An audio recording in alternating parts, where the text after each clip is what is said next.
Who's the cover girl? You bear me? Why? Now, are you gonna poop? I will poop. Maybe it's like a baby poop. Why baby poop from a baby? It's disgusting. You should odorless, which is weird. Really? I expect. You've been having this shit for 9 fucking months and it's odorless?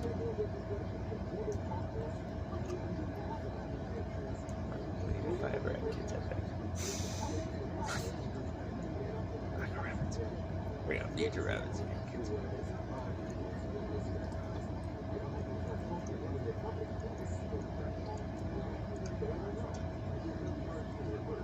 Remember that young girl take off her panties? I could. Really?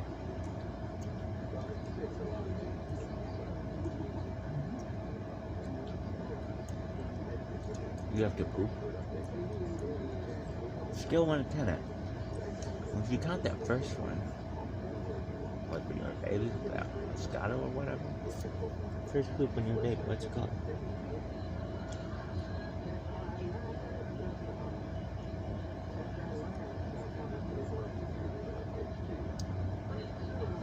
Meconium.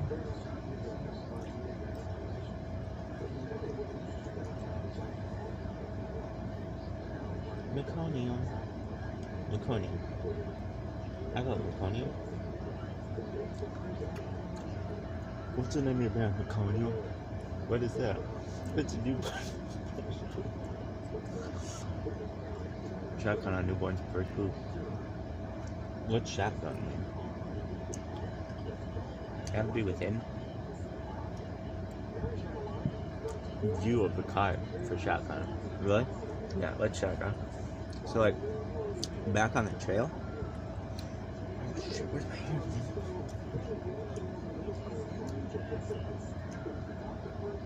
Back on the trail, like you had somebody who would whip the horses. That's why it's called a whip. Really, yeah. And then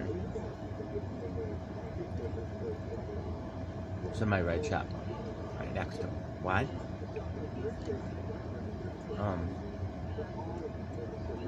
Music from Library right now. 2 hours. That's not good enough.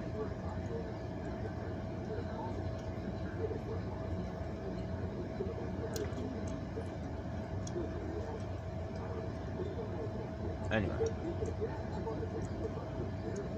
What the? Meconium? Meconium? You're a Neil.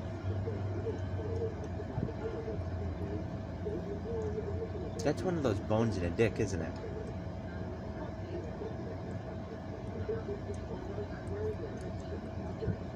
Hold on. No, that's a gooch. What's that bone? It's like that. Perineum is a gooch.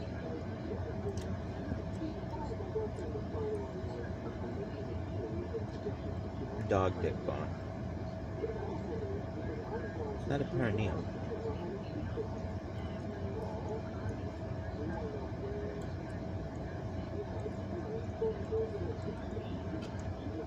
Common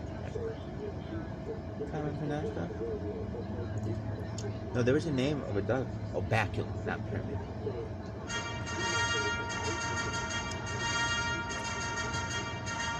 They're gonna make some kind of masturbator that's like a dog baculum.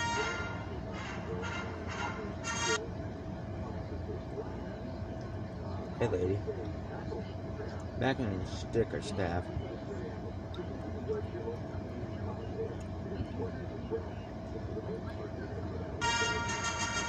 Why don't humans have a backbone? That's not what a backbone. Really? To have a stick in there all the time? I don't know if I want that. Sometimes I want it to be like small, not be like, oh, you know how many times you would have broken it? That's a thing. Really? Yeah, I would fuck. I would have. Hair on flat, which was in my bathroom. Deep it so hard. The OS penis.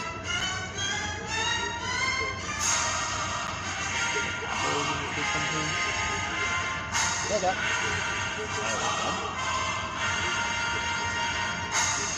Hey guys,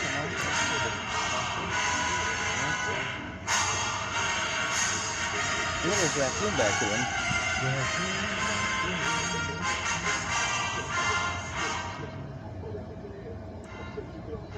Does it go that way?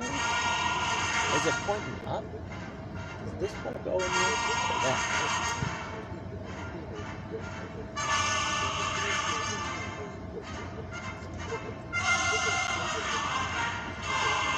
That makes sense.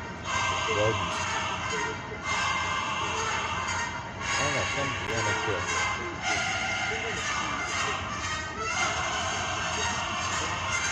Now, Loris's spider monkey gorilla.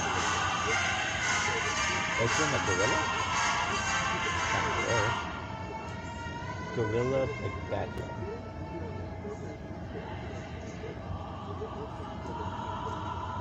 I once saw all the baculums. Like of a whale. Better with these things. Look how big this box is. It's bigger than that. Some lady's like, yeah, come back here.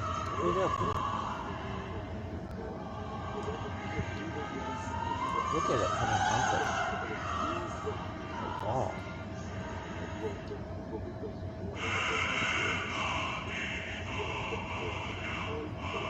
Why are you thinking?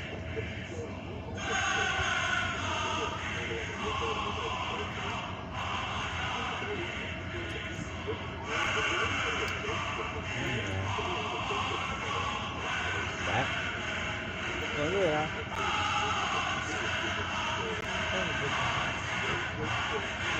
Jumbo.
Okay,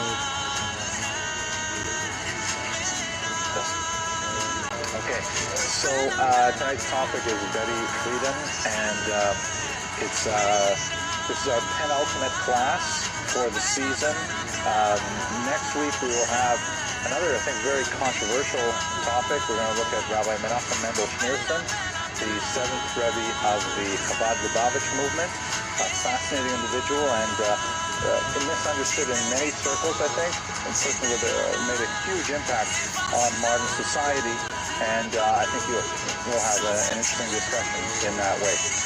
But tonight, we're going to be talking a little bit about women who changed things, women who had a dramatically different view of society, and through their influence, were able to leverage phenomenal changes that my own daughters enjoy tremendously in the 21st century.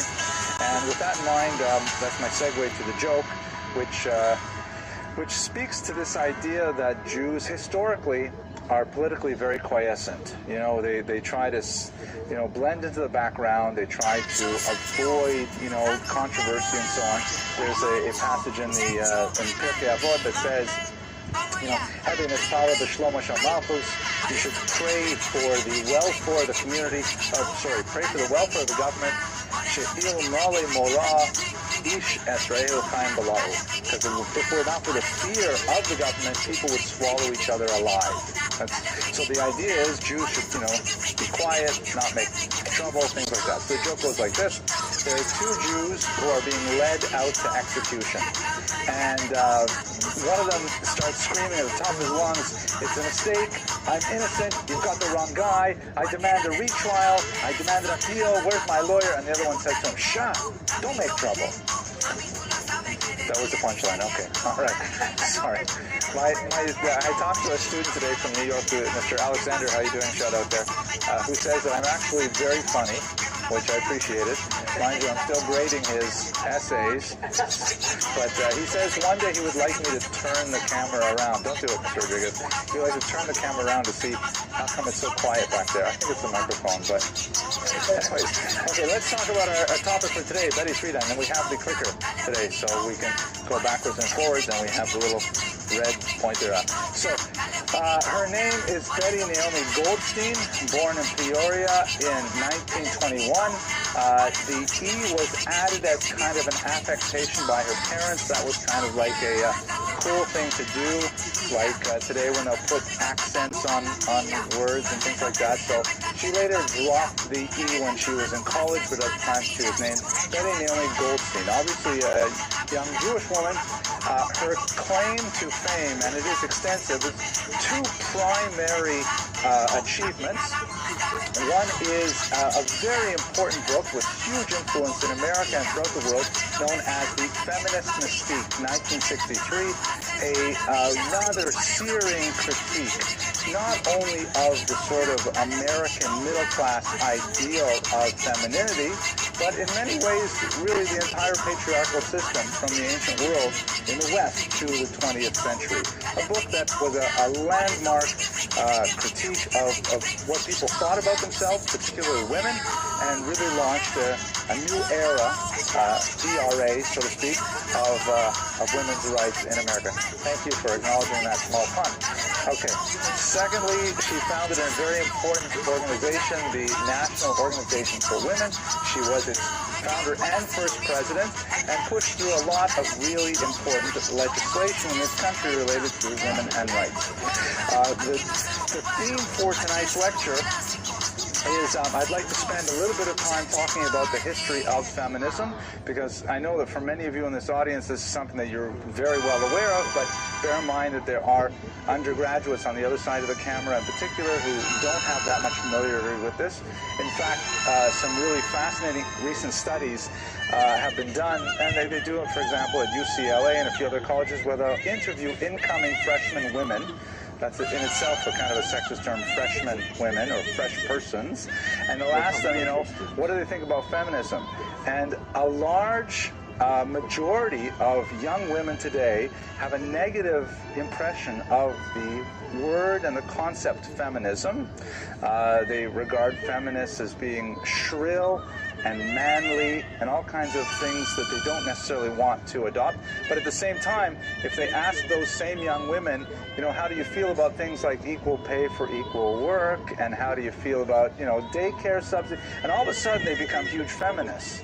So in other words, there's a gap between what young women today realize about what their mothers and grandmothers have achieved. They reject the label, but they don't understand really the content that goes behind that label.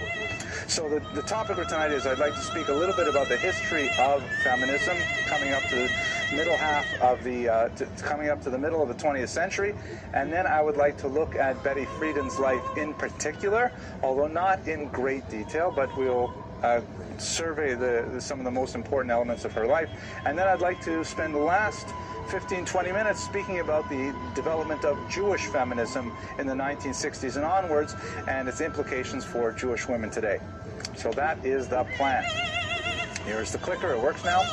Bang.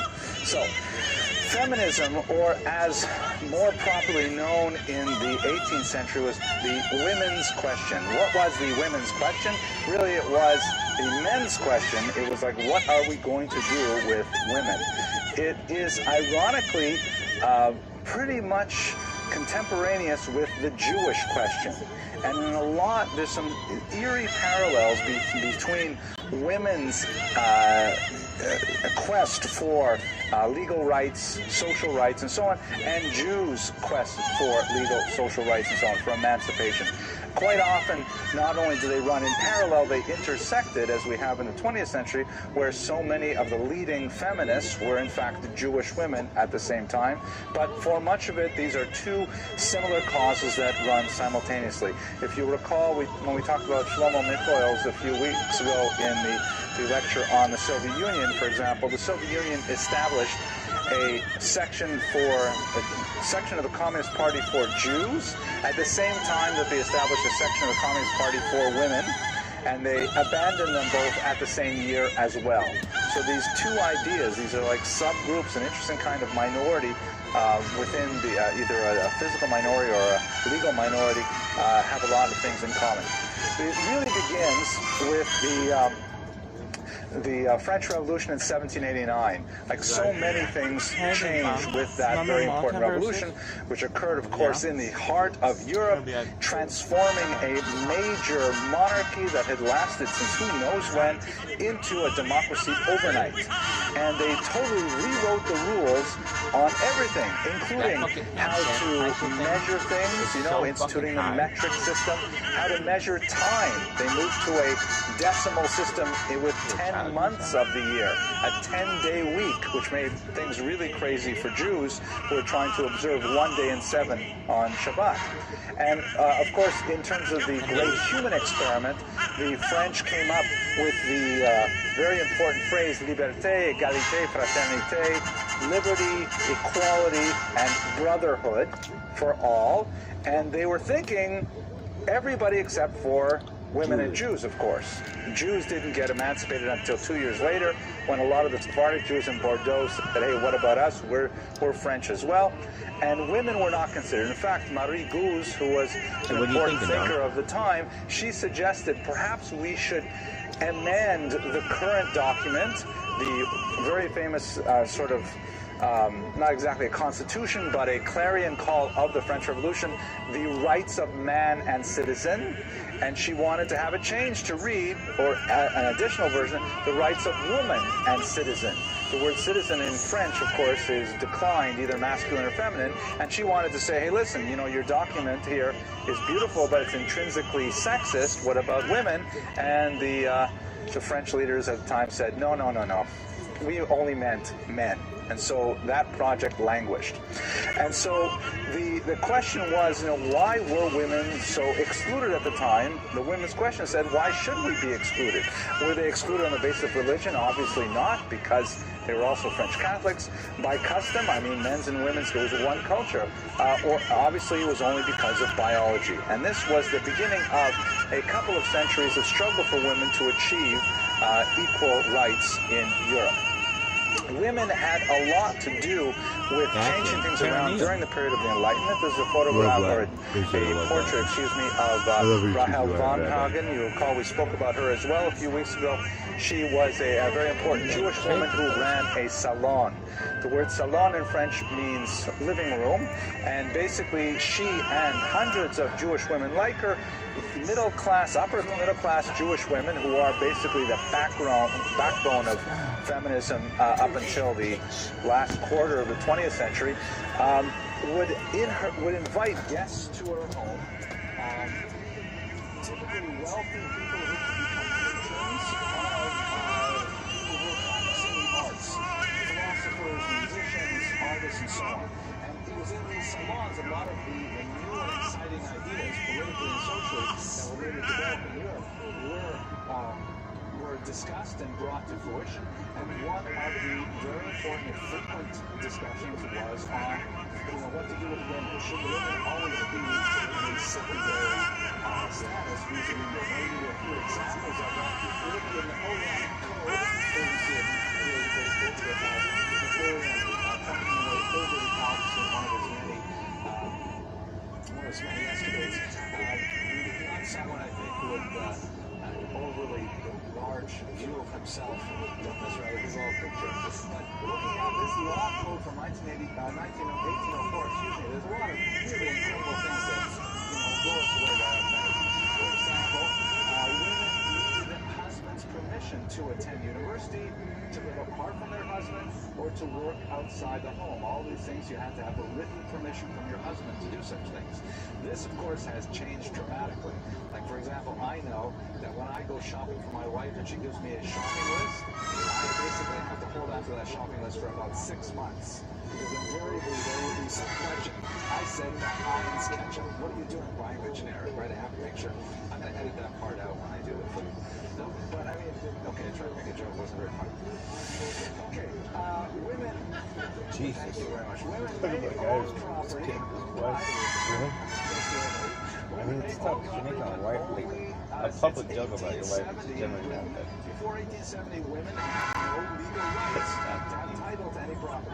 Germany, a little bit later, 1900, and France, home of the revolution itself, did not give women the right to own property until 1907. Rather amazing. Huge double standards everywhere. For example, in the case of adultery, God forbid, women would receive a punishment of imprisonment for 2 years for adultery, and men would receive a fine. Even the circumstances under which they would receive the fine were exceptional. For example, if a man brought his mistress to the bridal home rather than seeing her at some motel 6 or something like that. So really tremendous inegalities between men and women in the field of punishment. And one of the most infamous ones, which actually I could not track down, so I'm not positive that this is associated with the Napoleonic Code per se, but forgive me if I have it wrong. One of my students, hopefully you'll fact check this and make a little comment on the video. The so-called rule of thumb. Are you familiar with this phrase, the rule of thumb, which means basically a rough estimate, right? So typically the rule of thumb comes from the Napoleonic Code that a husband may only be charged with the crime of beating his wife if he used a stick that was larger than the diameter of his thumb. Smaller than the thumb, that's just a regular kind of household dispute, a domestic dispute. Larger than the thumb, then that was a crime already. Hence the rule of thumb. You get a sense of the many areas in which women face phenomenal legal disabilities. Moving into the Industrial Revolution, which is also kicking off at about this time, we have it really starting in the last quarter of the 18th century and then proceeding with rapidity through the 19th century. Women are suddenly seen as a great source of labor, which has, it's a double-edged sword. On the one hand, it gave women a lot of gainful employment, which previously they would not necessarily have had outside of the family farm or business. Suddenly, they could become independent wage earners on their own. But at the same time, the widespread assumption that women should received less wages than men, and women and children were exploited with incredibly low wages, far below the already exploitative wages that men would receive. And this is a phenomenon that, of course, persists to the present day. In 2012, the figure in the United States of America was that women receive approximately 77 cents on the dollar for pay of equal work when compared to men. This is something that even my undergraduates are kind of surprised with, but it's true. It's a man and a woman doing the same job in America. The woman is likely to pay, three-quarters what the man gets for the same job. Women also have the traditional maternal burden during the Industrial Revolution and moving on into the 20th and 21st centuries, where they would be sent to work and they would earn some capital for the home. They would be expected to have the same responsibilities they did were they, so to speak, traditional stay-at-home mothers. Of course, there is no real traditional stay-at-home. Sort of like a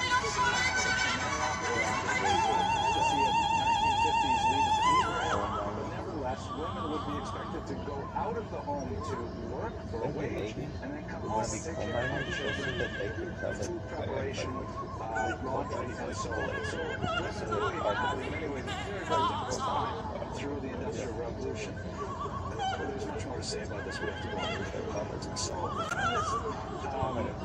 periodization is usually divided between first wave and second wave feminism. The second wave was the one that's associated specifically with Betty Friedan and her activity. The first wave is older. It goes back to really the late 19th century in particular, and very, very prominent in America.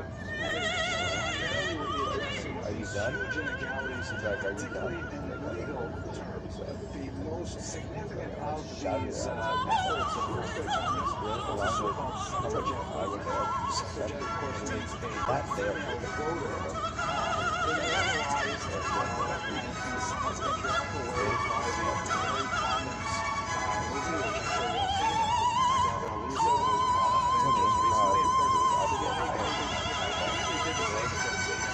Of course, they did the suffragette allowed to go to the production. So I have no idea how it's happened, but at least I think they have that.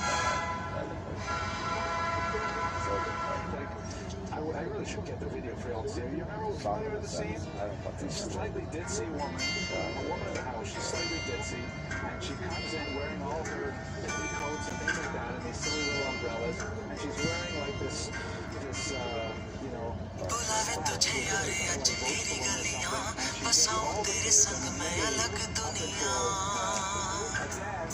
celebrating how women get the right to vote. But the effect is in the film बुलावे तुझे यारे आज मेरी गलियां बसाऊं तेरे संग मैं अलग दुनिया ना आए कभी दोनों में जरा भी फासले बस एक तू हो एक मैं हूँ और कोई ना है मेरा सब कुछ तेरा तू समझ ले तू चाहे मेरे हक की जमीन रख ले तू सांसों पे भी नाम तेरा लिख दे मैं जीऊं जब जब तेरा दिल धड़के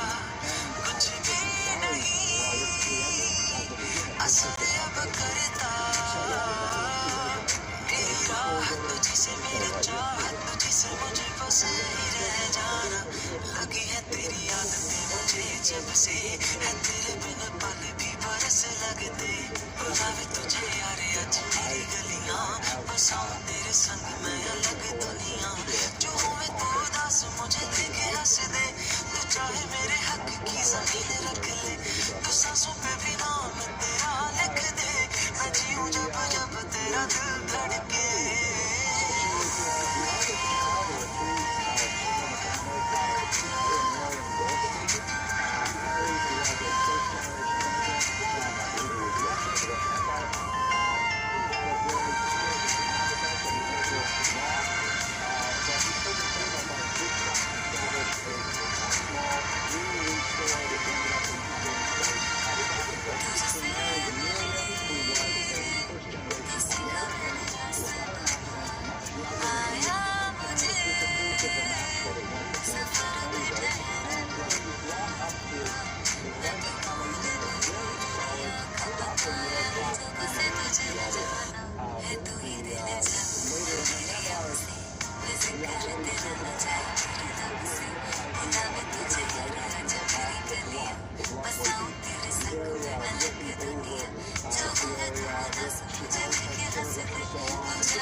जब जब तेरा दिल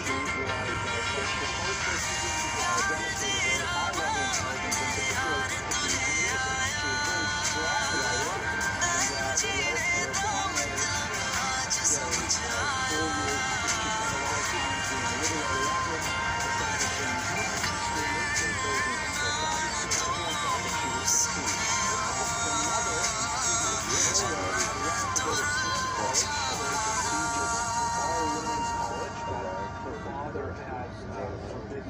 And so there was no question in her mind that her daughter, Betty, and of course her sister after her, would also go to school. She began to really explore a lot of new ideas. One of those areas of thought that she was exposed to was this concept of small lives. An entire lecture speaking about in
to make his body as strong as it physically be and not rely on the disabilities that society imposes on him. So he sleeps regularly on a bed of nails rather than on a mattress.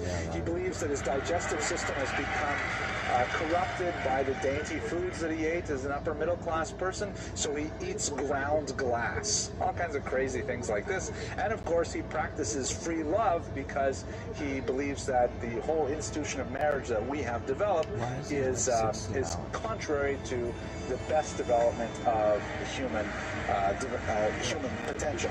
So these are the kinds of ideas that she was encountering in the 1950s.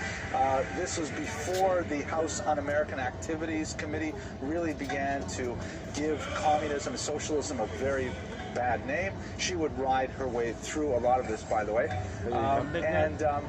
She did exceedingly well at Smith College, developing a very important newspaper there, and ultimately she graduated summa cum laude in psychology, and she went to Berkeley, California, where there are no socialists or communists whatsoever. That's a joke, of course, right?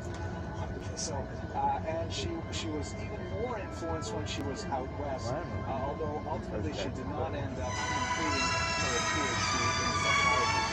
Also, kind of ironically, it's interesting when you read the biographies of it, this is a period of time when therapy was kind of booming, almost faddish in its nature, and she spent most of her life in therapy, and it was was like really kind of something that everybody did. She was in therapy, her husband was in therapy, our friends were in therapy. Even when she barely rubbed 2 nickels together, she was still spending it on therapy. It was like drug use in the 1960s. It was the kind of thing that people did in big ways. She moved eventually back to New York, where she combined her literary talents with her newfound Marxist ideology, and she wrote for trade union papers such as the Union of Electrical Workers, essentially writing articles in a leftist vein trying to promote change for blue-collar working class individuals. It was at this time that she met Carl Friedman, a veteran who just returned from World War II and was somewhat lost, looking at different possibilities in his life. He had just come off of a bad relationship, or a failed relationship where his girlfriend from before the war had moved out with another man, and he met Betty, and they had a whirlwind relationship that ended in a very quick marriage and production of 3 children. He dropped 2 letters from his name. He dropped, yes, 2 letters from his name. His name was actually Friedman. He changed it to Frieden. Betty liked it very much. As one biographer put, he had an extremely poor relationship with his own parents, and by dropping the 2 letters, he was dropping both the ma and the ma from his name. That seems a little bit far-fetched, but it's kind of cute, worth repeating. Their marriage was extremely stormy. People who went to their home often found them getting into, really serious knockdown, drag-out fights. One particularly memorable one involved Betty, who was actually something of a gourmet cook. And she brought out to a whole bunch of assembled guests this beautiful fish dish, and Carl apparently picked up the entire platter and threw it against the wall. Betty went and picked the fish up off the floor and off the wall, cleaned them up, put them back on the platter, and went back to serving her guests. They had a very stormy marriage, a lot of controversy. At one point, she mentioned in memoirs that Carl beat her. Carl, really objected to this characterization, and what she meant, she took it back when the interview was that, no, we used to fight a lot, and Carl was a lot bigger than I think. That's all it was. So it wasn't like life abuse, but it was kind of like a mutual give and take, in which she had a height and weight advantage over her, so to speak. But anyway, not a model kind of marriage by any terms.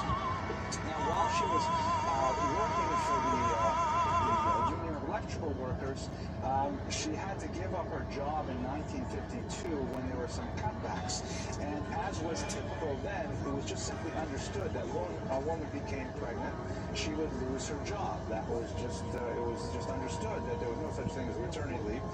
There was some dispute over whether or not this was in fact the case, that there was a pregnancy that but she did in fact lose her job at that time, and she began writing as a freelancer primarily for women's magazines, Red Book, Ladies' Home Companion, and things like that. And then a very important thing happened to her in 1957, when the 15th anniversary reunion of her college was being held, and she decided she would write an article on what people have been doing over the last 15 years. And this was a turning point in her life because, on the one hand, she had a lot of mixed feelings about what had happened to her own life. When she went to college, she was really a rising star. She was the editor of a very successful newspaper, a very important school news magazine called Tide. She was heading out with a full scholarship to Berkeley, psychology, and now here it was 15 years later. She barely enjoyed writing freelance. Her marriage was nothing really exciting. She was living in extremely dire circumstances. She actually had to move out of one house because the rent was great, but the heating bills were overwhelming. And she was subsequently tried to just really accomplished what I was supposed to accomplish in 15 years.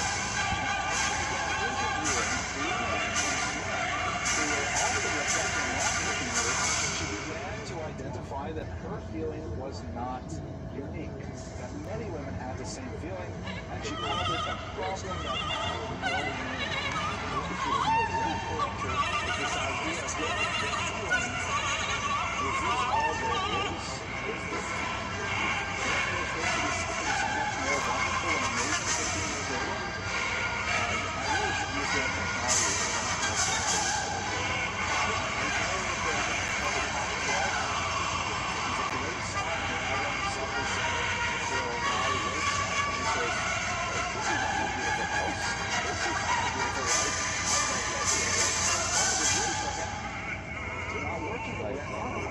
So this ended up becoming transformed. This was transformed later into a book that was a movie bestseller called The Feminine Mystique. And the title itself is sort of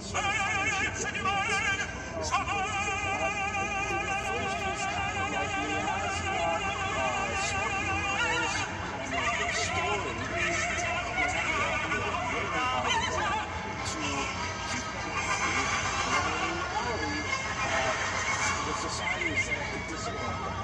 In other words, they're pushed for a college education in which your terminal degree will be a bonus. And really expect you to make a greater contribution than perhaps you know how to make great blueberry muffins or something. And at least I like to do it. There's a lot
Okay, I'd like to pause at this point. We'll come back to it right at the end of the lecture, but I'd like to, because this is after all a lecture on Jewish history, what does this have to do with Jews? And I think there's some fascinating things to talk about here. I'll take a sip of my coffee and ask if anyone has any questions for this point. Please. Well, I know probably the last ceiling came back like 80s to 90s, but were they dealing with that issue as well? I probably my knowledge was talking about it. I don't remember anything. Who was that? Yours back there. You gotta shout them out. Everybody shout. Everybody over there. What's this? Somebody's supposed to be. Who would make? Throw up.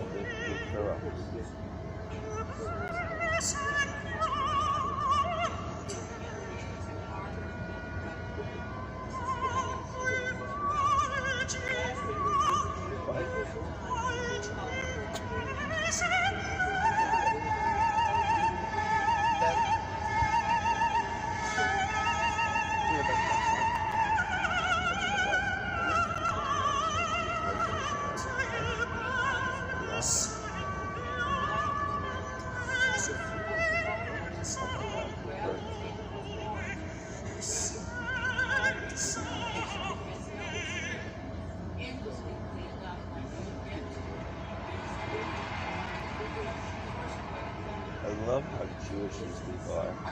These are the most Jewish of Jews. Except they're not involved with good, yeah. What I said. Actually, I wasn't even trying to talk about that. That's really important. I've seen that. We got those right there. We're doing it Like triangle sugars and factories and things like that. Okay, Ms. Abrams, and then we're going to move on. And by the way, just for the camera, in case you couldn't hear in the back, there's discussion about something called the glass ceiling, which for you undergraduates under the age of 25 is this phenomenon where women can get jobs in industries, but then they find that they can't get promoted past a certain point. There's a glass ceiling. Nobody else can see it, but it's there. They can't get past it to become CEOs, things like that. Ms. Abrams. See, look at how can I see it, right? She was going to ask what was the glass ceiling, right? That's what it means. You have to realize when you're speaking to young people, they're so stupid. I should say that. I'm joking. They're not so stupid. They don't know so many things that we take for granted. Well, you were good. I know. I'm getting smarter as I get older. I don't know. Let's go on. I'm going to have to edit this. We only have one more lecture, and then I'm done for the summer. Okay? Let's talk about feminism and Judaism. I'm going to get it when I get home. First, I'm thinking about my wife.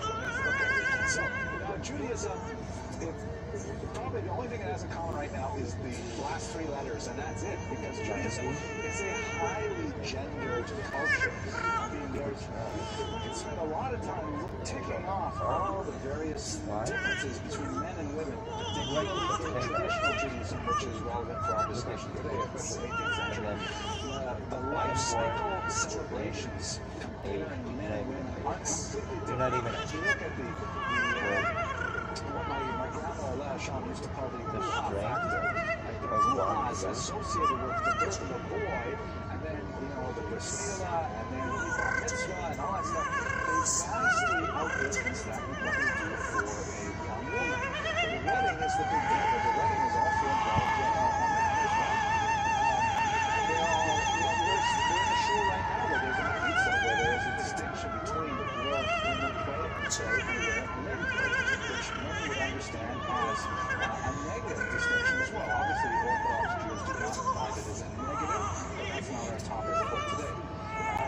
Rights and privileges, however, there are some real serious, very important areas in which women do not have, in traditional Judaism, the same rights and privileges as men. There are, obviously, I can say this is not apologetic, that there are areas in which women have greater power than men, but they're much fewer and smaller than the areas in which men generally have greater power than women. Again, it's not within the scope of our 1 hour lecture to go into these. The point I'm trying to get across, though, is that Judaism is gendered, that men and women are treated differently. When they're treated well, they're treated equally, but it's very easy for this system to degenerate into a treatment of inequality that is also disadvantageous for everyone. Furthermore, much of Jewish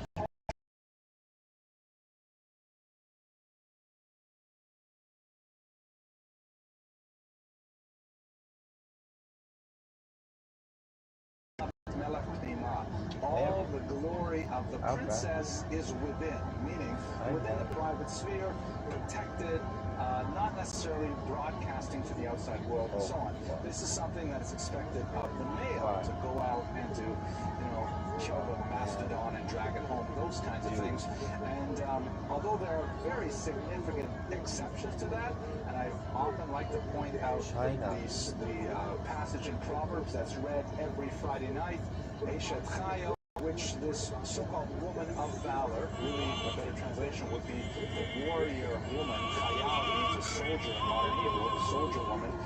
The descriptions of her are that she is, buying real estate, she's into commerce, she's got ships going here and there, she's an employer with lots of staff working under her, so she's certainly not a retiring kind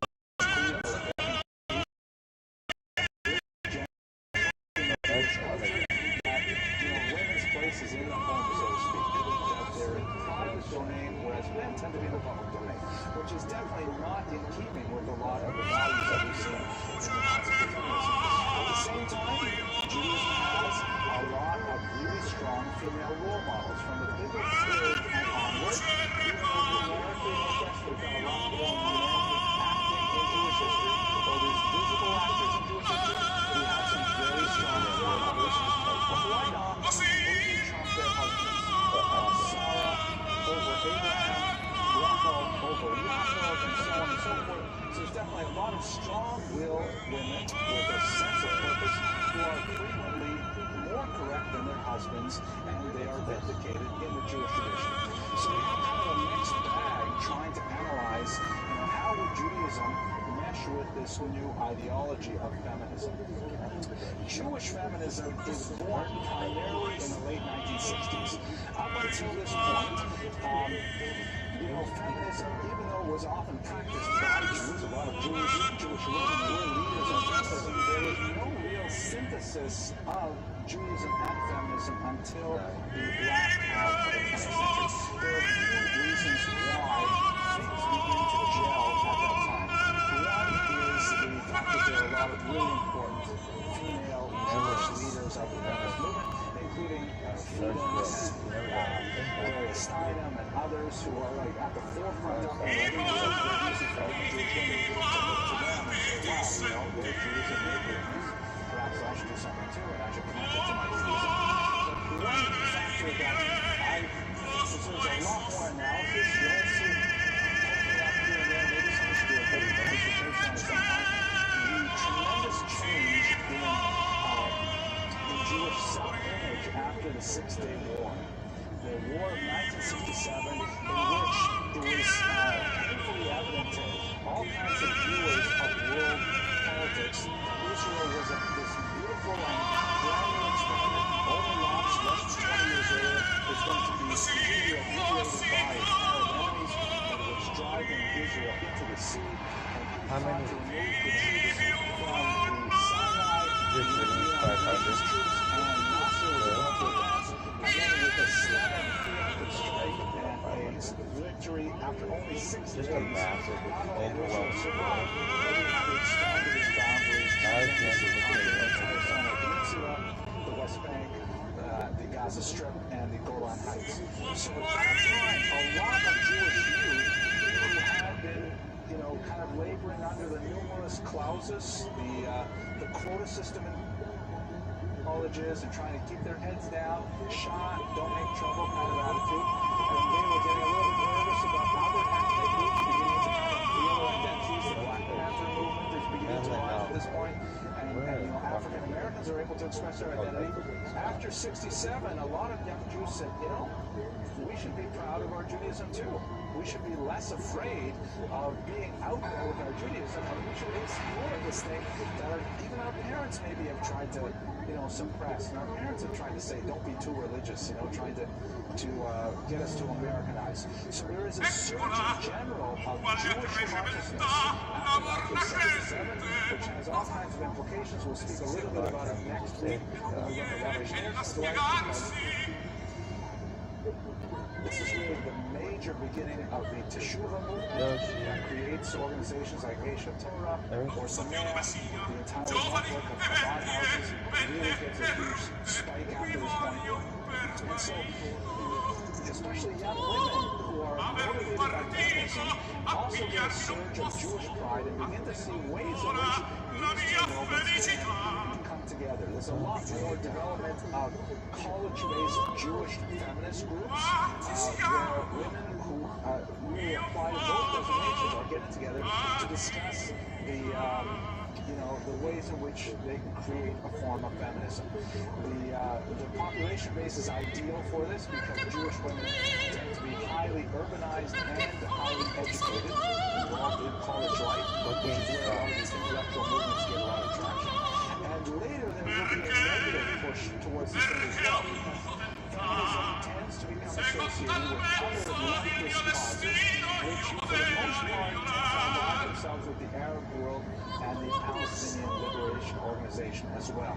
And early Jewish feminists began, many of them quote the same kind of experience, that they'll go to feminist gatherings and they will be ostracized because of their pro-Zionist position.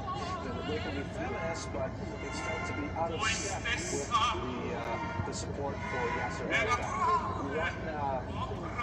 Sylvia Barra-Fisher, whose work I'm going to feature in the next slide or so, she quotes one feminist leader, unfortunately she doesn't provide the name, who went to one of these conferences in the 1970s, and one of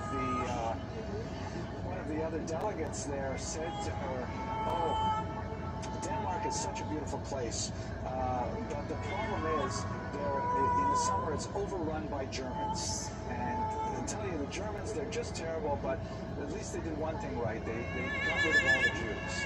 And when the interlocutor heard this, and she kind of like made a splutter of disagreement, there was, "Oh, I'm so sorry, I didn't mean to offend you. Are you German?" Right? She's worried that she offended a German, not worried that she offended a Jew. Right, so the anti-Semitism and anti-Zionism of the feminist movement, prominent in many feminist thinkers, began to push. Oh my gosh, I lost my pointer. The anti-Semitism began to drive many of these women further into Judaism rather than into feminist ideology. I'll get this to work. Let's see. Wow. So this is, and I thank Susan for giving me this great article by Adrienne Rich, a very important article written in the 1970s about a woman who felt split at the roots. Was she fundamentally a feminist, or was she fundamentally a Jew? These two areas, and it's more complicated if you look at an entire essay, but to which allegiance does she owe first? To her people or to her gender? And this will actually be the harbinger of third-wave feminism, which deals a lot more with the questions of ethnicity. Women of color are more feminists because it fits around a lot of second-wave feminism is really dominated by white, middle-class women, and there are a lot of black women saying, we don't understand the kind of issues that we have to deal with, and so on. So, Sylvia Barra-Fisher is one of my favorite writers on topics of this nature. She wrote a great book called A Breath of Life, Feminism in the American Jewish Community, which I'm going to use a couple of statistics for in a second. She writes that altogether, this combination of Judaism and feminism has, on the one hand, a potentially corrosive element, because, Jews, after all, we're a minority. We're especially sensitive to issues like intermarriage, issues like low birth rate, and so on. And there's some areas of feminist thought that definitely, have an impact on those areas. And at the same time, though, it has a complex potentially fertile union as well. And I hope to explore some of those ideas in just a moment. So, I think one of the most exciting areas of Jewish feminism, which really begins kind of like well behind the front lines of feminist thinkers. It really begins in Poland in the first 2 decades of the 20th century. The beginning of formal education for Jewish women, which is a remarkably new phenomenon. Formal, organized education for Jewish women is something that really begins with the Beis Yaakov movement in Poland in the 1910s. Sarah Schinnerer is the founder of this movement, and if you're interested, go on the web and you'll see the lecture that I gave on her movement. It's incredibly important. It eventually leads to something that really hasn't happened since biblical times, where you have women who are equally literate to men, and in many ways equally qualified to work with Judaic texts at the 20th century level. There are, of course, the Reform movement, the conservative movement have already ordained these women as rabbis. There's a certain amount of controversy over the ordination of women as rabbis in the Orthodox world. But even within the most right-wing Orthodox world, you do have this phenomenon that is only gaining steam in Israel, the so-called Yoatzei Halakha, halakhic advisors, where women highly trained in Jewish law will essentially act as lawyers and advocates for other women in legal systems that essentially attempts to kind of level the playing field for them there. Let's look at some statistics. Okay, check out this chart. This is a chart that makes me very happy. This is from the 1990 National Jewish Population Survey. I'm sure if we looked at the 2000 or even the 2010 numbers, we would have even better scores. But looking at how many men and women have received more than 6 years of day school, full-time Jewish education, which is the highest level that they recorded in terms of marking Jewish education, meaning how many people could say that they went to a Jewish day school for 6 or more years. So check this out. At age 65, this is men, so you have approximately 8% of men in America in 1990 who were 65 or over spent more than 6 years in day school. That means 92% obviously did not, but that's a big, look at this, the contrast with women, where you have something like 1% that actually say they spent 6 years in day school. The next kind of generational slice of the stratosphere is a age 45 to 64. Once again, about the same proportion of men, and then a slightly higher proportion of women. 25 to 44 men, I'm not really any more educated, so they're basically flat. That's education ratio. Women have made huge strides. By the time we get to 1990, women aged 18 to 24 have made massive gains compared to their grandmothers in Jewish almost very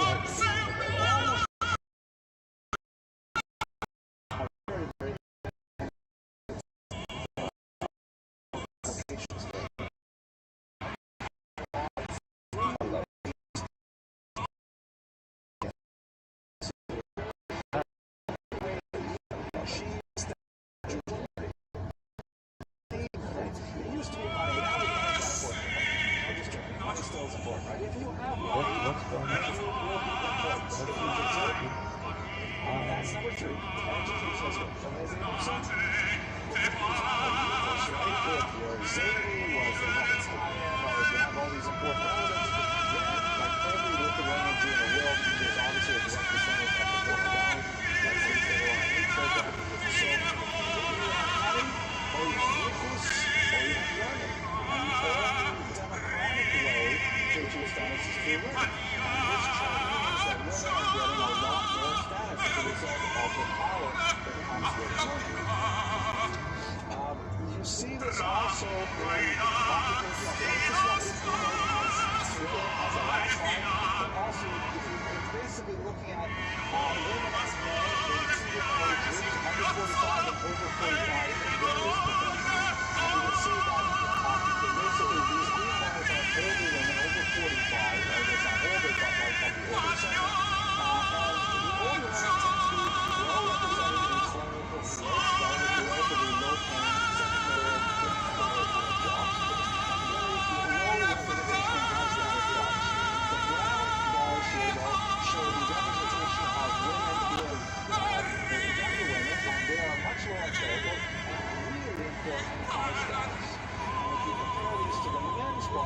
the red and the purple here, you see that women have also really undergone much more dramatic change than the men. So not as quite as cool as this graph, but we see it in terms of the kind of jobs that Jewish women are holding. They're definitely making huge progress at the same time. So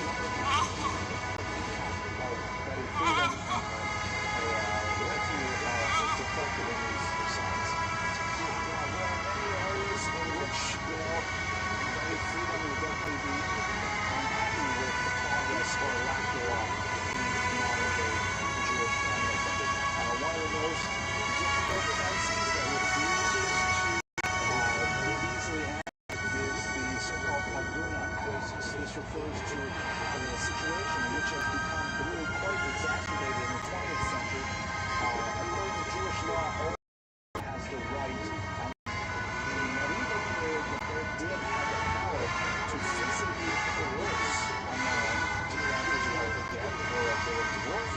But obviously, since the French Revolution, where we began our lecture with today, the Benedictine does not have the power to impose corporal punishment, sanctions on another citizen.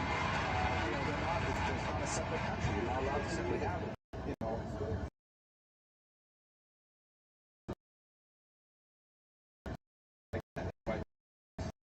These new freedoms have unfortunately been abused by many men who will separate from their wives, but not give them again, either out of vengeance or because they want to perhaps coerce some money out of their wives or custody of the children, who knows what it is.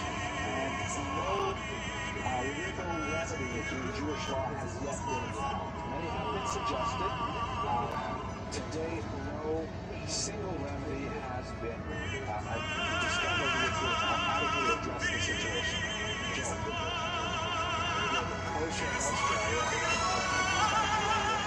Remedy is essentially medieval. It does happen, but it happens someplace else.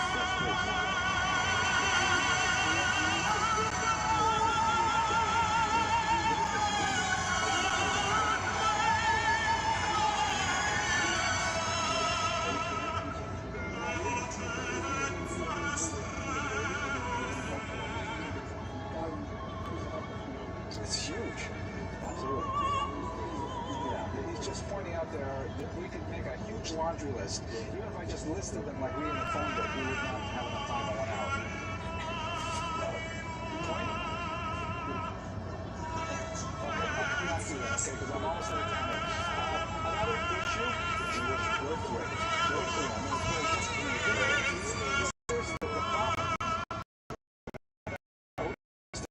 are the most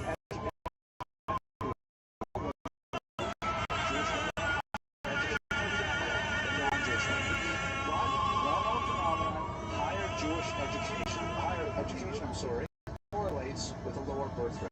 Obviously, women spend time in college longer, they delay marriage, they delay childbirth, and all of a sudden, they have less children overall. The replacement rate is approximately 2.1, and Jewish women, on average in America, have 1.1 children per family, which is basically like a child and a small poodle.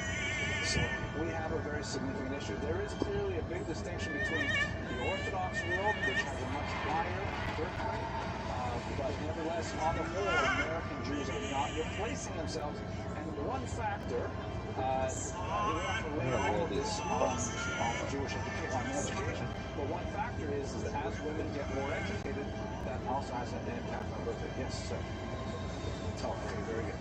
And a third issue, very significant and perhaps not as well known, is that Jewish women for centuries have constituted the bulk of the volunteer base of the Jewish community, the Kehillah. That maybe women were not expected to bring home the same kind of paycheck as their husband, but it was known that women would, of course, volunteer for all kinds of organizations in the community. I mean, my mother was always active in all kinds of organizations, but I don't know too many women my generation who are, and I certainly don't know many my daughter's generation who are. And that's a huge cost to the community that goes unreported. as women get jobs, they're bringing capital into the family, but the community as a whole loses this extremely important source of communal support. So that's something that could really change our society as well.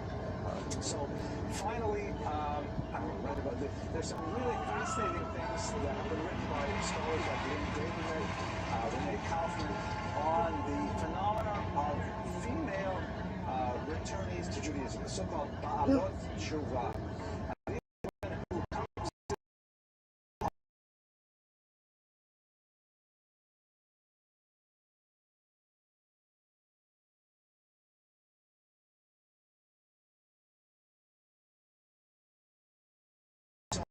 Adopting a lot of the attitudes that many of their feminist sisters would find completely contradictory to the values that they espoused when they were in a secular mode. But ultimately, the feminist movement is kind of like a doorway for many young women into the values of Judaism. And once they're in Judaism, they don't leave it alone. They bring those values in and, in fact, transform Judaism from within. Another topic that, I'd really like to study someday, but it would probably involve a lot of research, is how this Tshuva phenomenon, according to some estimates as many as 250,000 Jews in America alone, has actually affected the Orthodox world. One small story, and then I'll go to the last slide. I remember when I was studying in a kollel on the east side of Manhattan, and every morning after the morning prayers, it was so phenomenal. And they had this one whitefish salad that, it was incredible. I had to believe it came from, Gan Eden or something. And so I said to the Rosh Hashiva, I said, how do you get this whitefish salad? It's incredible. And he said, well, it's that guy over there. He's Baal Tshuva, and some guy down there. He's Baal Tshuva. He used to be a professional chef. So he says, he knows how it's supposed to taste. So he was supposed to taste what it was trained, so he was able to make it kosher. So that's a really interesting kind of area of exploration. How has the Teshuvah movement changed the way Orthodox Jews look themselves? So in some ways, this is related to third wave feminism, which is associated specifically with ethnicity and feminism. So to conclude, Betty Friedan, in many ways, some of the values that she espoused were contradictory to traditional Judaism, but at the same time, her quest for women's rights have made a phenomenal change for 52% of our population, and her status as a prominent Jewish feminist leader is something that our daughters and granddaughters all benefit from. Thank you very much for your attention. Next week is the last week, and then I'll see you again in the fall, God willing.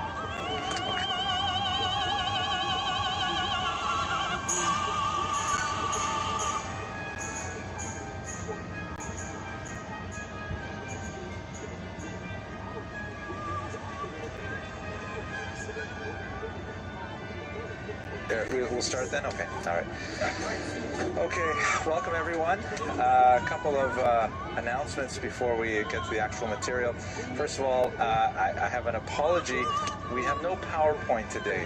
We're going to do an audio-visual presentation minus the video. I'm going to be the audio, and that's it. And the reason for that is that my daughter, Aliza, is with my wife and daughter Danit Malka at the Shari Bina production tonight, which is the big hoo-ha. And I usually keep the little adapter to connect my computer to the projector in the back of the car, which they took. So not only, by the way, do we not have video, even more seriously, we don't have Aliza, because she's going to be dancing and singing on stage, so we're going to be missing her. Yeah, we couldn't see it anyway. So I'm going to, unfortunately, I'm just going to have to do this with my, how are you? Nice to see you.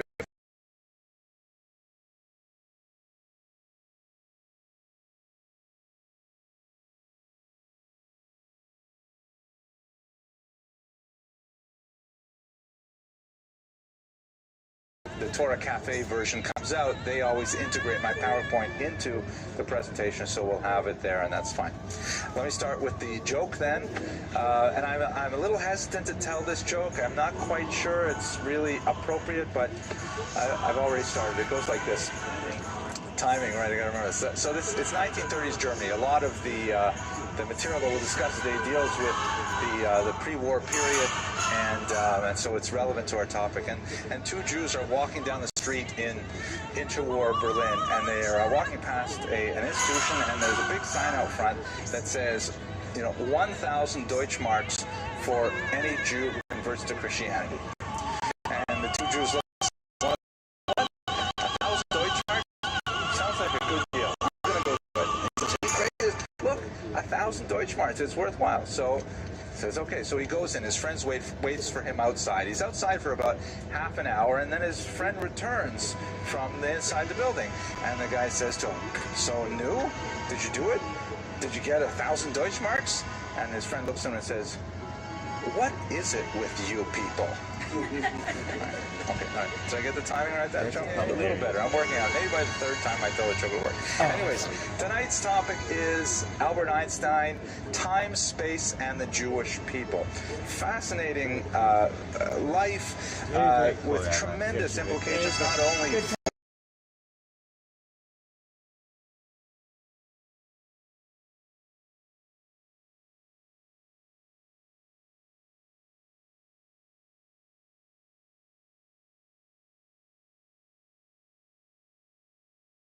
of physics and our understanding of the fabric of the universe.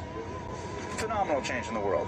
Secondly, Freud, our understanding of the internal workings of our personality, the development of the subconscious, the discovery of the subconscious, things like that.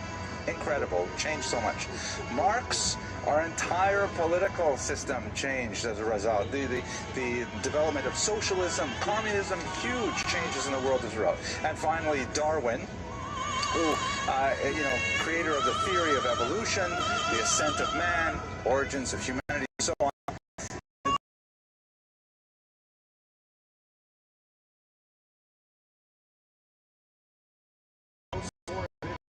Einstein today, fascinating individual. He was, as I mentioned, he created some fundamental changes in our understanding of time and space, quite literally, associated with both the special and the general theories of relativity, which still have tremendous implications for our current technology today. Even our cell phones are based on his theories of relativity. He was an ardent believer in God, a very, very deep theist, and in fact, he frequently invoked the name of God, called him the Alter, the Old One, the Ancient One, and God really suffused everything that he did. However, his vision of God was not one that we would recognize as a typically Jewish God. He was more of a deist, as we shall indicate later. He was a passionate humanist with great love for all people, but not necessarily for individuals in his own family and his own immediate circle, as we shall see. He was an anti-nationalist, believing that militarism and nationalism in general are very pernicious phenomena, but at the same time he became a Zionist and was in fact asked to take the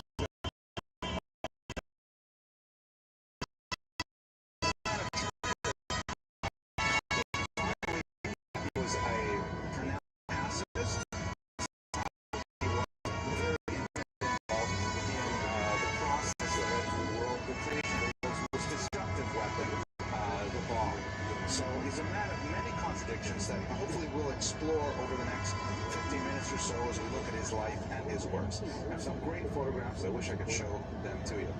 As you'll see it when you view the tour of the papers online. Oh, by the way, the flyers that we have today, when we make changes to the schedule, like the different time for tonight, things like that, it's really helpful if you signed up on the website. Just go to the website, it's in the flyer there, and you can get free notices of when the classes start, if they're changing, and get, PowerPoints or whatever things that you find. So please do sign up.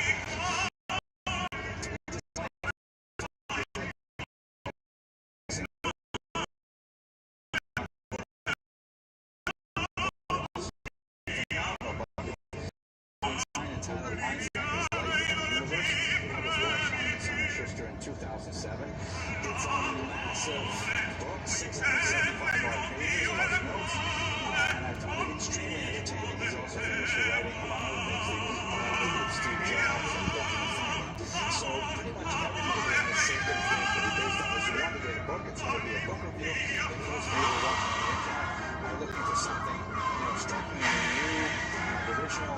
This is not going to be the place to find it, but I'll try to provide a summary of what I think are most relevant for our purposes here in this forum. Also, obviously, all errors of fact of interpretation are my own. I don't want to put all of my mistakes onto Mr. Isaacson's distinguished. His family came from Germany, early Germany in particular. His family are typical German Jews named Hermann and Pauline Einstein. They came from a commercial background. The father had a pretty strong interest in engineering and got on very early with the electrification projects that were going on at the turn of the century, a few decades before the 20th century as well. His mother came from a wealthier family. Einstein's grandfather was a grain merchant. And basically Einstein, when he grew up and followed his parents around much of Europe as his father got various contracts to create electrification projects for various cities and suburbs and individual projects around Italy and Germany in particular. He was not hugely successful. Business reversals, so much so that Einstein tried to persuade his father to quit his own small business and simply get a job earning a salary because that would be much more stable for him. Ultimately, what ended up happening to his father was that it was a lame reason Einstein was able to get some glimpse of the workings of things like polymagneticism and so on. Einstein himself was born in 1879. He had a single sibling named Maria, who was called Maya for short, and she was born in 1881. They were very close throughout their life. As you can tell from his sister's name, Maria, not a typical Jewish name.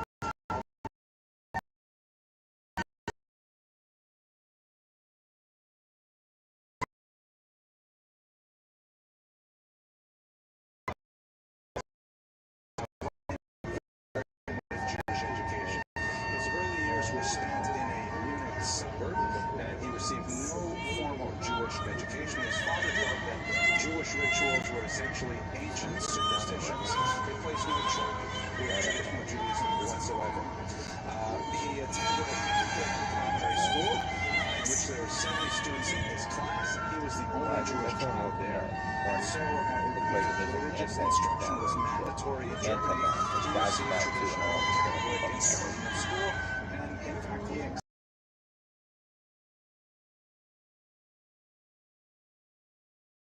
school they had many more Jewish students, and so the state provided a Jewish instructor for those students specifically. And I'll tell you about that in a second. What's interesting to note from the Jewish perspective is that Einstein spoke about his early Jewish experiences, and he felt that the teachers were really quite fine. The teachers showed no animosity toward him whatsoever.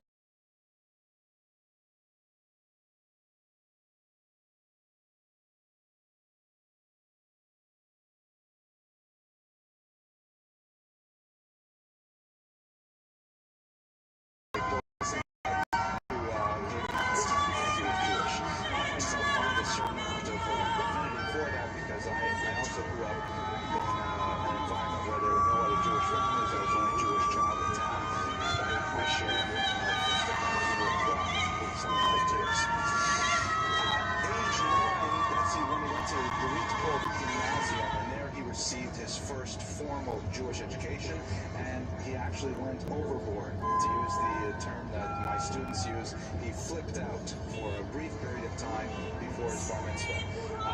Much to his parents' dismay, he actually observed Shabbos, and he kept kosher, and he was even known for composing small prayers, hymns that he would make up on his way to school and back and forth. He was really intensely religious for a brief period of time in his early life.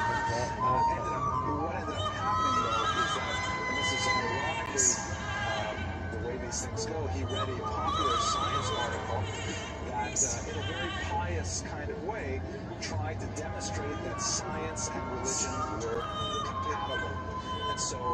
he was so unconvinced by the arguments advanced by this well-meaning, pious author that he decided to abandon religion altogether, and for the rest of his life he had quite an allergy to any kind of organized religious activity of any sort. Nevertheless, there were no indications that he was a genius, or indications that he was somewhat slow. There was anything wrong with their child. He didn't speak until he was 2 years old, and he had a very strange form of echolalia where he would rehearse whatever he wanted to say quietly to himself, as it were whispering to himself his tentative statements, and then he would repeat them for public consumption. And this was something he retained, by the way, right until the end of his life, where he would tend to either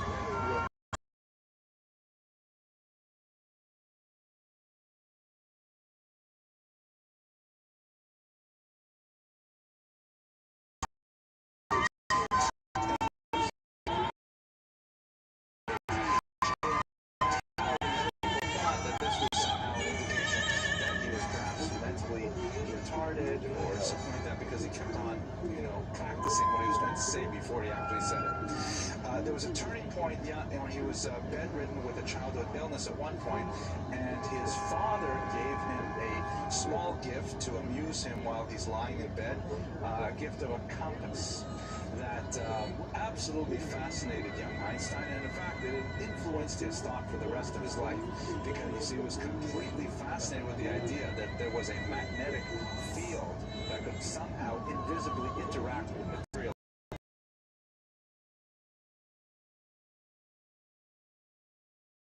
Also gained early on a very fine appreciation for music, in particular Mozart, and quite often later in life, when he was pressed upon to give scientific lectures, he would quite often simply skip the lecture and give a violin recital instead. He enjoyed all kinds of things like this. He had some significant early ability with mathematics that was recognizable, but he showed limited interest in subjects that were far outside his ken. Contrary to popular belief, he never failed. Ironically, one of his most important influences in science as a young man was came from a highly Jewish context. His parents practiced what was known in the yeshiva world as Essen time, which means eating days. And the way it used to work in Eastern Europe is that the poor yeshiva boys who had, they had 1 day a week. So you would, Shlomi would eat at the Goldbergs on Monday, and he would eat at the Goldsteins on Tuesday, and the Goldfarbs on Wednesday, and that's how they got by. So the Einsteins did not have a yeshiva student, they had a medical student, a Jewish man whose name, once again, ironically, was Max Talmud. When he came to America, he changed it to Talmay, and in fact, they were united later. And in Max Talmud, as a medical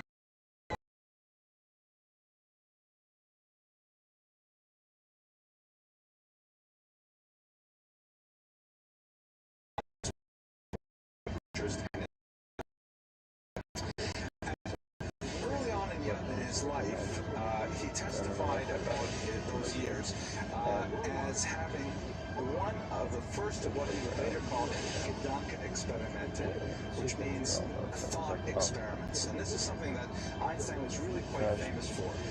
Compared to other professional theoretical physicists, he was rather weak in mathematics. I mean, obviously his computational skills, probably all of us all put together wouldn't come up to half of his computational skills, but nevertheless, he was not considered a great mathematician. In fact, he relied throughout his career on assistants to do the really hard number crunching and produce a lot of the formulae that he came up with. What he was were these so-called thought experiments where he could transform complex ideas into visual images that people could imagine. The first one that he reports having had was when he read about the speed of light, and a lot of the debate over light as a particle or light as a like to ride a bicycle alongside a beam of light? What would that light, that beam of light, look like if you were traveling at the same speed? This is essentially what's going to lead to his special theory of relativity, which hopefully I will explain to you if I still remember how to do that in a few moments. But throughout his life, he was constantly thinking of these things. You know, for example, explaining the general theory of relativity by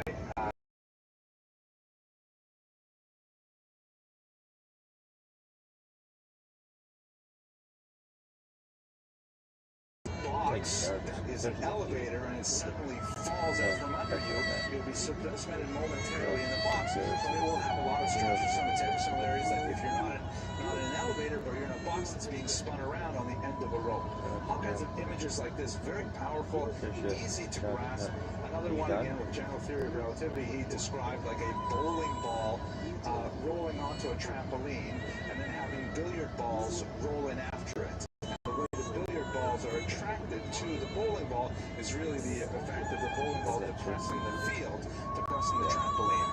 His Gedanken experimenten were ways in which not only he could express these complex mathematical ideas, but he could communicate them to a wide audience, which helped him really make this leap into worldwide celebrity. If you recall, we had a long discussion about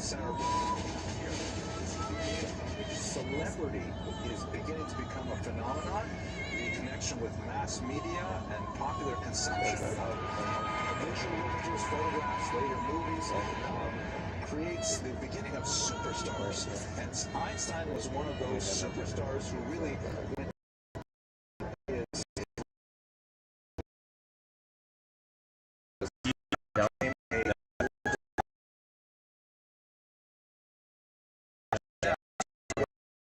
he was criticized by his peers. One of the reasons why there was tremendous hesitation to give him the Nobel Prize is because his fellow physicists felt that he was far too undignified, that his willingness to mug for the camera, his willingness to speak with everyone about his research was considered beneath his stature as a scientist, and it was looked down upon. And by the way, he had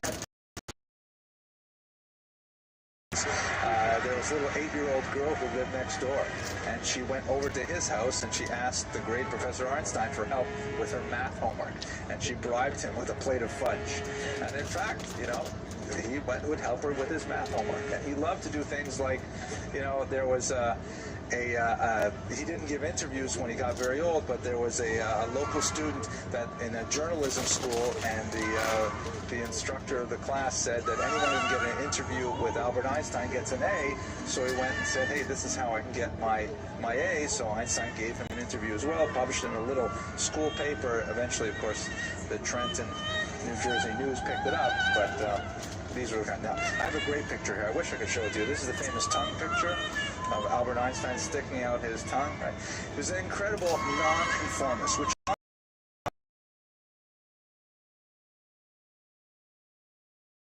his Weltanschauung and his modus operandi. He was extremely skeptical of revealed truths of any type, whether they be religious or whether they be scientific. He refused to accept things simply because they were widely believed. And this is one of the strengths that, of course, allowed him to ultimately overturn Newtonian physics. This was not a characteristic, however, that garnered much favor from his teachers. His teachers found him extremely impudent, even offensive. They look like little girls. Not necessarily a disruptive student, but one student, for example, in his student file noted that he should not advance because he sits at the back. Disdain for pompous individuals, and he had no patience for Einstein and Kelly had accepting things on authority. He was also a relatively poor experimenter, and in fact had a major explosion at one point that harmed his and sent him to the hospital for a while, so he tried to avoid applied physics and did most of his physical research simply walking and thinking. With these Gedanken experimenten, he'd get these ideas, these images, he'd go to his assistant and say, listen, try a formula like this, work like this, add in this constant, and they would. He also had strange habits of grooming and dress, of course, his shock of white hair, which was extremely unfashionable for most of the 20th century, but it made him much more colorful, and once again, something that the press really enjoyed, made him more of the, he created really the image of the absent-minded professor through such things. He often simply neglected to wear socks, and he refused to dress in black tie if the event was black tie. He simply dressed however he felt, wherever he went, and so on. And this was not something that was associated only with his famous later years. This is the way he was even when he was a young man. One last story about his youth. As a child, and so forth. And apparently the first time he saw a parade, he broke into tears. And he was viscerally offended by the idea of all these people enjoying the enforced harmony of military discipline. And when asked about it by his father, he said that they all have such big brains, and it's such a waste. He felt that it was by acting in lockstep like that, they were sacrificing all of their wonderful individuality. So he was a staunch pacifist, especially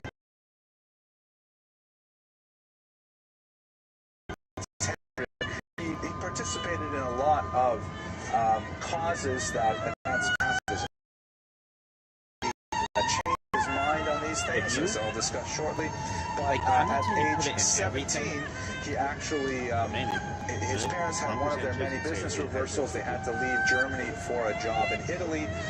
Einstein was supposed to stay behind and study in Munich, but instead he left Germany, renounced his citizenship, and moved to Italy with his parents. He actually refused to keep his German citizenship because of the military culture. He refused to ever be conscripted into the military army, which he was due to do at age 18.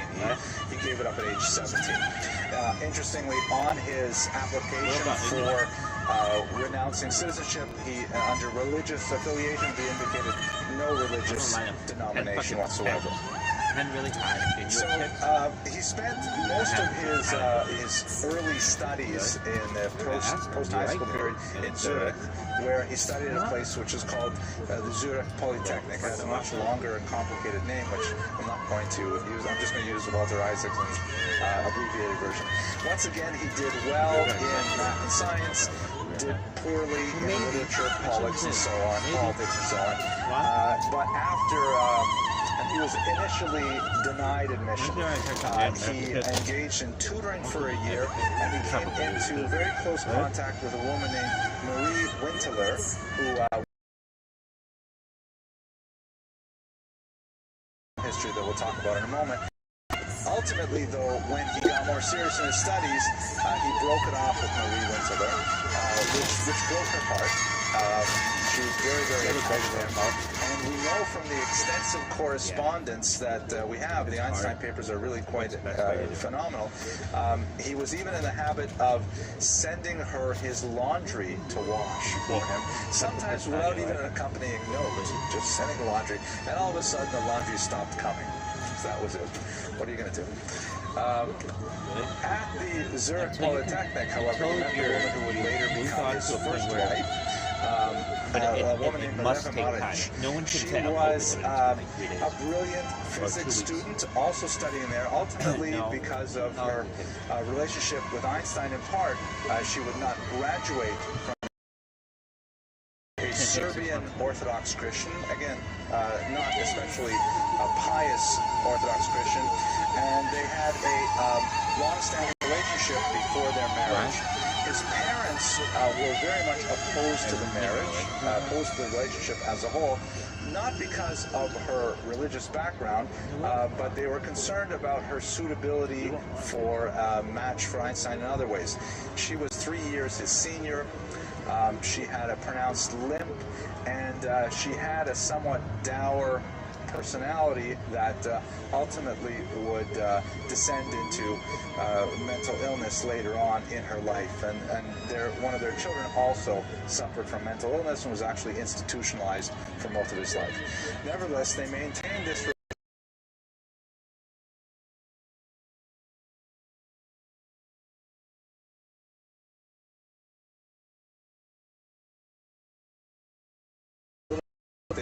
zero. Einstein never saw his first child. Mileva went back to Novi Sad to give birth to her, and we don't know exactly what happened to this young child. Apparently, she was given up for adoption to a close friend, possibly, of the mother, and she most likely died of scarlet fever just 2 years after her birth. Although there are these things are not confirmed. It could be that she actually grew to adulthood, but most likely the trail ends with her death of scarlet fever. Shortly thereafter,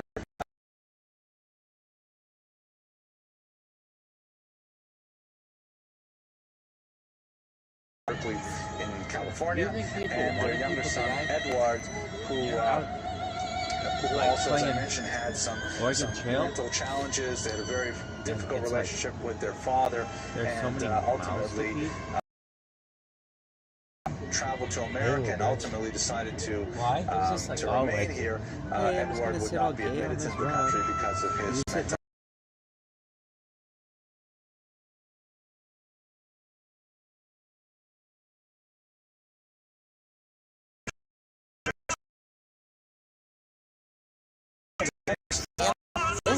And to be like, it's just like the most rejected. Part of the reason for this is anti-Semitism. Why is it gay? Another part is Einstein's own He's very happy. personality. He's very happy. Made it difficult He's for just the him gayest to thing in the world. He's just so happy. mentors who helped him through in their career. And he was found it's just like Mendel to get any kind of teaching position whatsoever. Isaacson even reproduces a small ad placed in the local paper that said, math tutoring, first lesson free.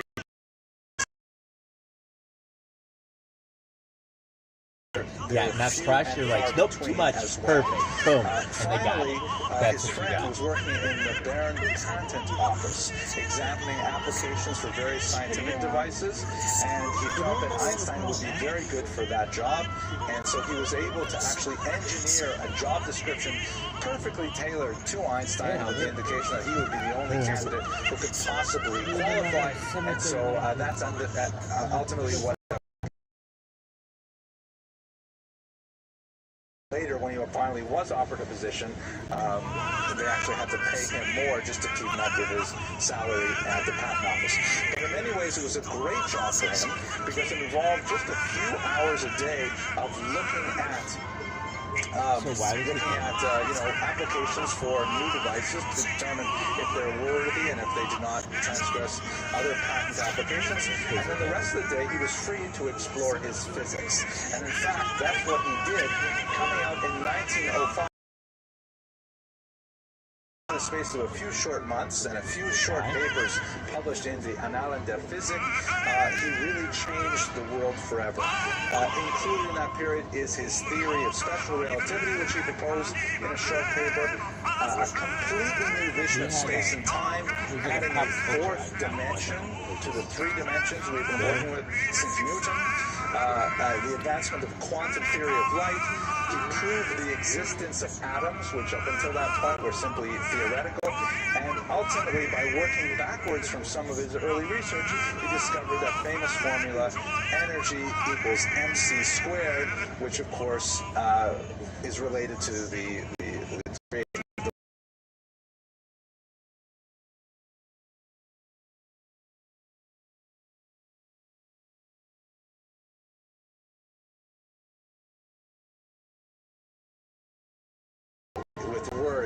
since we have no PowerPoint today. Basically, what Einstein proved with his Gedanken experiment, his thought experiment, was that space and time are intimately related.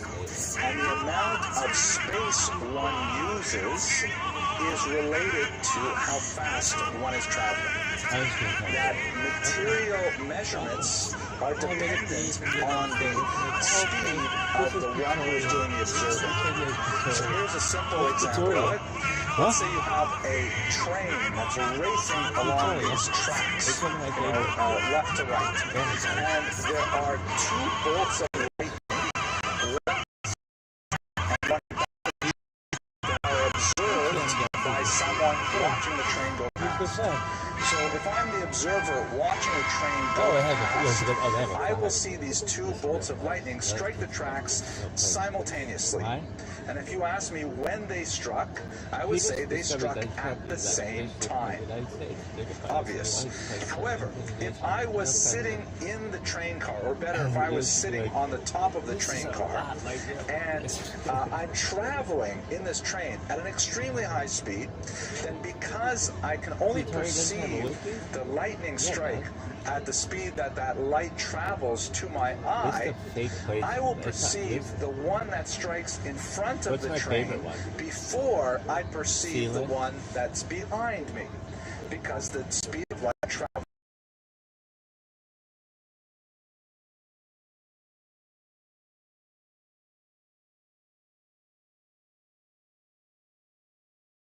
I'll see the one in front and then the one in back. And you can ask me 20 times till Tuesday. I'm always going to say it was the front one that struck first and the one that struck back. And in fact, both observers are correct. The one who, it all depends on how fast one is traveling when one observes it. And from here, the physics just gets so wild because it even has to do with things like measurement.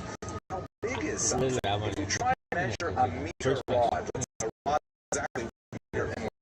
If I'm standing far away from it and I'm stationary, I will measure it the one way that I see it. However, if I am traveling alongside it, since I will see the part in front first, it will actually be compressed. It will be smaller. So the physical size of our universe entirely depends on how we observe it. It's mind-boggling. And of course, it caught the physical world completely off guard. There was a stunned silence from the community of physicists who saw these papers and simply did not know what to do with it. But then over the space of several months and several years, that papers in 1995 unsurpassable genius that completely all of Newton's physics. There was, and even as he was getting more and more recognition, however, he was still not able to get a job. For years and years after these path-breaking essays, which captured the world's attention, but even more so, as we shall see once he proved that he was correct, he could not get a job. Some of the things written about his applications include a passage like, Israelite scholars have all kinds of unpleasant peculiarities, intrusiveness, impudence,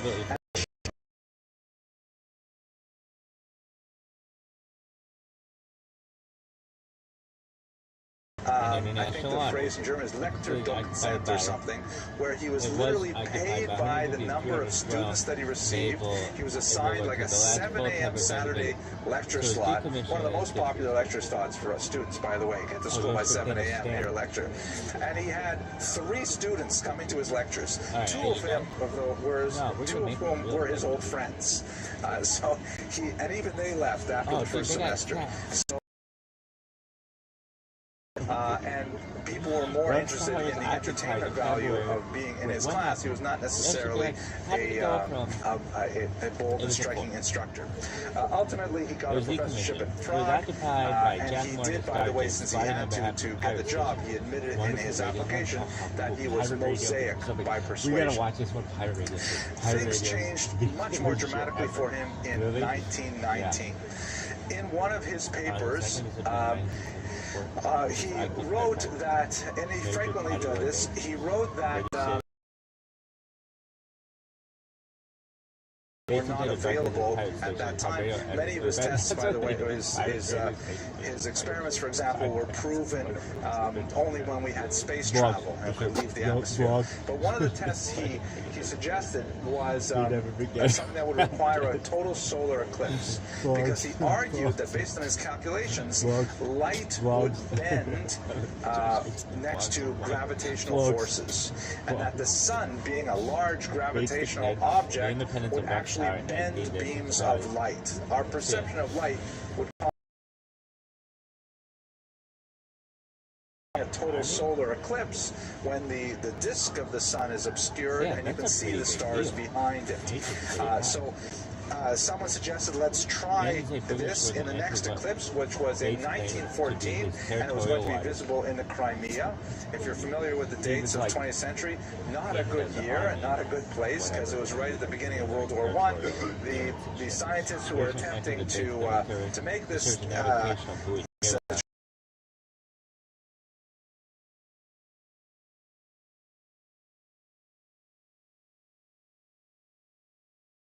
managed to take photographs of it. I have one here of the eclipse, which proved conclusively that light is bent by gravity. This physical world was not totally surprised, because this is really what he had written about in 1905, but the newspapers, including the New York Times, just went crazy over it, because here was a very dramatic story with an eclipse proving that time and space are limited, and Einstein had disintegrated.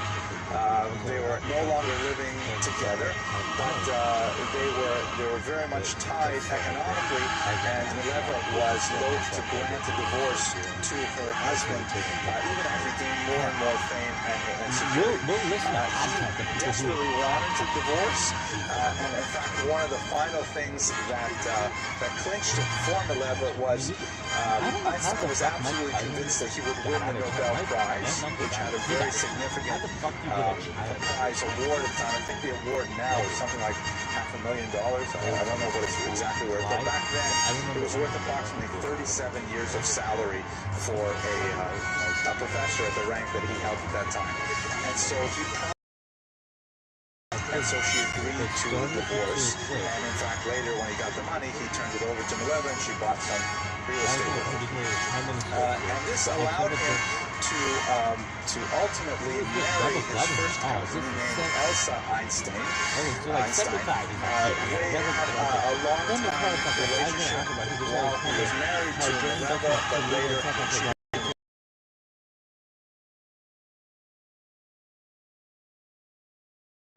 common occurrence, either in the streets or sailing.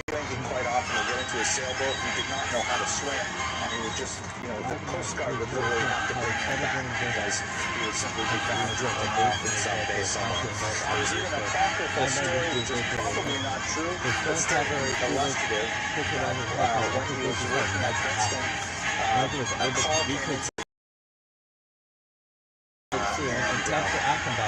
He said to him, well, could you please tell me Dr. Einstein's home address? And the secretary says, I'm sorry, I'm not allowed to give out that information. And apparently the caller said, listen, don't tell anybody, but I'm Dr. Einstein, and I forgot how to get home. So it's probably not true, but nevertheless, it's still within the category of his type of things. Einstein's wife, Elsa, would charge for autographs and for photographs of her famous husband, and she kept a very detailed ledger, and then she would take that money and donate it to charity. But she was essentially, kind of like his bodyguard, keeping him from an increasingly fascinated press. Turning a little bit to his thought and connecting it to Jewish views of Einstein's life, he, as I mentioned earlier, he was universe, that it was suffused everything whatsoever. He frequently talked to God, he frequently invoked God's name, and he felt that nature was an illustration of God's greatness. He's famous for saying things like God does not play dice, God may be subtle, but he is not malicious. But at the same time, he did not believe in a personal God. He later explained that he believed in a God like the philosopher Baruch Spinoza had described, a God who was involved in creation, but essentially never involved in petty human affairs, never responsive to prayer, never involved in history. So at the same time that Einstein was fascinated with God, he also did not believe in traditional Jewish personal God. who listened to human beings, responded to their needs, and so on. Really quite different from them. This is more like deism as a philosophy than anything else. Anyways, I've described most of his career in Europe, but storm clouds were brewing in Germany. There was, as the Nazi movement gained quite a bit of strength in the 1920s, there were several elections held in the very difficult times of Weimar Germany. That's the name of the interwar republic that was established in Germany between World War I and World War II. And there was increasing persecution of Jews, communists, several types of dissenters. Einstein himself happened to be exemplars of what the new Germany would not tolerate. They ransacked Einstein's summer home, stealing only a bread knife apparently, and Einstein said that he would have invited them if they had just asked. But it was very clear that Germany would not be a comfortable place for Einstein, and so therefore he chose prudently with his wife Elsa to remain in the United States. He had been offered a position at the Institute for Advanced Study at Princeton University, and that's the place that he would remain for the rest of his academic life. The attack on Einstein was part of a general attack on Jewish science that was very emblematic of the Nazis. Einstein's theories, just the world relativity, even though Einstein, by the way, preferred a different term. I believe the term he preferred was the inevitability concept, which gave it a very different kind of shading. But nevertheless, the idea of that things are degenerate science, Jewish science, because they perverted the ideal Germanic kind of goal of what is measurable and observable, empirically valid, and so on. And Einstein once remarked, if my theory of relativity is proven successful, Germany will claim me as a German, and France will declare that I am a citizen of the world. Should my theory prove untrue, France will say that I am a German, and Germany will declare that I am a Jew. So, it's kind of a tongue-in-cheek view of this, but nevertheless, Einstein felt as he was really a lightning rod for much of the Nazi anger at Jewish activity.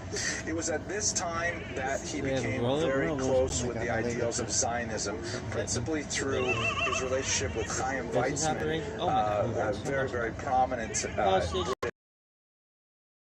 any kind of nationalism. He felt that nationalism was just one step away from militarism, and he disliked authority tremendously. Nevertheless, he responded to Weizmann's authority. Weizmann could tell him, you must go to New York and you must, promote this cause, and he would do it.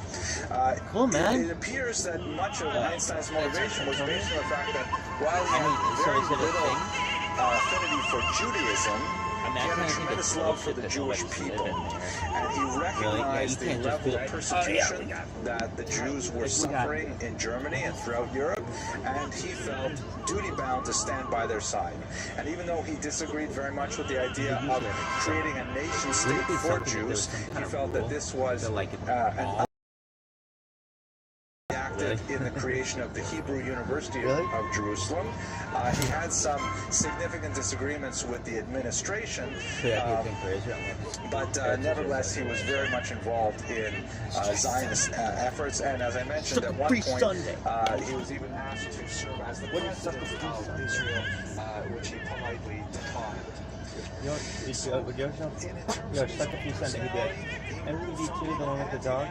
To being a Zionist, he moved from being a pacifist to a proponent of self-defense, because he felt that pacifism in the face of totalitarianism was in fact succumbing to the superior power of the state. Sunday.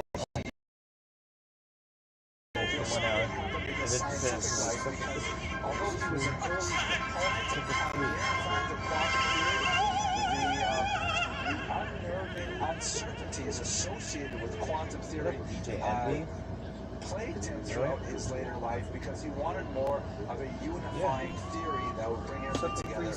Quantum theory, which I don't understand very well at all, basically includes just way too much uncertainty to be able to create general theories. We can see quantum theory working, but we don't know how it works is the bottom line that I get on this message, and he was very much troubled by this. Later in his life, when we're coming towards the last few slides here, he was approached in the 1930s by two Hungarian refugees who realized that his formula E equals MC squared allowed for the unleashing of the power of the atom.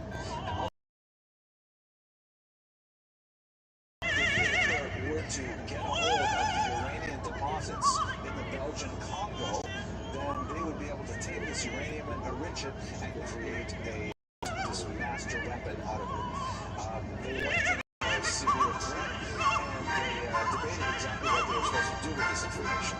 Ultimately, Einstein drafted a historically very significant letter that got to President Roosevelt explaining that the Germans were able to, don't forget, Germany was the most advanced scientific nation in the world at the time, and shortly after Germany declared war, Einstein's letter arrived indicating that, if the Germans get this first, America would be at a huge, perhaps fatal disadvantage.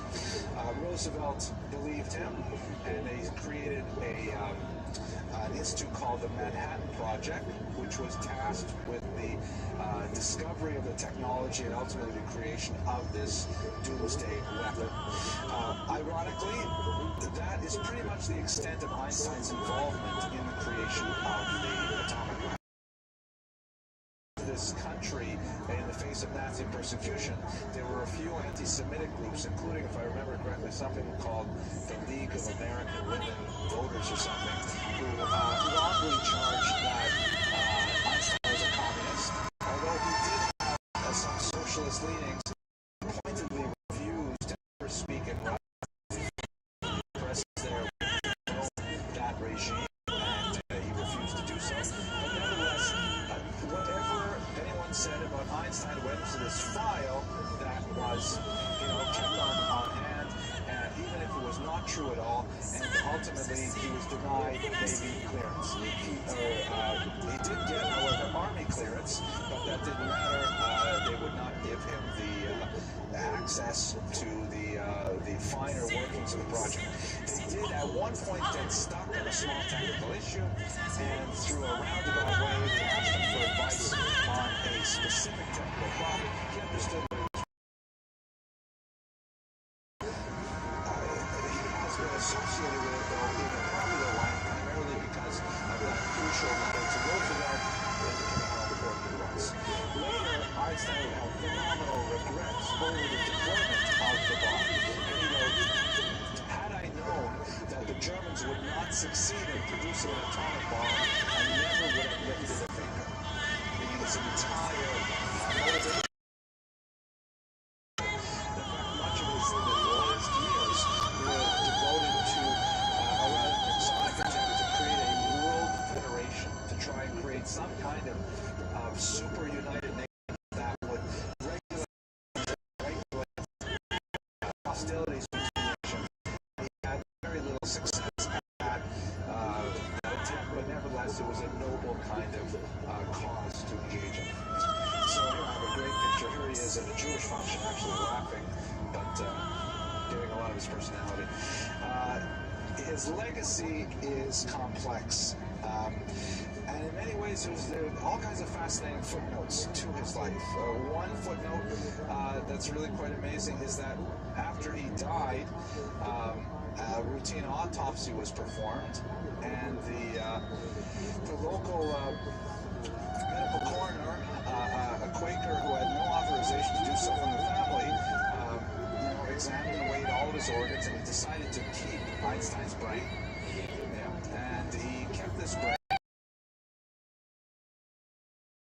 Interested in research. He cut it up into tiny little, microscopic slices and would give them away to anyone whose research suited his fancy. Nothing really significant has come from Einstein's brain since his demise, but there was one interesting possibility where one of his granddaughters by Hans Albert, who was adopted, secretly believed that in fact she was the daughter of Einstein himself. The way in which the brain had been treated did not produce the kind of results to determine whether or not she was actually Einstein's daughter. Nevertheless, taken as a whole, Einstein is an absolutely fascinating man. Many contradictions, pacifism, yet into self-defense and creator of the bomb. An anti-nationalist who became an ardent Zionist. A person of tremendous contradictions and tremendous contributions to our life as human beings and as Jews. Thank you very much for your attention. I apologize for no PowerPoint, but God willing, we'll have it up on the web for you soon.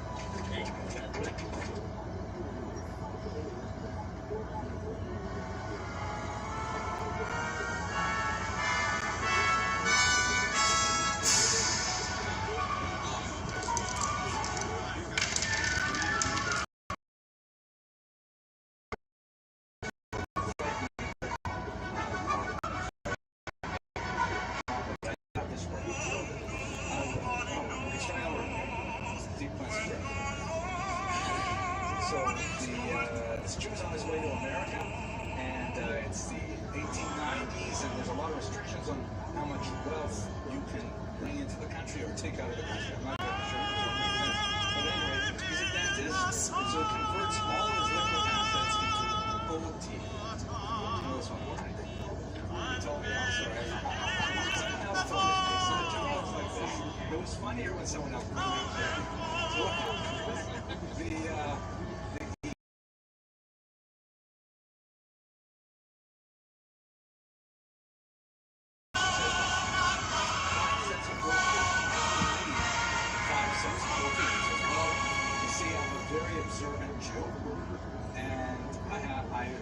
this isn't really strictly speaking necessary, but I like to have one set for meat and one set for dairy. And the ingredient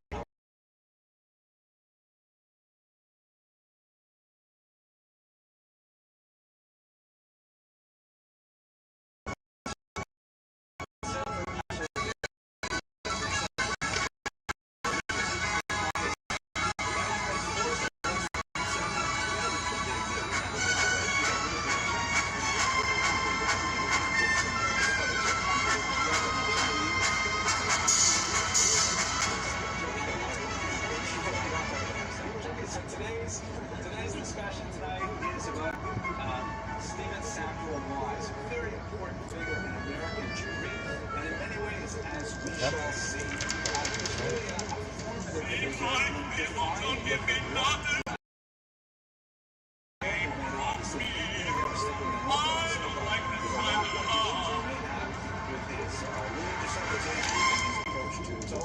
but this is a history course, and we're using his biography to kind of look at some of the major events that happened in America during the dates of his activity. He was born in 1824, died in 1949, which was without too much of a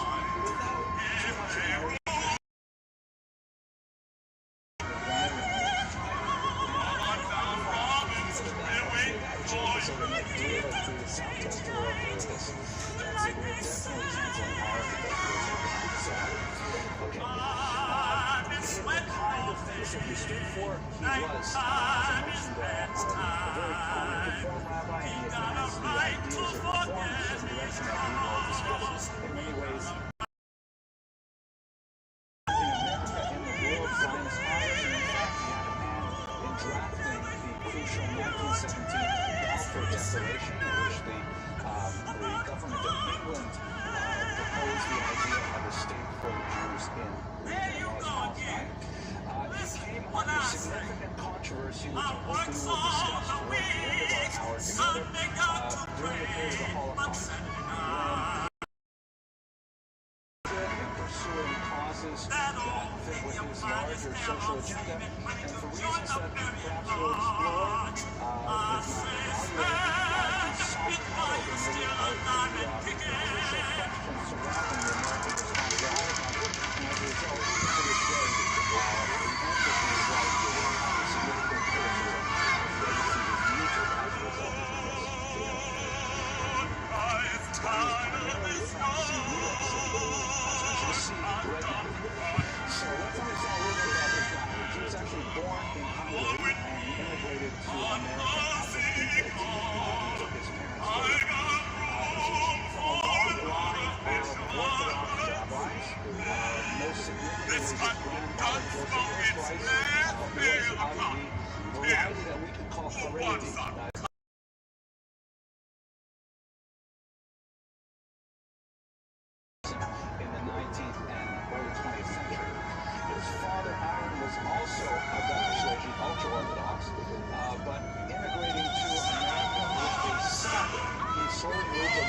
the center of the spectrum is actually one of the founding members of the Jewish Theological Seminary, which is the institution of the conservative movement.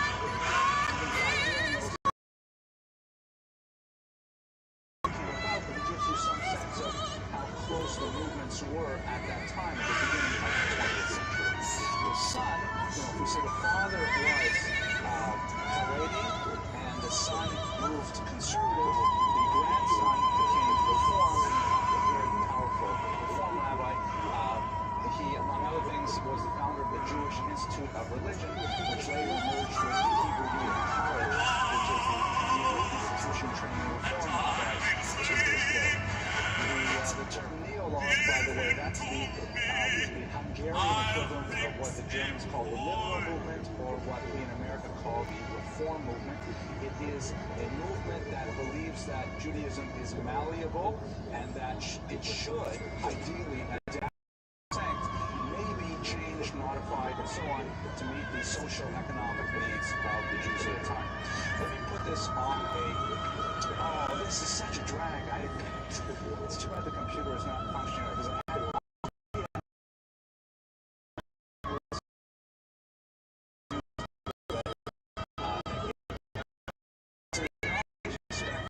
you through it. You have to imagine there are these great effects where the arrows drop in and there's exploding noises and things like that. The Jewish denominational spectrum is something that emerges in the 19th century. It especially is very profound, and the contrasts are sharp in Germany, which, if you'll recall the lecture we had a few months ago on Moses Mendelssohn, that's really the birthplace of Jewish denominationalism. What do I mean by denominationalism? Jews have, for centuries, as long as there have been Jews, there have been disagreements among Jews. Understanding of what's in the box and what is outside the box. What is considered legitimate areas of dispute where family members can argue about what the right thing to do is, and areas where if you do something like this, you're outside the family, or it's the Hebrew idiom,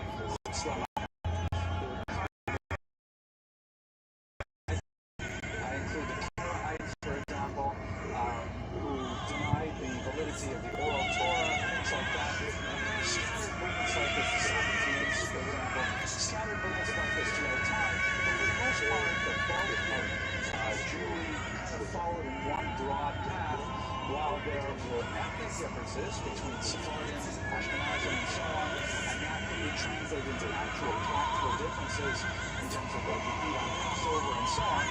The broad area of Jewish practice was common to all Jews. This changed dramatically in the 19th century, really at the beginning of the 19th century, when there was a grassroots movement. It also did not meet their ambitions for social acceptance among the non-Jews, especially in Germany. So, in a rather rapid fashion, many aspects of Jewish law were abandoned overnight. There was a slavish intention in many cases to try and make non-Jews actually separate very small to try and leave Shabbos, for example, to Sunday. It would be much more convenient to have Shabbos on the same day as non-Jews. Those motions were defeated. But other things like importing oil into the congregation to trade on Saturday, things like that were major wholesale changes. We don't know what's going on. The computer is just not working the way we want it to. It says 7 small dots. Here we go. Okay, and we'll click on that. Right. That is, there we go. See, they're very powerful. A line going left to right, which on the right wing you have insularity. So you have Jews who believe in greater insularity, greater separation from the outside world. The outside world is dangerous, toxic, and so on, and so we want to keep it to our own culture, it being self-sufficient for everything that a person could want. On the other hand, on the left wing, you have openness, which is this notion that, no, there's a lot that we can gain from the outside world, and we should be willing to adapt ourselves and just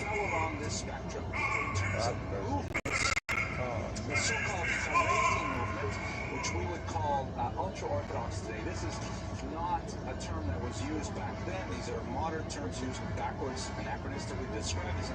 These were Jews, particularly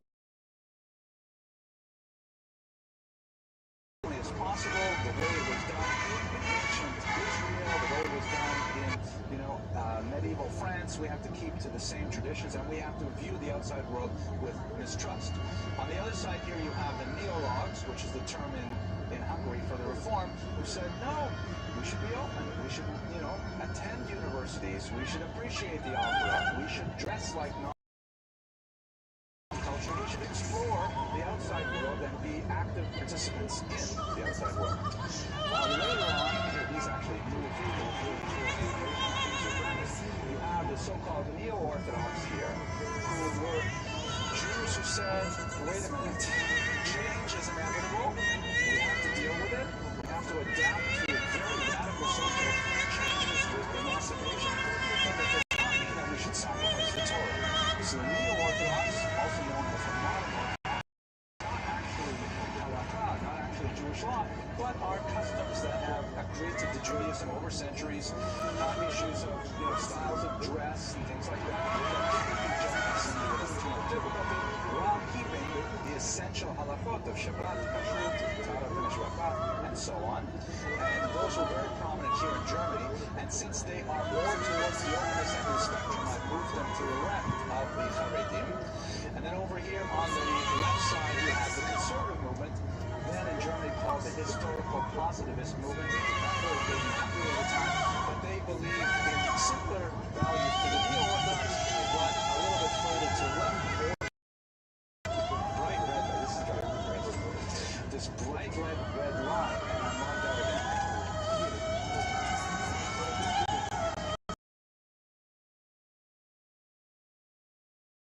That separates these movements. The neo or non-Orthodox and the Haredim to the right, ultimately, they believe that in the immutability of Torah, there are 613 commandments, Torah from Sinai, and it can't be changed. They may argue, like, do you have to wear this kind of hat or that kind of hat? But they say, hey, you've got to wear, let's say, a head covering. That's not necessarily a good example to take because it's not one of the 613 commandments. Everybody agrees you have to observe Shabbat with the traditional 39 halachot. Whereas on the left-hand side of the spectrum, there's this idea that, perhaps not all of those 613 commandments were actually given by God or mandatory. And that certain elements may have, come into Judaism over time, they don't necessarily fit. So when we look at the spectrum today, we're now moving to the left end of our spectrum for our discussion, looking at the reform movement, which is much more in the openness spectrum, but willing to sacrifice some of the things on major differences because the Tzaddukim, the Sadducees, accepted the validity of the written Torah. Only they didn't accept the oral Torah, at least in theory. But over here, there are a lot of commandments which may not be accepted even by the reform movement, saying, well, why do we have to stick with the written Torah? But it's in the same idea. It's in the same kind of idea. So immigrated to the USA, it's kind of an interesting story how he got here. His father had a very strong kind of social welfare slant to his thinking.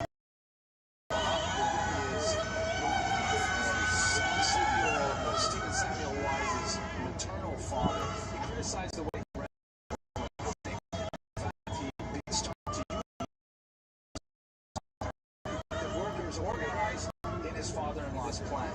So the father-in-law turned around and bought him and his family one-way tickets to New York City and got rid of the union maker by shipping him off to New York. And that's how he came, our subject came to New York as an infant. Just looking at, more broadly speaking, again, the history of immigration of Jews to America, I'm not going to spend much time on this because we're going to concentrate on other things, but we have basically three very significant waves of Jews to this country, increasing in numbers. 17th century already, Jews who had been wandering from country to country after the Spanish expulsion of 1492 and the Portuguese of 1497. Some of them went down to South America and then made their way up to North America, where they settled in various locales. We even have some locations here in Florida of these early Sephardic settlers. They were just a trickle, though, tiny numbers. In the 1840s, we begin to get a much larger wave of immigrants from Germany, Jewish immigrants from Germany, who were primarily fleeing for economic reasons and the oppressive nature of the anti-Semitic legislation in the German and Austro-Hungarian empires. There were, for example, as we discussed also in the Mendelssohn lecture, there were restrictions on marriage for Jews. Jews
which means the science of Judaism.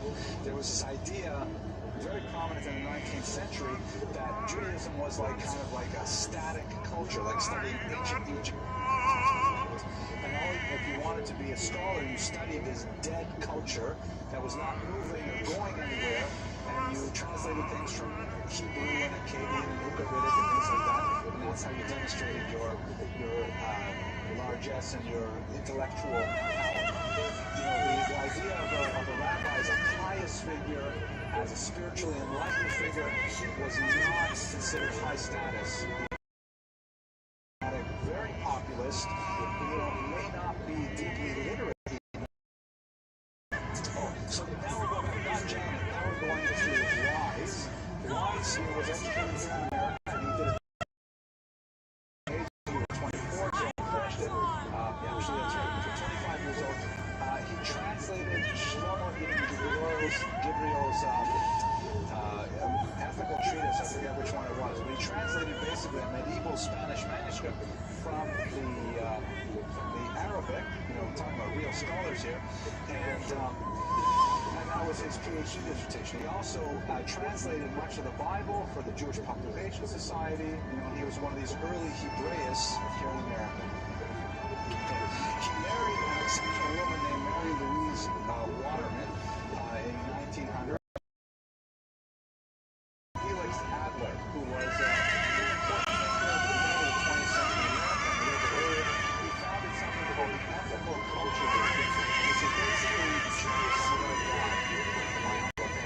Not like secular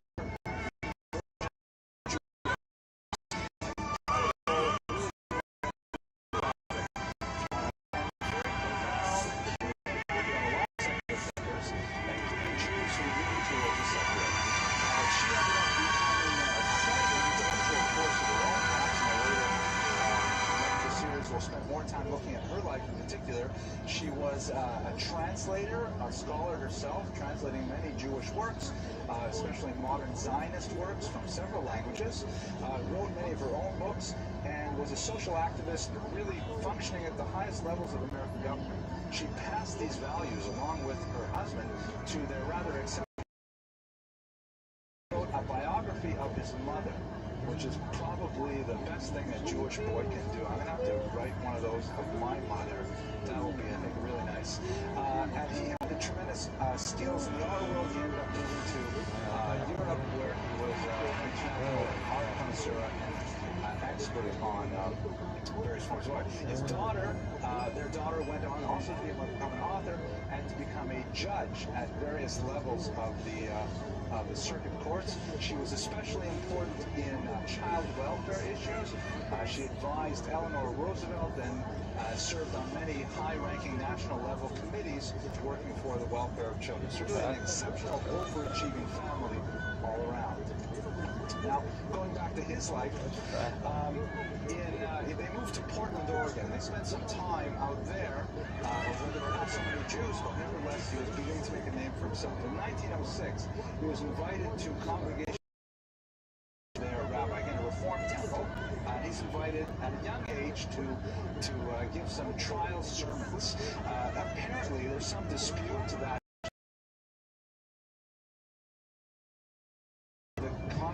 Refused to give him what he called a free pulpit. In other words, he wanted kind of like what the universities call tenure. He wanted to be able to say whatever he wanted from the pulpit without fear of losing his job. The board of the congregation was unwilling to grant this to him, and so he declined. And there was quite a bit of controversy over these version of events. He ended up going back to Portland, but then he came back to the Free Synagogue because it had, of course, a free pulpit. He could say whatever he wanted and not get fired. But it also had free high holiday seats. You could, everything was free. It was based on donations only, but there was no fixed price. Everything was designed to be totally in consonance with social welfare values. Yes, Joe, I'm afraid. I don't know. I imagine he had some fairly wealthy individuals. He's a very powerful speaker, very charismatic. I did the research into where the money came from. It reminds me of a joke. Did you hear the one? I'll tell you the joke. The one about Goldstein comes to the door to get in on one visit. The rabbi holds him back. So Goldstein goes to daven. Goes to the shore on Yom Kippur, and he goes to walk into the sanctuary, and the rabbi says, "Where's your ticket?" He says, "I didn't buy a seat." To be with the congregation. He says, it's really important. I tell the gold farm, it is a matter of life and death. You have to let me in. So the rabbi says to him, okay, fine, you can go in. That's it. I also like the iconography of Stephen Samuel Wise is pretty amazing. He always has this, I don't find any pictures of him smiling. It's always strong, stern, kind of like steely-eyed, determined, fighting kind of images. Here he is with his son, working on a railroad project. Yes. I don't know. Did the Free Synagogue become the central synagogue?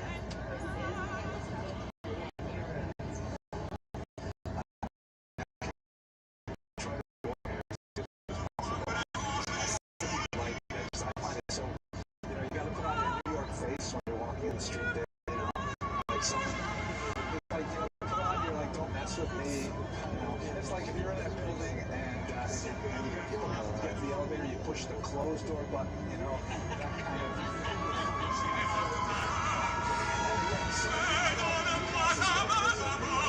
A lot of them are wonderful people. Yeah, I'll have to look it up. Also, in terms of his, political orientation, his philosophical orientation, he's liberal, and it's made a big impact on the way Jews thought in the 20th century. He was the founder of all kinds of civil liberties movement, including being the founder of the NAACP, National Association for the Advancement of Colored People, a very important institution for African Americans. He was also forthright defenders of very unpopular causes for the purpose of upholding the value of the Constitution. Again, quite often very unpopular, but nevertheless serving a valuable purpose as kind of watchdog of government abuses that could be otherwise exploiting people. Very big, like his father, who tried to unionize his father in the shop. That's a recipe for Shalom Bayah's disaster, if there ever was one. He was also very big in promoting labor causes, and he hunted out corruption wherever he could find it. In fact, one of his campaigns even brought down the mayor of New York, James Walker, who was found under so much stress of corruption charges because of Stephen Samuel Wise's activity. He ultimately resigned in 1932. On the Jewish side, he also founded the American Jewish Congress, which was a more liberal and at the same time more strident institution of American Jewry, an organization that was founded largely to get along. The Congress was much more active in exposing anti-Semitism and working for social causes outside of the Jewish community as a whole. At the same time, Wise was very much a Zionist, and this put him at odds with the Reform movement at the time. The Reform movement had taken a position already in the 19th century opposing Zionism. What could be wrong with Zionism? Why would a movement, especially one of openness, argue that Zionism is incorrect? You have to put yourself in the mindset of 19th century Germany, when the Jews are trying desperately to demonstrate that they deserve to be emancipated. And one of the charges, sometimes with an anti-Semitic basis, sometimes I think a legitimate political argument, is saying, listen, where do you belong? They ultimately return to Israel, perhaps under some messianic period. The specter of dual loyalty, if there ever were to be a war between, let's say, Germany and France, which happens about every 30 years in the 19th century, and you have to fight against French Jews, which side will you fight on? Or even if there were to be some kind of Jewish state saying no to Zionism, our home is here in Germany. And you see that in a lot of different ways. Like, for example, the very use of the term temple to describe a house of worship, in Hebrew, that's a loaded term. We use the term synagogue, Beit Knesset, which means basically house of gathering, right? Beit house, Knesset of ingathering. Same thing in Greek, sin means together, Goga, which means to congregate. The term temple, there's only one temple in Jewish history, and that's the temple in Israel, Jerusalem. okay, it was destroyed and built, so it drew 2 temples. But to call, for example, you're building a temple, Emmanuel, this is our home, right here. Even though it went against the opinions of classical reform, and by the way, most reform rabbis later came to Weiss's position as well. So the reform movement did shift along with Weiss, but even here in Miami, I understand that it was Temple Israel for a long time. They had classical reform where there were these kind of attitudes back when they, 50, 60 years ago. I'm not sure. I probably should say it. I'm not sure about it. But I made lots of mistakes. There's lots of mistakes. But anyway, he founded the New York Federation of Zion quite early on in the Zionist movement. He worked hand in hand with Herzl. Herzl dies in 1904, and so the last very productive years of Herzl's life were conducted with Weiss at his side as his primary representative to the strong and growing American Jewish population. He represented American Jewry in the World Zionist Congress in Basel. That would be the year after it was founded. And as I mentioned earlier, he was also very much involved. Hear a little bit about how that sort of thinking was played out by American Jewry. And I want to jump ahead a little bit to say how I'm not sure that he is the primary factor involved, but nevertheless we see his thinking quite common.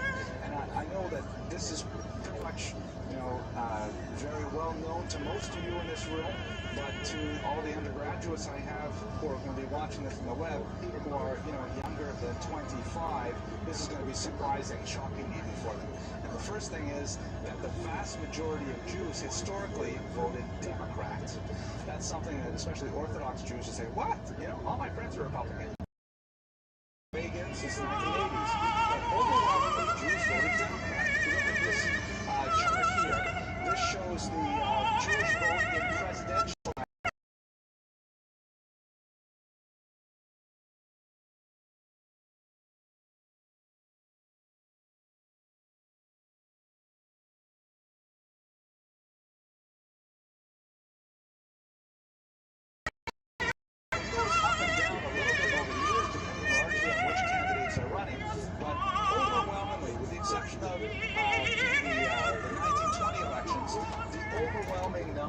Of Jews, way more than 50% voted Democrat.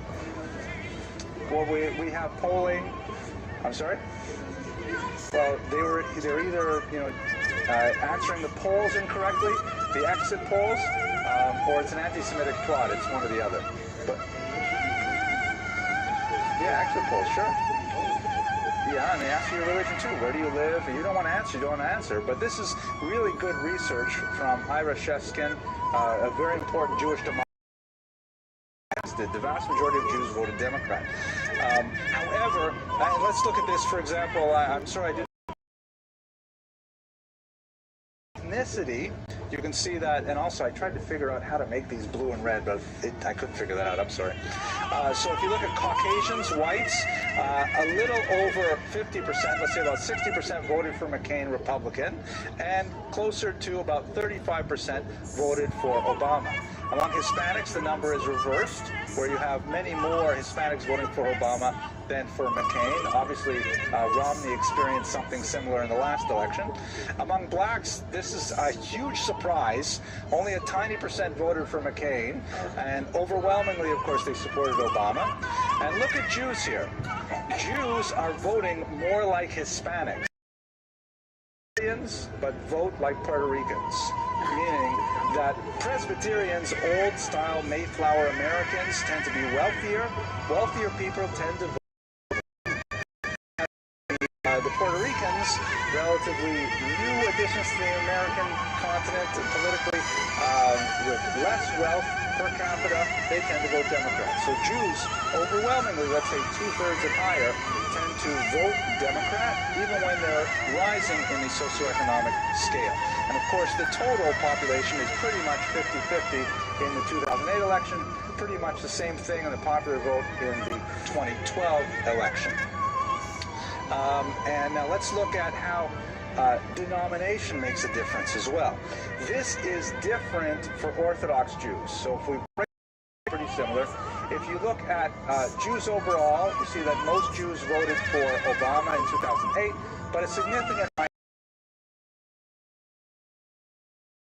5% of Orthodox Jews voted for McCain, and about a quarter, 25%, voted, there it is, 25% voted for Obama. So for reasons that are too complicated for us to go into today, the Orthodox vote tends to be the reverse of the general Jewish vote. General Jewish vote is higher Democrat. The Orthodox vote is higher Republican. And obviously the reasons for this is too much for us today, but I want to emphasize the idea of the liberalism that's closer to the democratic values that is clearly the emphasis of the influence of people. There can be a lot of reasons. You can look at perceptions of his support of Israel, perceptions of his family issue. There are a whole host of issues that you can use to unpack this vote here. If it wasn't for his being black, would that be different? Yeah, well, I think the my guess is, and this is like I'm in the history department, but not in the theoretical history department, but I would guess that the numbers might not be as extreme. But when you look at candidates before Obama, before 2008, this pattern, the Republican trend was increasing. I think it has mainly to do with the perception of what is the social agenda. Issues like abortion, gay marriage, things like that, you know, tend to polarize Orthodox voters. And so a lot of those things fold into this. At any rate, so if we take the Orthodox out of the equation, this is all like Stephen Wise's kind of activity. Yes, Joe. So go ahead, Joe, and then I could get one. Yeah. If we have a chart like this on Kennedy. So I don't know if I'll do it this, maybe I can squeeze it into another lecture. But the point that I want to emphasize here is Wise's influence. Please. Sure, that's true. Studies done at the local level in New York City. And if you look at neighborhoods, zip codes that are overwhelmingly more African American, all of a sudden Obama's off the charts. So you get a much more like a scalpel precise view when you look at neighborhoods. These are kind of broad tendencies overall. But valid point. Okay, let's go back to the early 20th century. He's big in international politics. This is a person who really stood on the world stage, and not only for Jewish causes.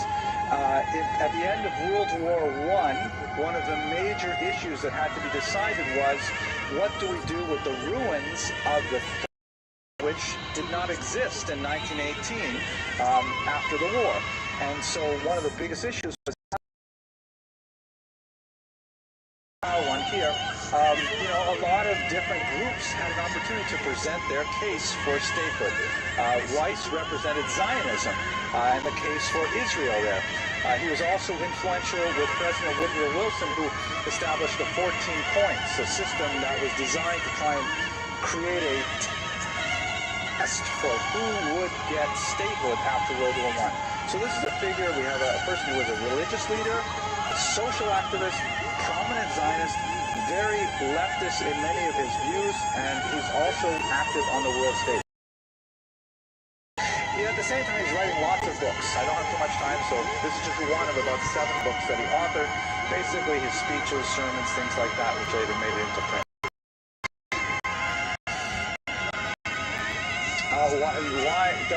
There was the old Austrian spelling that was his father's. They changed it to Wise when they came here.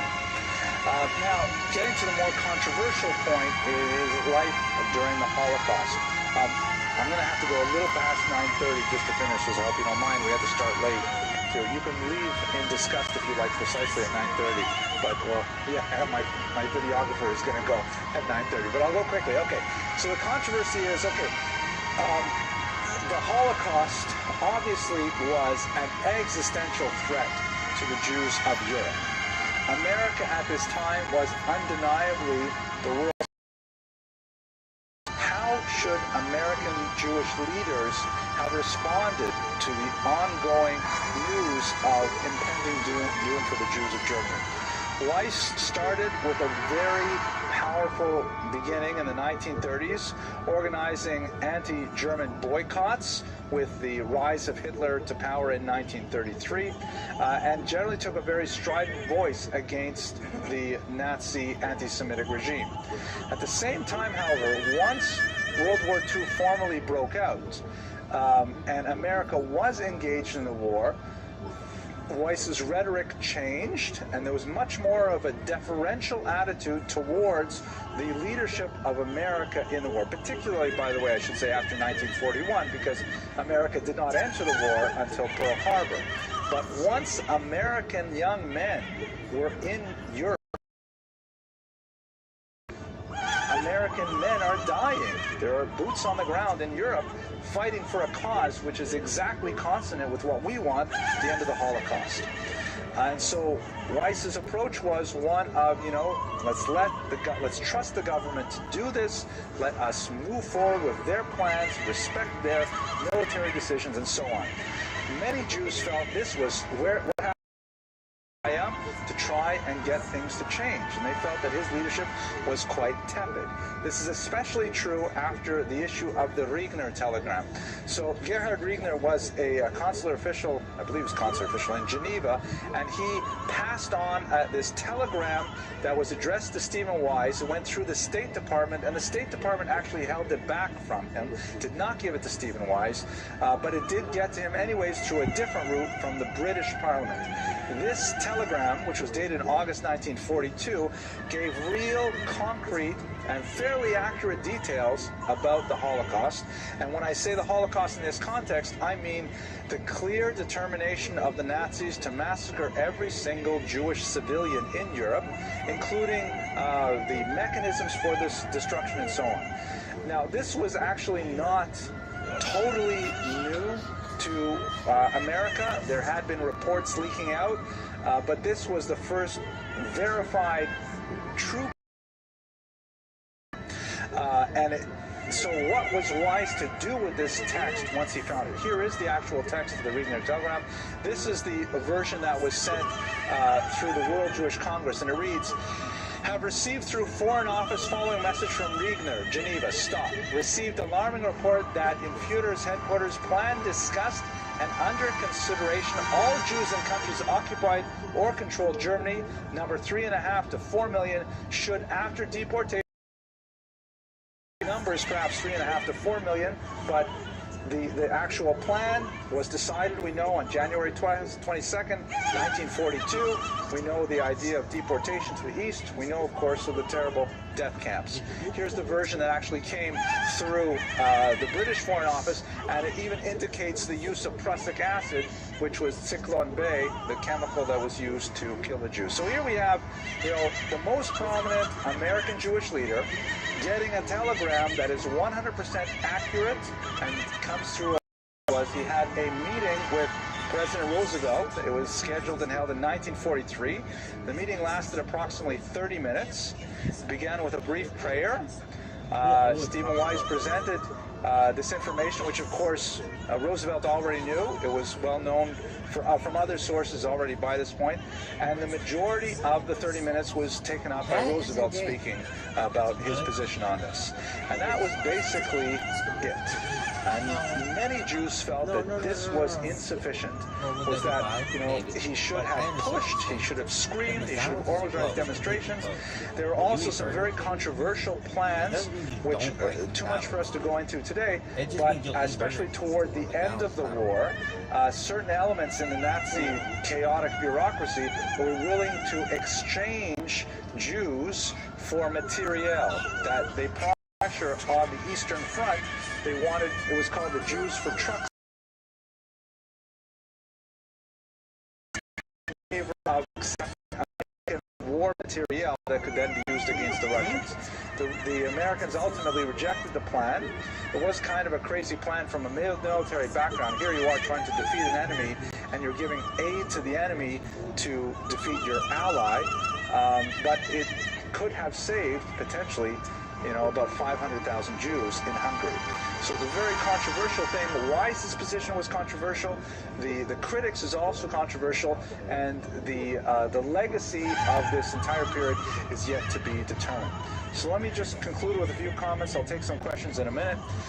Ultimately, though, with a recap of Weiss's life, we see that in many ways his Jews, not specifically Orthodox Jews, viewed as the ideal rabbi, someone who was learned, erudite, leftist, activist, Zionist. These were the kinds of adjectives that were used to describe his life, and that was used to describe, the ideal rabbi for many. His legacy is one of tremendous influence on Jewish voting patterns, on Jewish thought. It's somewhat more mixed and controversial when it comes to the difficult period of the Holocaust, but nevertheless, Rabbi Weiss's approach to the problems of the day definitely made a major impact on the way Jews think, even because we're already out of time. So thank you very much for attending.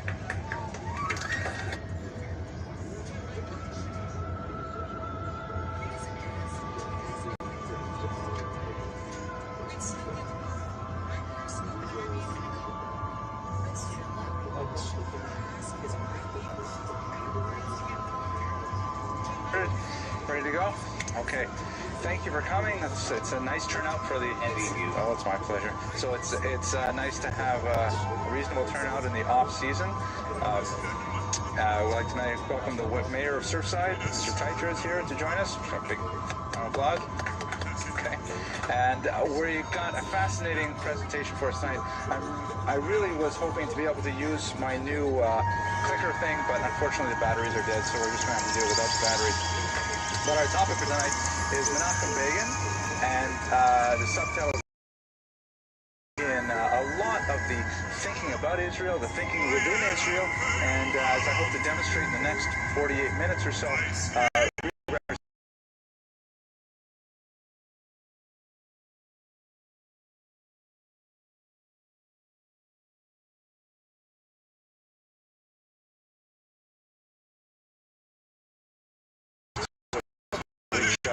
I did receive from a member of the audience. I'm just going to adapt it a little bit. And Elia at TorahCafe.com is going to edit it out before we put it on the web. But the joke goes like this.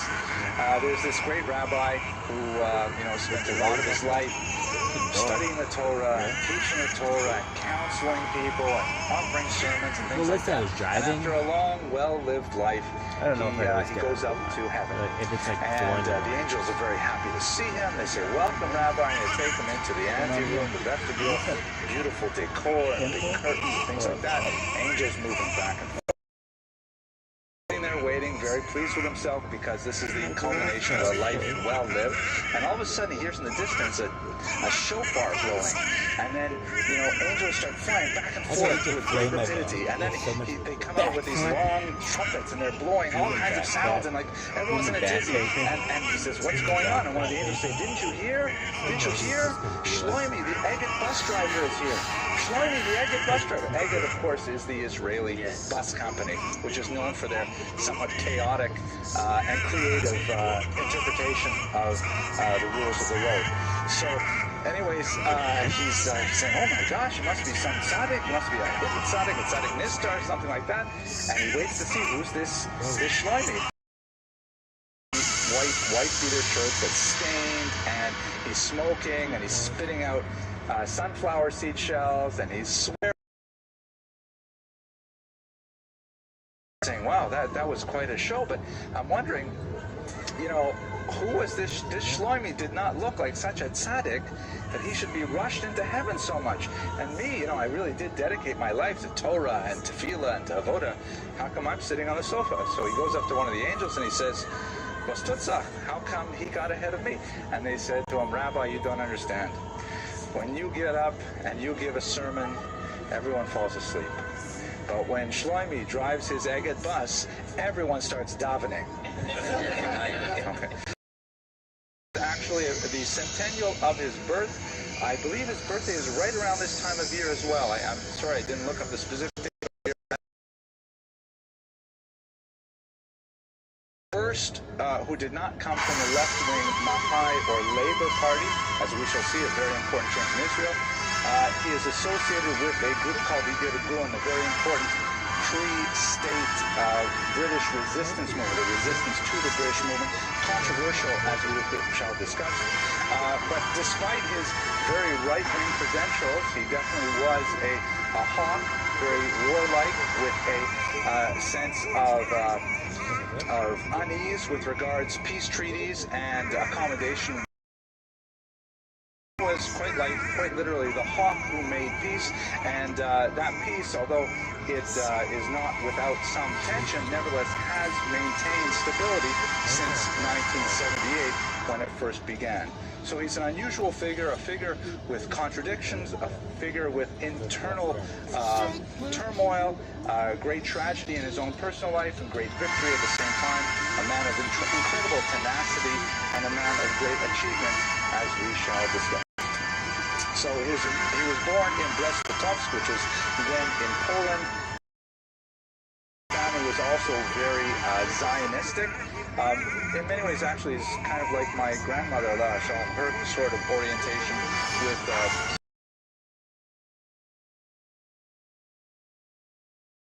Hatzair is a very left-wing, really communist Zionist group. But he left after 2 years, and at the age of 14, he joined a much more right-wing group called Beitar. Hashomer Hatzair means the young guard, and that is a really sort of communist-sounding phrase, you know, like Komsomol, the communist youth, things like that. Beitar, on the other hand, is a reference to a place name in Israel, the great Battle of Beitar, associated with the rebellion against the Romans in ancient times, which was a site of great motivating principle of Beitar was to train youth in Israel, in Poland, for an eventual paramilitary role in Israel in the forthcoming Zionist state. He went to law school at the University of Warsaw.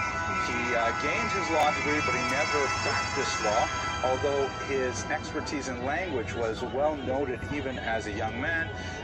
He was fluent in classic languages, in many a demagogue, but nevertheless he was definitely a master of the spoken word, something that he attributed to his training in Warsaw.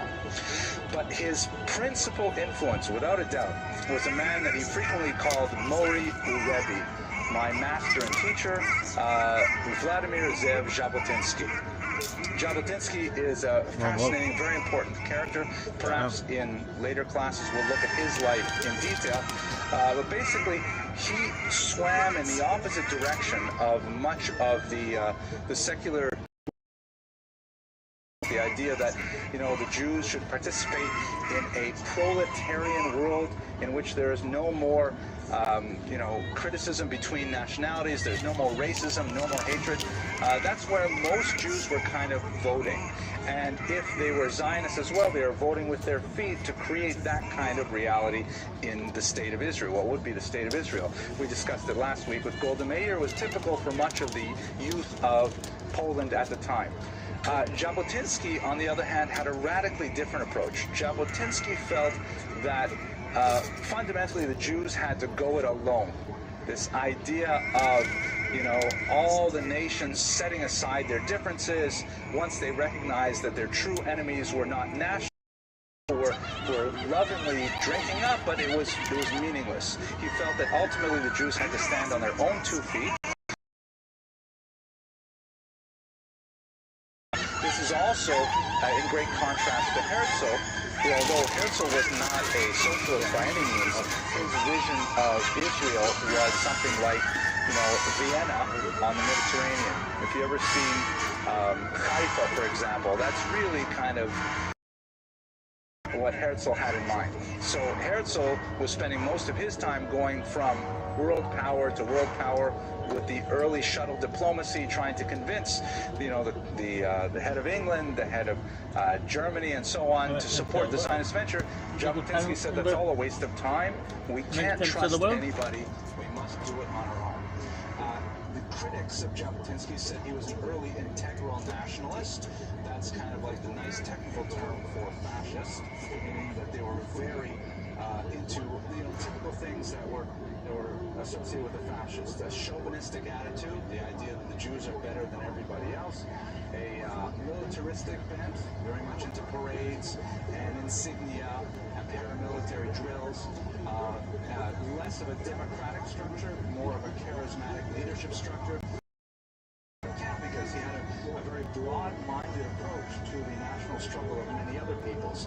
And in contradistinction to many of his peers, for example, he felt very positively about the Ukrainian national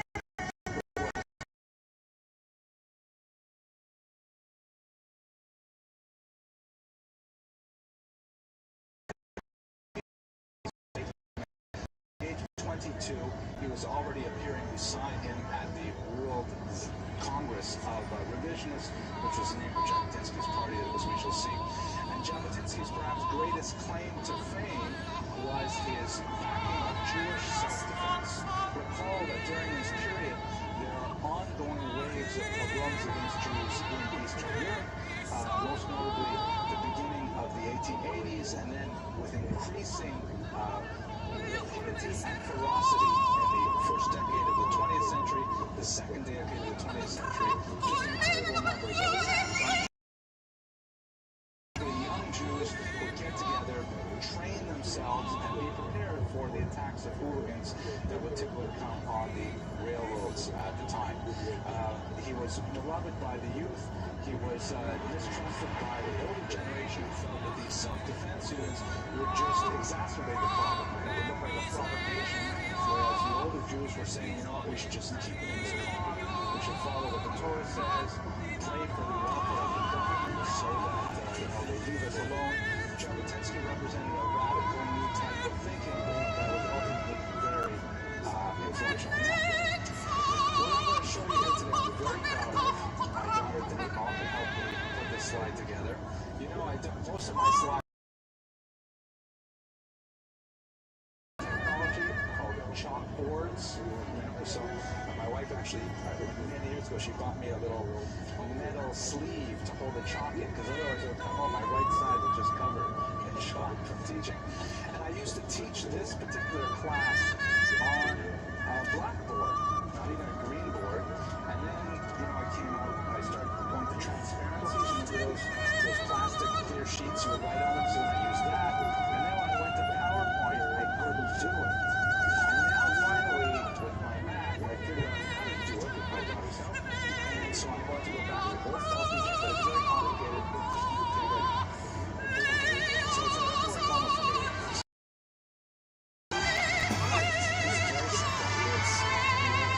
Towards the socialist end and towards the capitalist end. And that's obvious. Jews, leave it alone. It has to be more complicated. We have two axes for our political spectrum. A left to right and up and down. So here we go. Let me label these. There's four part of points. The first is Zionism. The second is the third is capitalism, the fourth is socialism. So what are these four elements in the Jewish political spectrum? So let's put Zionism up here. And by Zionism, obviously, we understand the Jewish right to create a Jewish homeland in the land of Palestine. We've spoken about a few different answers, but that's going to be at the top, the y-axis of the spectrum. The Dorotite, the word Dorotite in Yiddish means to see it. So Dorotite means a Jewish polity over there, Dorotite if you want, there in Israel. But other Jews will say, no, let's reorganize ourselves here.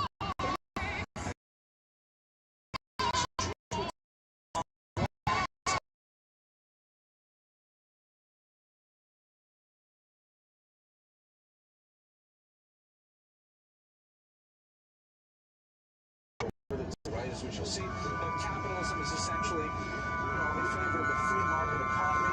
John Smith, the idea that, as long as you give people as much freedom so they do not impinge on others' freedoms, then the society will prosper as a whole, and so on. And that's contrasted with socialism, which is the idea that, no, you have to have a command economy controlled from the top that regulates how, income is generated and spent, shared, and so on. Those are our four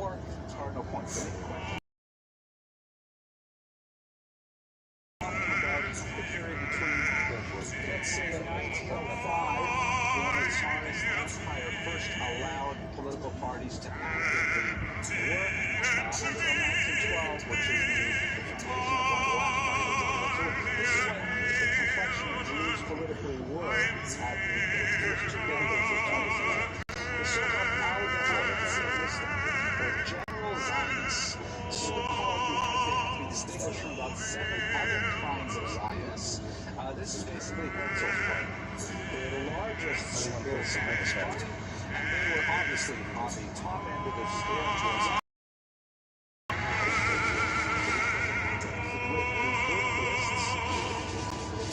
basically a communist-style party. They were of history, which tried to minimize national differences. The point is say we should try to, the Zionists, the trend of history is to minimize national differences. They wanted to be down here with the oil. Then the third group would be the Coalition. We spoke about them last week with Golda Meir, the third party, the workers of Zion, who believe in Zionism, and at the same time, they're socialists. They want Israel to exist, to be a Jewish homeland, but they want it to be a socialist country. And then finally, the last group, we should work on Jewish politics here in the diaspora, and it should be fundamentally capitalist. Okay. Any questions so far? Yes, go ahead. That's a Yiddish transliteration. Yeah, it's these. You would call it, yeah, it's a Volkspartei in Yiddish. It's a Yiddishist party. Okay, we're all right with this? Now, here's an important party for us. These are the revisionists. So-called because they wanted to revise things. They took their cue from the revisionist parties after ultra-capitalist in the sense that they want no truck with other peoples. They really believe in the toxicity of non-Jews, and they were untrustworthy, and they had to be handled kind of like, at a full arm's length, and essentially the Jews had to stand on their own 2 feet and just take it. They believed in much more aggressive, even violent means to achieve this end, very militaristic, and very kind of pessimistic about the possibility of a flourishing of peace in the region. We'll see how that plays out in another year's life. I don't know. So far, have you really enjoyed the animation? Did you like the... Yeah. So, now here, I normally don't like this, but since I learned how to do it, I got... Sorry, I'm fine. Let me tell you what happened to these parties. Just to jump ahead in my lecture to the bullet. Isn't that cool? Did you like that? It keeps dropping down and they go like this. Okay.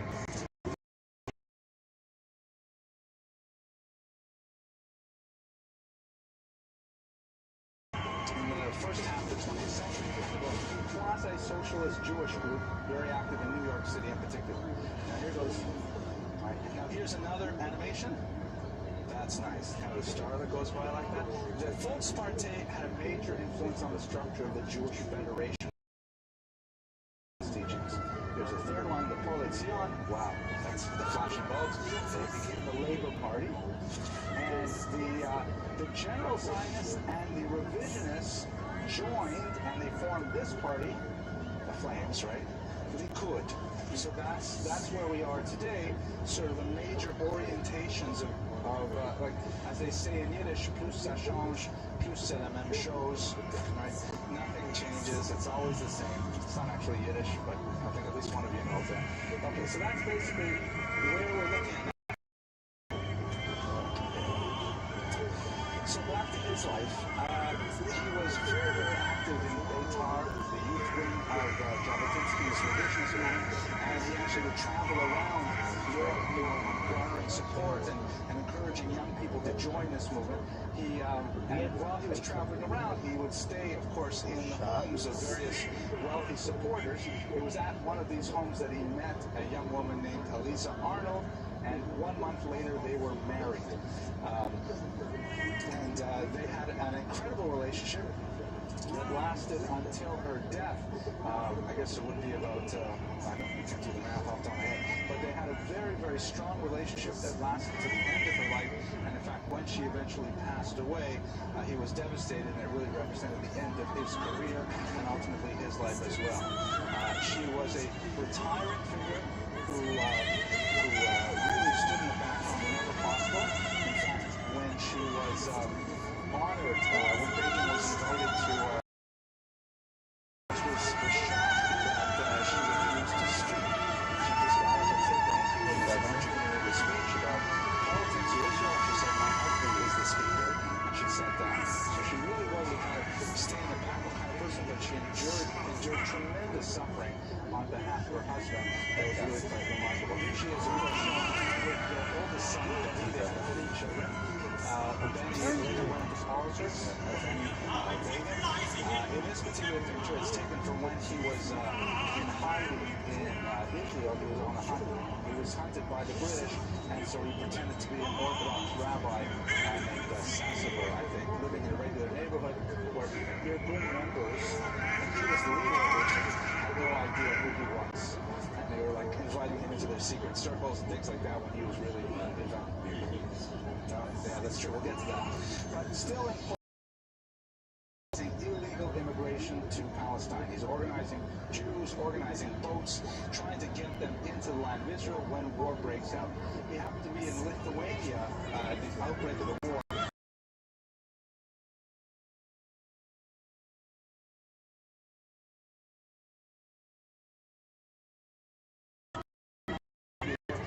Who was going to take over a portion of that territory. It happened that once that was settled, Begin found himself on the Soviet side, and since he was a prominent Zionist activist, he was arrested by the Soviets before he could be arrested by the Nazis, who would of course invade Lithuania a couple years later. He was sent out to the Gulag, where he was tortured and imprisoned for several years for his activity with the party.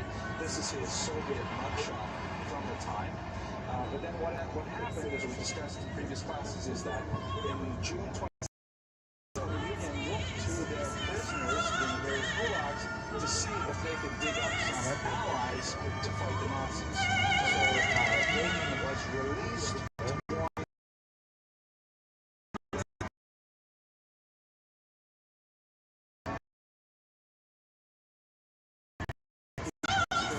Israel in May of 1942. The division of the Polish army, or the Jewish Polish soldiers, they set up a special unit in Palestine to fight alongside the British. Because remember, the British and the Polish are allies at this point, and that's his kind of circuitous rule.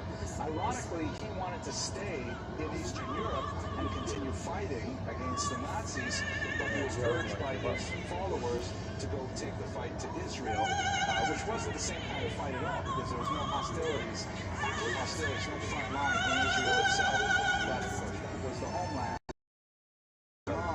We skipped over this a little bit last week because it's more relevant to us in our lecture today. The Arab-Israeli relationship is going south very rapidly. There's a lot of debate over the demographics about how many people actually lived in Palestine at the beginning of the 20th century, but there's no question that the Jewish population and the Arab population grew proportionately, which leads many Israeli interpreters to say that, as more Jews moved to Israel and created more of an economic infrastructure, bringing a lot of Western support with them, a lot of Western know-how, draining the swamps, that kind of image, a lot of Arabs were also attracted from Lebanon, Syria, and Jordan for the economic opportunity. Would you recall they are like the more socialist, more dovish orientation, which dominated Israeli politics for so long? They discovered that some of their socialist ideologies were counterproductive in the land of Israel. Specifically, they had 2 values that came into conflict with one another. On the one hand, they wanted to have, obviously, peaceful, harmonious relations with the indigenous Arab population, or the new Arab population, that was to be sure. But on the other hand, they valued, as socialists, the notion that the Jews should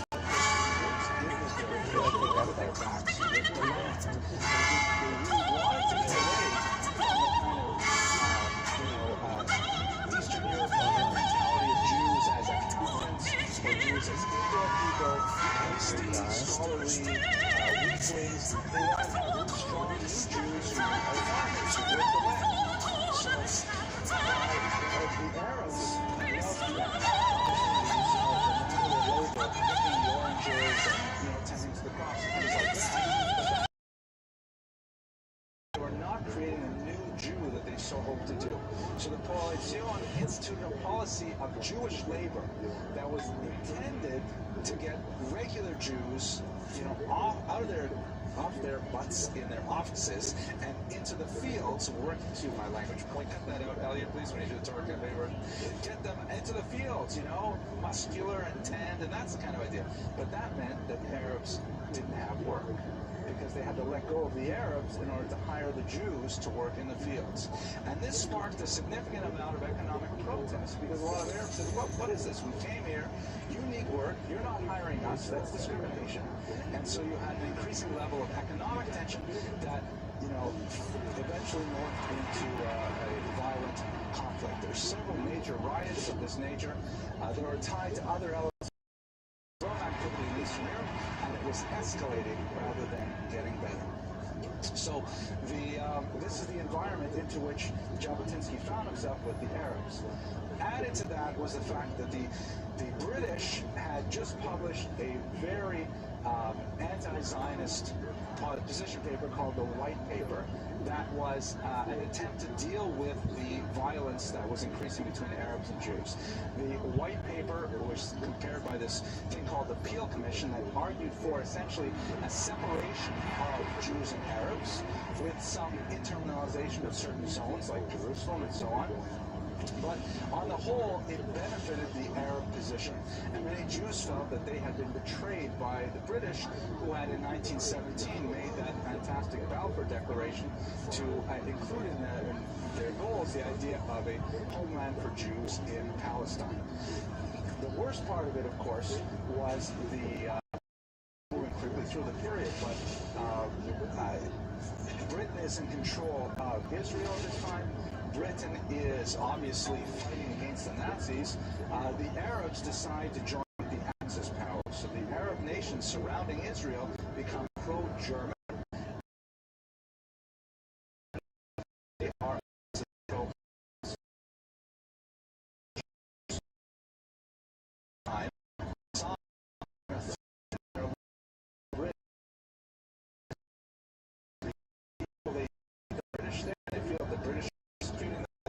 allowing enough Jews to live there and so on.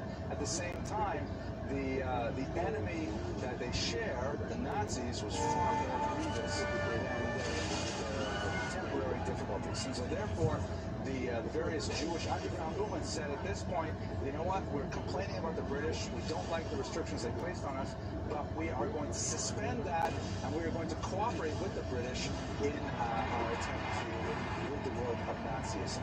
Shortly after the war, which of course ends positively in terms of the major conflict, the Brits immediately return to that very restrictive immigration policy, which is disastrous, because after the at least 3 or 4 million displaced Jews who cannot go to their homes, either because of the political situation, a lot of these homes have been overrun by the communists now, or because of the hostility that's still regnant there, or even more basically, the notion that they're not wanted back home.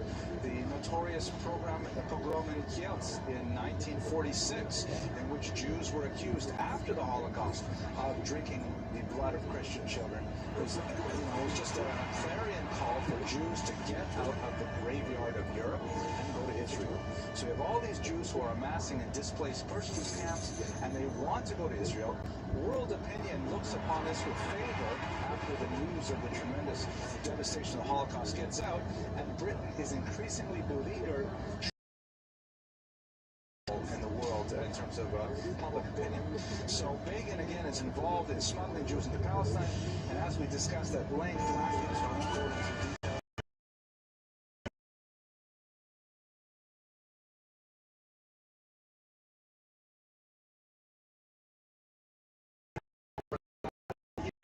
Ultimately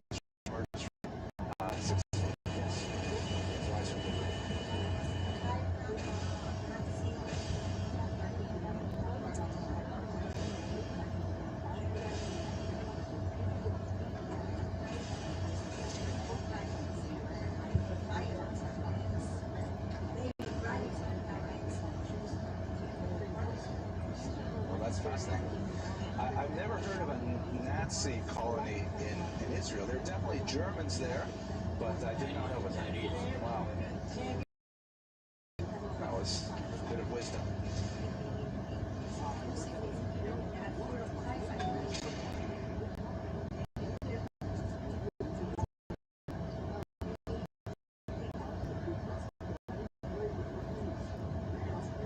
Incredible. Incredible.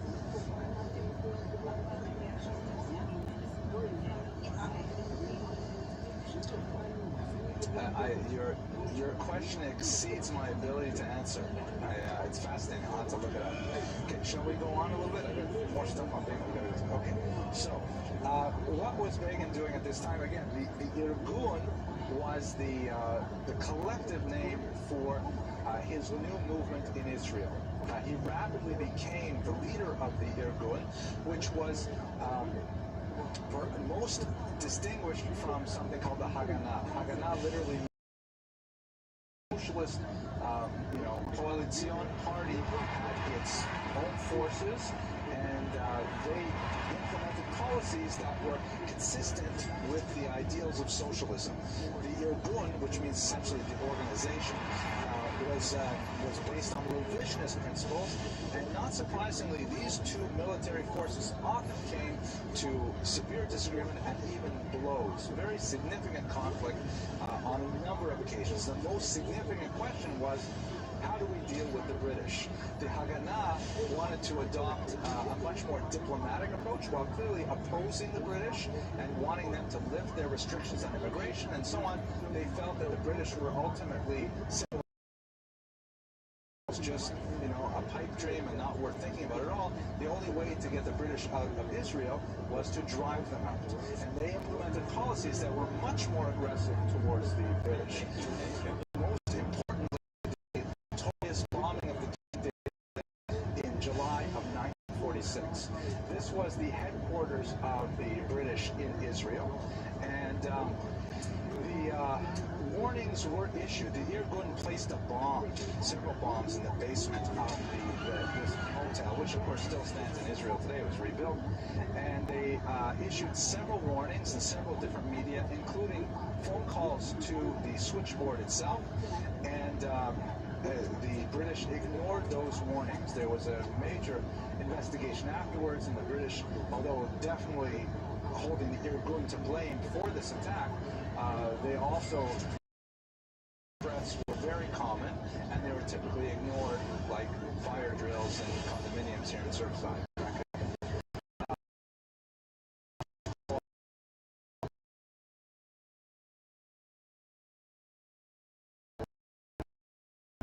And that includes British citizens, Jews, and Arabs as well. And this represented a major turning point in the escalation of violence between the Israeli underground and the British. And a bounty was placed on Begin's head. I'll show you the picture of it in a minute, where he was. They would offer £10,000 for anyone who could bring him back, dead or alive, because he was the leader and mastermind of this movement. There was also very, very harsh criticism from the Jewish Haganah, who wanted to call off this entire episode. And Ben-Gurion, who was the leader of the Mapai party, he was later the first prime minister of Israel. And in some cases, the Haganah even captured the Irgun fighters and gave them over to the British. So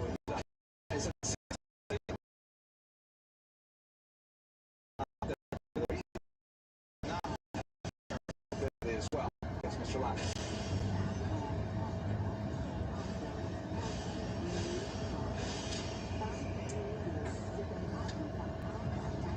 Well, I don't think that the Irgun's intent was to kill. Their intent was to send a message that, you're not safe anywhere. And by the way, we should realize that this is happening to the British at the same time in India. They're having a miserable time with Mahatma Gandhi, with Jinnah and the Muslim Brotherhood, Muslim Party, I forget what they call it over there, and the British essentially give up on India at the same time too. They're just taking a beating from the colonial powers because they're no longer wanted.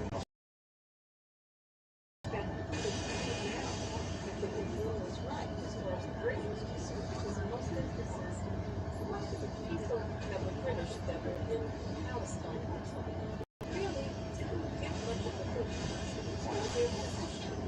I'm not going to, I don't want to pass judgment. My goal here is to just try and present the facts in as neutral a position as way, and of course you can interpret them any way you like. But I'm doing my best to maintain objectivity. I have students who are on the other end of that camera that have to hear this. Okay. Anyway, here's a kind of a cool. The context of the Arab-Israeli war. Reagan's policies and Israeli politics afterwards is the massacre at an Arab village called Deir Yassin. It really deserves a far more detailed treatment than I allotted. But basically what happened was Israel and allied attacked an Arab village that was significant for strategic reasons, and although Begin himself was not involved in the operation, he was not present at the time, he argued for restraint. Something went wrong. There's a lot of debate over what went wrong exactly, but there was a horrible massacre of men, women, and children in this little village. Numbers differ. Some bring it as low as 100 people, others place it as high as 300, but it's universally recognized that this was a massacre of civilians by an early resistance movement that had become. If we have more time, we can go into the back and forth as to how it went wrong. The warnings were issued.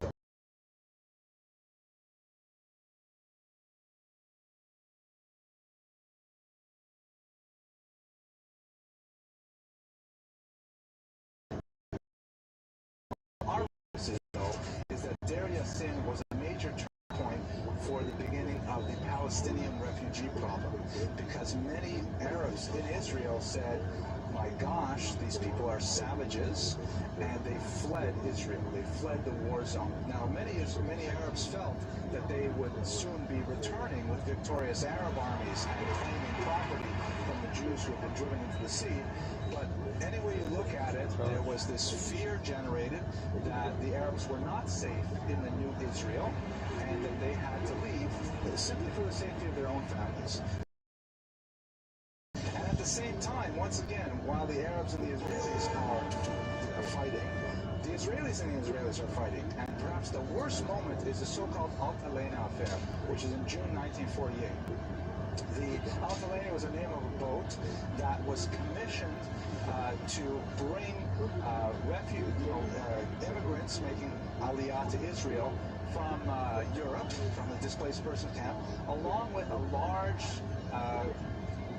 container load or a large cargo of weapons, including tanks, machine guns, large weapons.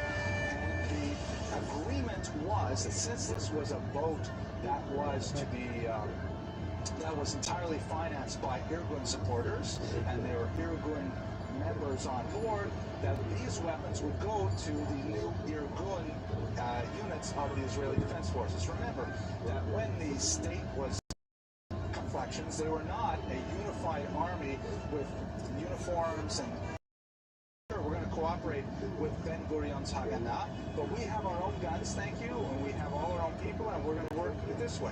So they hammered out an agreement about how to divide the arms, and they came to disagreement once this boat reached Israeli shores. It went up and down the coast a little while, and with the Irgun demanding more of a share of the weapons, the Haganah demanding their share of the weapons, and ultimately, and again, it may be a whole series of missed radio communications, but the Haganah fired on the Irgun ship and actually set it ablaze, and it was eventually scuttled, as you can see here, within view of the Tel Aviv beach.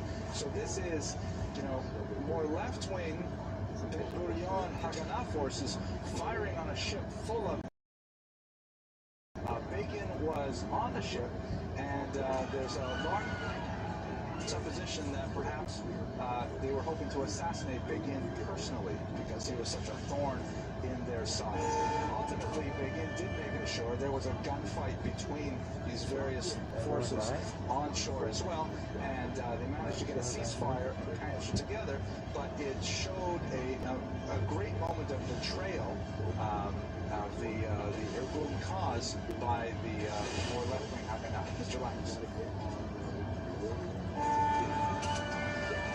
don't remember what Rabbi's role is, but I'm sure he was involved. It was Ben Gurion for sure. Yes, Ms. Abrams.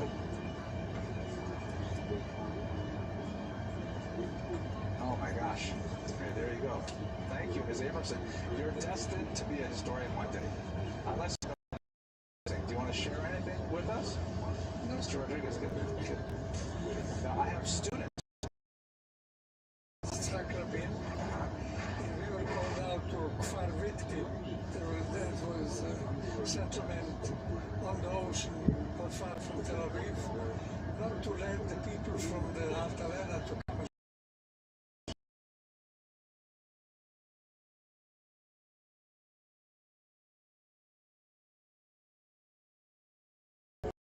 story of building up the country or anything. Yeah. So they didn't let them to come ashore. So did you actually see the events of the picture? Yeah, I saw the whole thing. That's amazing. Look at that. See, this is, where else are you going to get history lectures like this? I'm telling you, that's crazy. Okay, thank you. Okay, so let's move on. We've got about 10 minutes. Now, immediately after the War of Independence ends, Begin joins the loyal opposition, which, as I saw in one interesting online article, he was probably in the an amazingly strong record of tenacity. He was an incredibly strong critic of the left and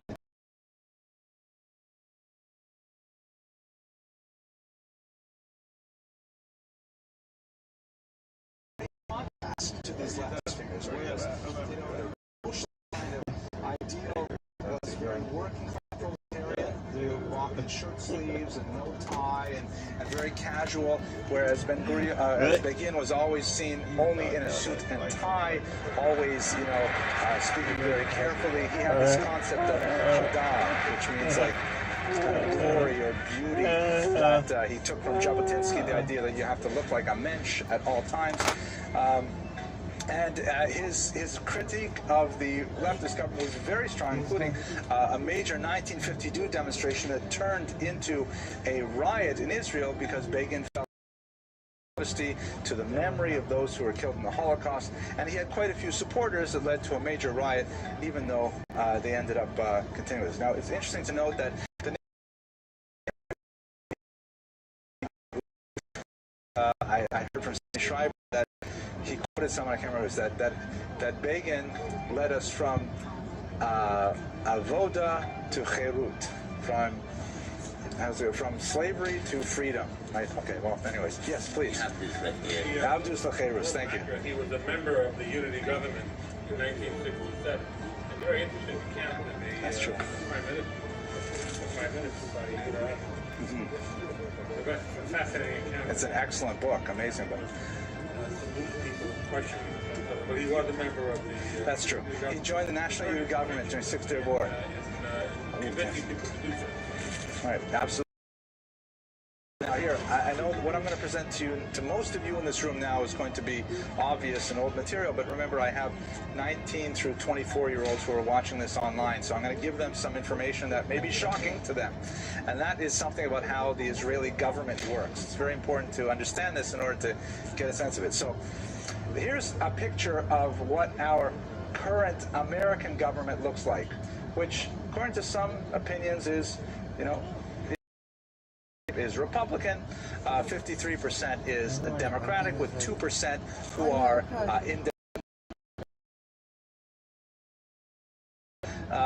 Democratic, and of course 0% who are independent or vacant right now. And this is, it's hard to get politics done when you have a pretty evenly divided situation like this. But look at what Israel looks like by contrast. Okay, so you've got, let's see, I've got 3, 6, 9, 12 parties dividing up 120 seats, and there are about 7 parties that didn't get enough votes to get a seat, but they're still in the elections. So how are you supposed to get any politics done when you have this kind of situation? So the very important thing you have to realize about Israeli politics, and again, I apologize to those of you for whom this is obvious, is everything in Israeli politics is about coalitions. whenever they have an election, the president, which is largely a ceremonial figure, it's not a president like here where they're elected and so on. The president there is more of a figurehead.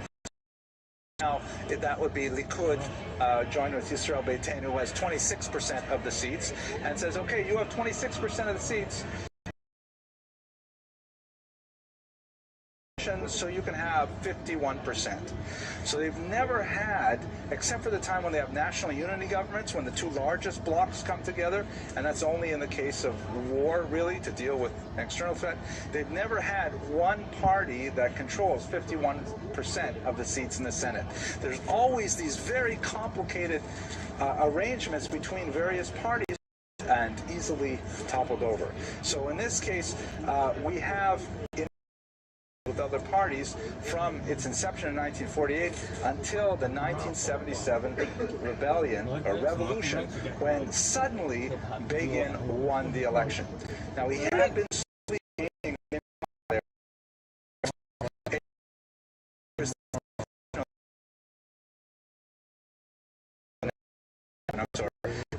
It was a difficult time for him to be in the government. He had a lot of disagreements with his co-members in the cabinet. But there were two populations in Israel, two large demographics that had felt largely disenfranchised by Israeli politics. Those were specifically the Sephardim, large numbers of Jews from Arab lands who had come to Israel after its establishment. In many cases, they were refugees because the Arabs displaced them, expelled them once Israel was established, and they felt alienated from the very religious voters because the Israeli polity was led primarily by social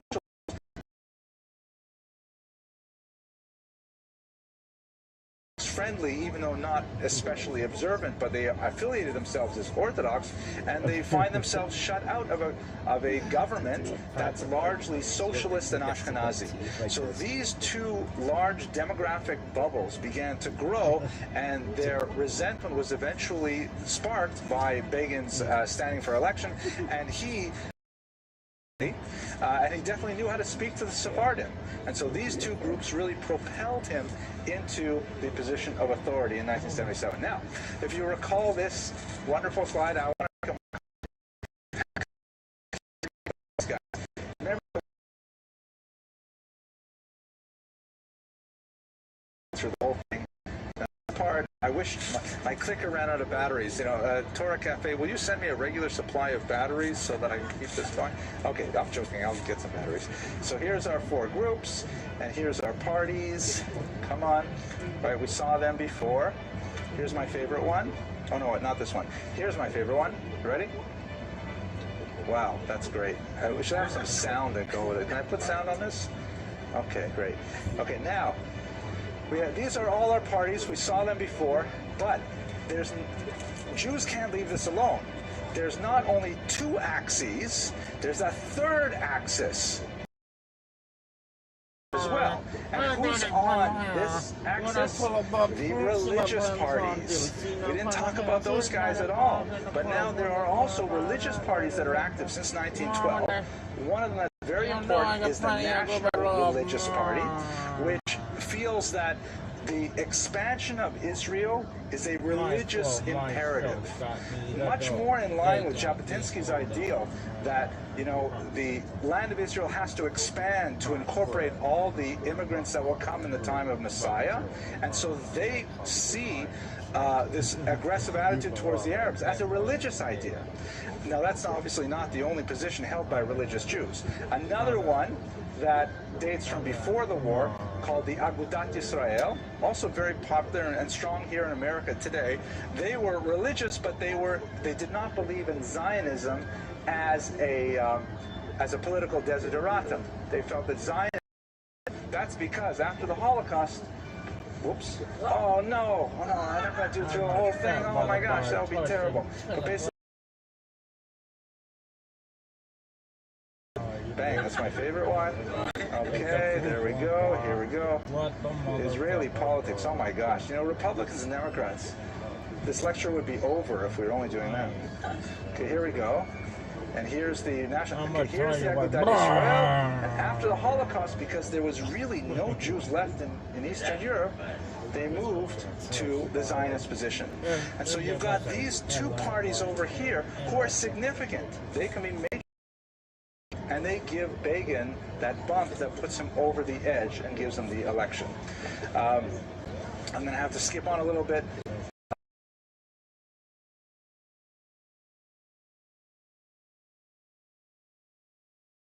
Do a lot of the groundwork to allow it to happen. He knew Sadat's travel itinerary. Anwar Sadat, of course, the president of Egypt, and Begin traveled to those same locations, like to see the Shah of Tehran, for example, Shah of Iran, and he met with him before Sadat would show up. And he would tell him, listen, if Sadat ever makes any overtures, we'd love to talk with him. And then, of course, he would go back to Israel, and Sadat would visit the Shah of Iran. The Shah would say, you know, I just met with Menachem Begin, and he said, really, Egypt about the possibility of bilateral talks with Israel, which was something that was in both Israel and Egypt's interests, because Jimmy Carter was trying to push multilateral talks in Geneva that had some disadvantages for them. Then Sadat said he would be open to the idea of talking with anyone, even Israel, about peace. So right away, Begin initiated a conversation, and dramatically, Sadat took a plane to Israel to meet with him. A phenomenal sea change in Middle Eastern politics. I was only 2 years old at the time, but I do remember seeing it on TV. Not quite two, but this is a picture of them greeting at the airport. Begin, again, consistent with his pro-religious attitude, insisted that his plane only arrived well after Shabbat. As we know, they were able to hammer out a peace treaty. I don't have time to go into the details of it, but one of the more difficult things was that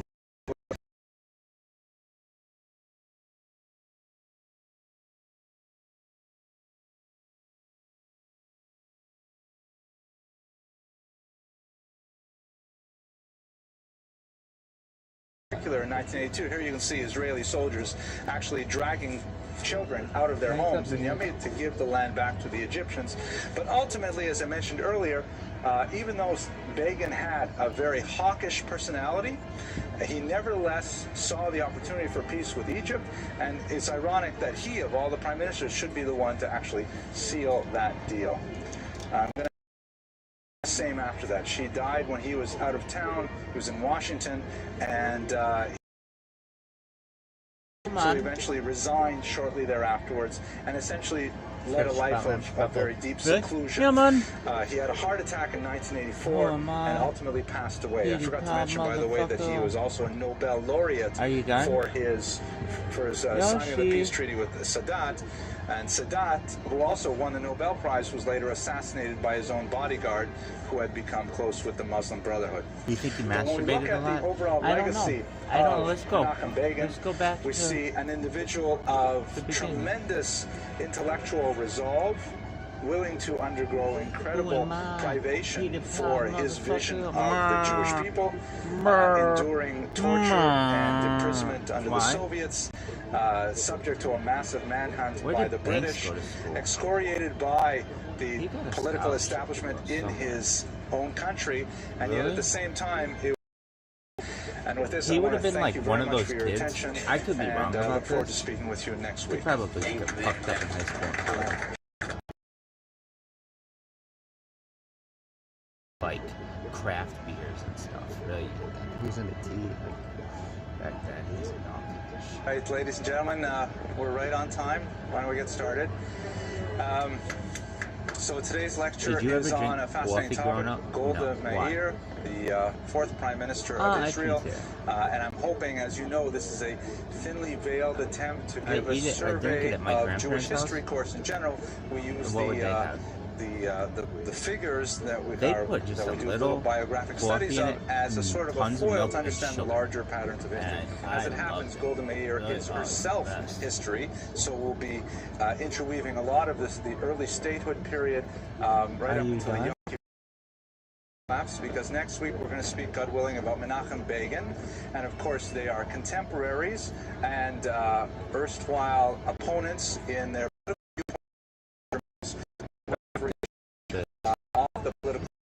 So a lot of material that we'll discuss today will be very useful for us when we return next week and look at the life of Menachem Begin, who represents more of the right wing of the political spectrum, whereas Golda Meir is on the left wing. So the opening joke, I delayed a couple of minutes because, you know, the Torah Cafe people, once they get this video, they edit out the joke at the beginning, and I'm trying to fool them this time. Maybe the editor isn't watching until close the Elia. Okay, here it comes. So the joke goes like this. I do this thing with my students who are taking this class online. I have a few students in LA and New York who are taking this for credit, and I put in these secret biometric questions where, for example, I ask them, tell me something on the end of your nose, and then they tell me that, and then later on when I send them an question in the test, and that way I know it's the same answering as a tell me a joke because I'm running out.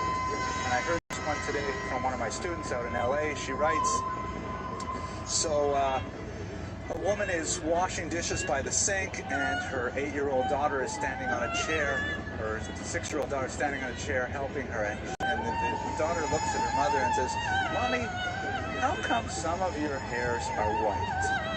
And the mommy says, well, you know, every time you make me upset or make me cry, one of my hairs goes white.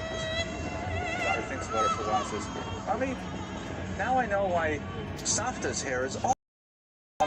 Her years are 1898 to 1978. She was known as the Iron Lady before that term was applied to Margaret Thatcher because she was a very tough character. She was capable of tremendous acts of courage and kindness simultaneously, and she really was a very worthy leader of the early state of Israel. She comes originally from Kiev, and she emigrated to America as a child, growing up in Milwaukee, where now the school that she went to is named after her, Golda Meir Public School. And then she moved to Israel as a young woman, where she immediately sought her métier in politics, and she rose through the ranks of the Labour Party, serving in various ministries until she finally became the Prime Minister in 1969. She served ably in that position until to resign, and ultimately she succumbed to lymphomatic cancer a few years later. Along with it, of the history of the Yishuv and the early statehood period. I know for many of you this is basic review. Many of you lived through these events either here or in Israel itself, and I apologize for the redundancy, but I think it's very important to review these things, especially because the videos go on the web and younger people have not necessarily the same level of familiarity with this history, and I hope that they will appreciate it for ongoing generations. So, as I mentioned, she was born in Kiev. Her father was a simple person, a carpenter. When he eventually moved to Milwaukee, he ended up getting a job working in railway yards, so it was a blue-collar kind of background. She had a strong influence on her politics and eventually emigrated to Israel. The time of Jewish history was very difficult. There was an increasing level of anti-Semitism. The last Tsar Nicholas II was a notorious supporter of the Black Hundreds. He also underwrote the publication of the horrible forgery, the Protocols of the Elders of Zion, and there was notably a whole series of pogrom waves that was affecting the entire Pale of Settlement. Since 1881, there were ongoing attacks on Jews. They were comparatively small in view from the tens and hundreds at the most, but nevertheless the constant pressure of many Jews from the Pale of Settlement, specifically about 1.75 million Jews to this country. As I think we mentioned in previous classes, about 75,000 went north to Canada for the health insurance plans. Another 75,000 went down to South America and so on. But her father was part of that great emigration between 1881 and 1917 when the Soviet Union fell. He worked there for several years until finally he had enough money and stability to be able to bring the family over, and she came over at the tender age of, let's see, she was 8. was a tremendous student. She entered primary school with no English whatsoever. She themselves who lacked textbooks, and so she, at a very young age, we're talking about primary school, organized a charity fund drive to be able to purchase textbooks for her peers. She was so successful at this that the teachers loved her so much, and ultimately it's a great honor that the school will be named after her, as I mentioned. At age 14, she bought a train ticket and headed out to Denver, where her older sister Shayna was then living.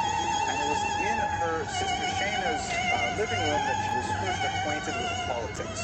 Shayna had a wide variety of communists, atheists, the whole range, all packed into this one living room. And around her dining room table is where she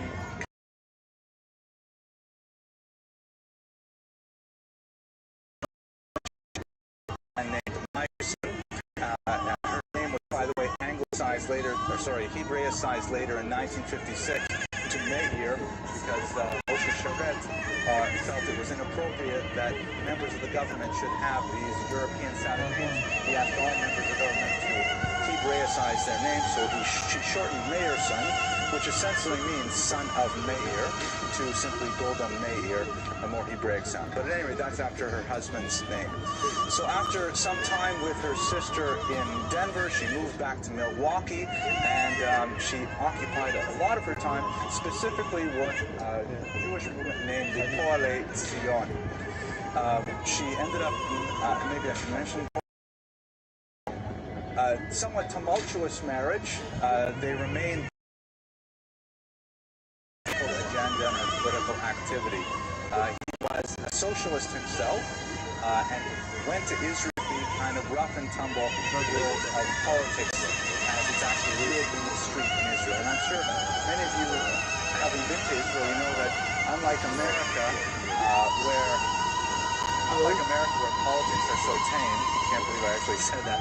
In Israel, politics are, immediate and relevant and the matters of life and death. So people have quite literally arguments in the street over political positions. If you're standing at a bus stop and someone mentions a particular political figure, you're guaranteed an argument right there on the spot because people care deeply about their politics. This was not Morris Meyerson's person.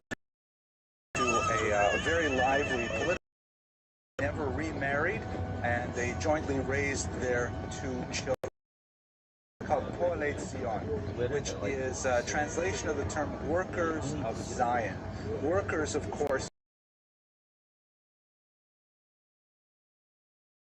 umbrella group that included, for example, the communists, both the Bolsheviks and then the more moderate Mensheviks. And it was a political party originally founded by Ber Borachov with the aim of creating a socialist state in Israel. That is, it was a marriage of both Zionism, hence the Zion in the name, and communism or socialism, hence the Poalei, meaning the workers of Zion movement. The kind of ideals that they had were they valued the for the masses and kept people from realizing national or religious entities. They also believed in this concept of socialist values, socialist economics, then there would be no reason for them to have any disputes whatsoever. And they attempted, to some degree, to apply this to their relationship with the Arabs, which, for various reasons, which we will explore more next week when we look at the critics of the Poalei Zion movement, primarily Menachem Begin, we'll see there are several reasons why this never actually came to pass in the 1920s. But ultimately, this is the kind of philosophy that they espouse. The institution with which the Poalei Zion was most commonly associated was, of course, the kibbutz. The word kibbutz comes from the verb to gather, the kabetz, and it really is it's a Hebrew translation of the Russian term kolkhoz, or collective. It was held collectively by the members. Was distributed in an equitable fashion based on each person's. And in fact, in the early years, we're talking about the first decade of the 20th century, a little bit before Golda Meir came, they even shared spouses. They believed in free love and the idea that marriage was theft. It's another interesting quote from Marx. The idea that if one owns one's spouse, then that's clearly a violation of socialist principles, and so on. The more radical forms of the kibbutz died off fairly quickly. They tended to have an abundance of males and a surfeit of females, as you might expect with that kind of free love policy, and ultimately they settled down to a more moderate spouses would gun. The children who were raised in these collective environments were heroes. They seem to be much more likely to defend the collective, even at risk of their own personal selves. So a fascinating experiment.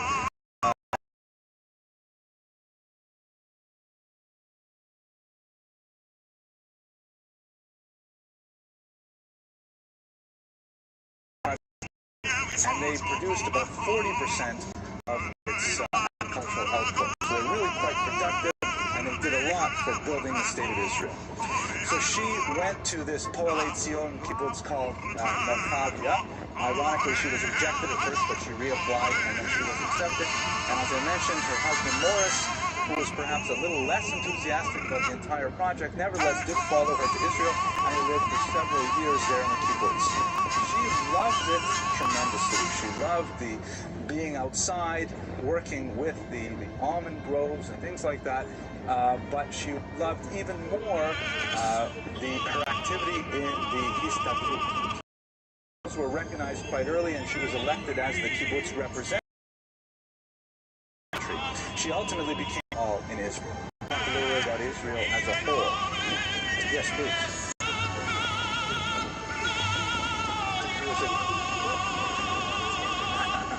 Those who can got most of this stuff anyways. What happened to her children? Yes. Mabovich. All right. So let's talk about Israel now. Amazingly, even though the vast majority of the students I currently teach at Phil College South come from full-time Jewish day schools, they actually have quite a do a better job on the road.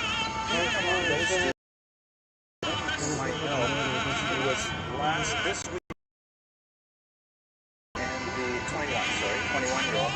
The Canadian Jewish News article is interesting because they have on college campuses is a fair amount of anti-Semitism that is thinly disguised as anti-Zionism.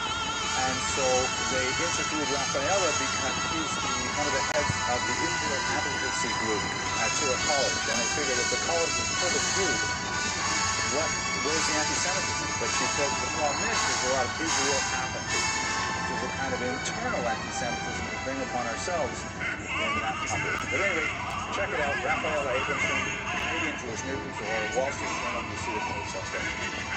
What they did this week was like, this week is Wednesday, right? So I think all right, so what I usually say to students when I'm talking about Israel is that there's a general pattern, a Kulturkampf, a cultural struggle in Israel that is in two poles. Jewish character. Everything Jewish.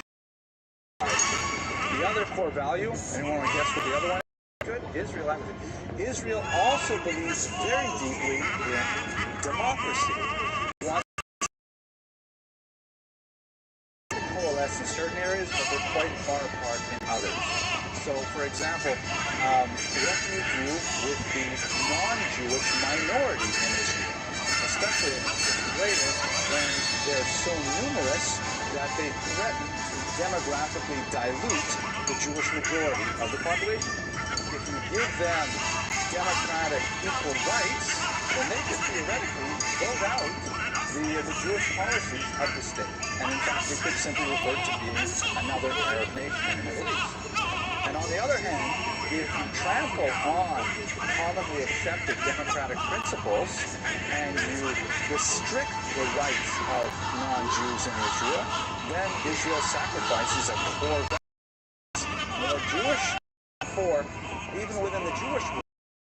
And so therefore they will want Israel and less general Wiesengraf activity in Israel. So this struggle between the two opposing centers of gravity, that is to being Israel being Jewish and Israel being democratic, affects the orbit of this polity in the modern world. Okay, so we will return to this both today and this week. I'm really worried about my timing, so let's just move straight to the period when we get to declaration. So there's a period before 1917 where there's growing settlement in Israel. It's called at this point the Yishuv, which means simply settlement, because it's not, of course, a state. It's known as Palestine in general parlance. It will be officially known as Palestine after the Turkish Empire fell. But in the context of World War I, which of course ran from 1914 to 1918, the British, like Chaim Weizmann, eventually Lord Balfour among Jews. It was overwhelming. And the text reads, national home for the Jewish people. At this point, the Jews simply stopped reading. The European state actually voted or indicated that they thought this was a great idea. Establish the state of Israel. If you want, you can go online and see my lecture on Herzl. There's a lot more talking there about how we got to this point. However, the Arabs read the rest of the statement, which goes, nothing shall be done which may prejudice the civil and religious rights of existing non-Jewish communities in Palestine. So on the one hand, the British are saying, we want to give this area to the Jews for the national homeland. On the other hand, they're saying, as long as the people living there right now aren't too upset about it. And it turned out to be impossible to actually bring this to fruition, because there was no way the indigenous population was going to stand for a Jewish state there. Ultimately, what happened after the Turkish Empire, known as the Sick Man of Europe, the League of Nations, all of contemporary Israel went on, and ultimately, I'm just going to skip quickly through the 1920s and 1930s. Thousands of Jews landing in Israel, and you have ongoing, increasingly frustrated trying to maintain the principles of this Balfour Declaration. On the one hand, they promised the state to the Jews. On the other hand, they have to play oil. And this comes to an incredible head immediately after the Holocaust, when Jews are striving to make immigration to Israel, and the opinion of the world is basically that England should let them in because they've suffered so badly. There was a brief period of a honeymoon in anti-Semitism when, for about 15 years, Jews had a certain amount of world sympathy, and England was trying to hold desperately onto the mandate. Ultimately, and next, they handed it back to the stupidest plan you could areas. 3 of them, this area here, which would be known as the West Bank. The Jewish zones were to be this eastern part of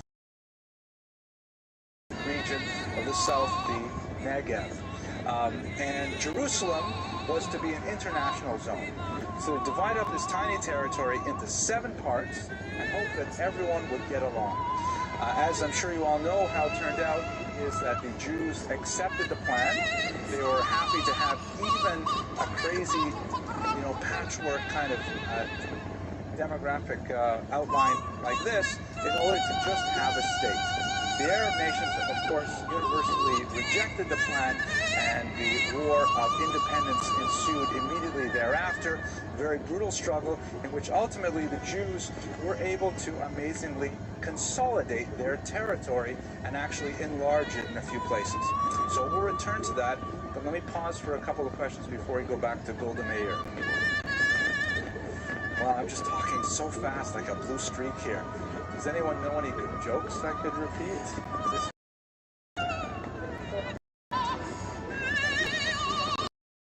It's the same problem as always faced by Ben-Gurion on the establishment of the state in order to garner support of all Jews living in this demographically threatened region. It's not good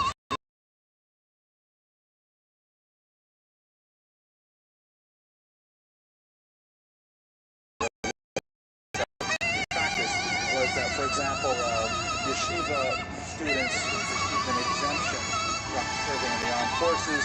Orthodox women had an exemption, or they could volunteer for civil service, that kind of thing. And that has been challenged and ultimately defeated with the Tal law, which I believe was passed in the late 90s or early 2000s. So the Tal law is really the culmination of that resentment that why is that these guys are exempt from the army. So it is jumping ahead quite a bit. Why don't we come back to it next week and talk about Menachem Begin, because it deals very much with the revisionist perspective on the appropriate posture of Jews in the state. But excellent question. Any others? Okay, I'm on my own. All right. So she had an important role, obviously, in these early years. Specifically, her fluency in English and her powerful reputation as a speaker had her sent to America, where the young state was expecting perhaps they would collect $6. So it was amazing how she actually said of her that she was the Jewish woman who got the money which made the state possible. I mean,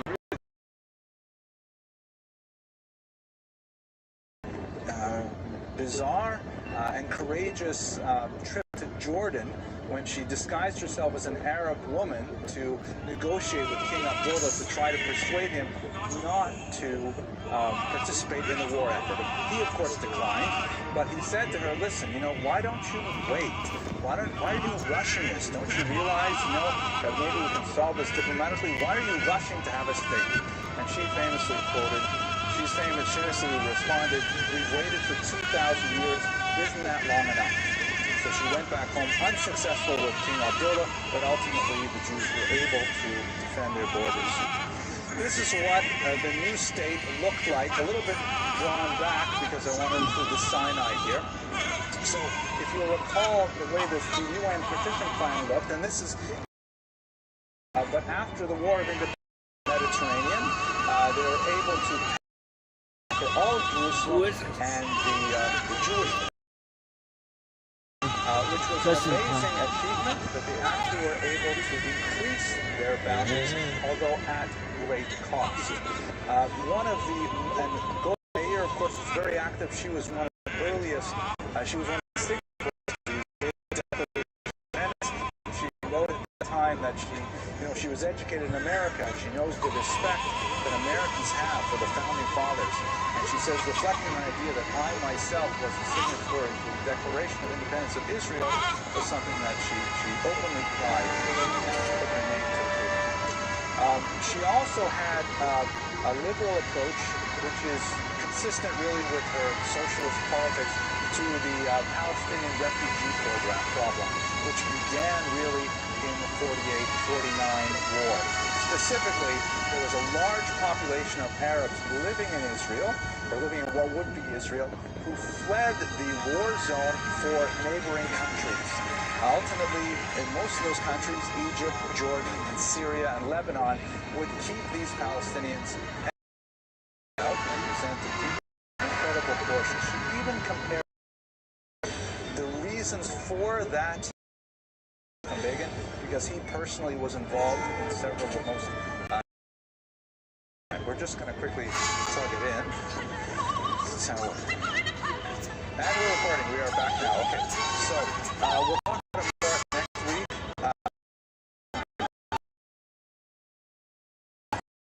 Very different narrative of this exodus. Jews and Israelis generally have one version of describing why the Arabs left. Arabs, as you might not be surprised, have a totally different version, and it's really an ongoing problem that affects Israel today and is an extremely important element in the determination of, God willing, someday a lasting peace in the region. Now, shortly after the state was established, she was sent to be an envoy to Moscow, which was an early supporter of the State of Israel, actually voting for its establishment in the United Nations, amazingly so, because later they would change that position. And she was issued passport number 1 from the new state. They didn't do it in alphabetical order, they just gave her passport number 1. And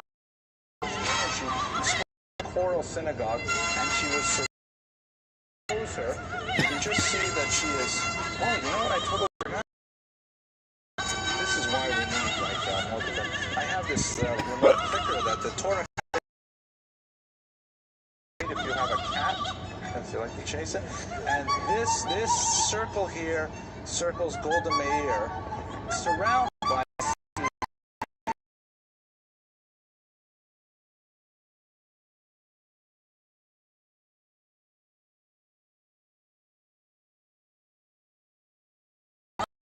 proportions because it affected all of the Jews worldwide. And she came back to Israel with renewed vigor and renewed strength to endure the challenges of leadership.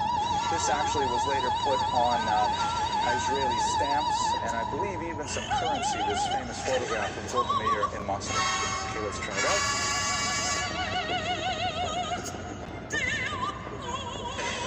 Torah Cafe people, what's going on with this?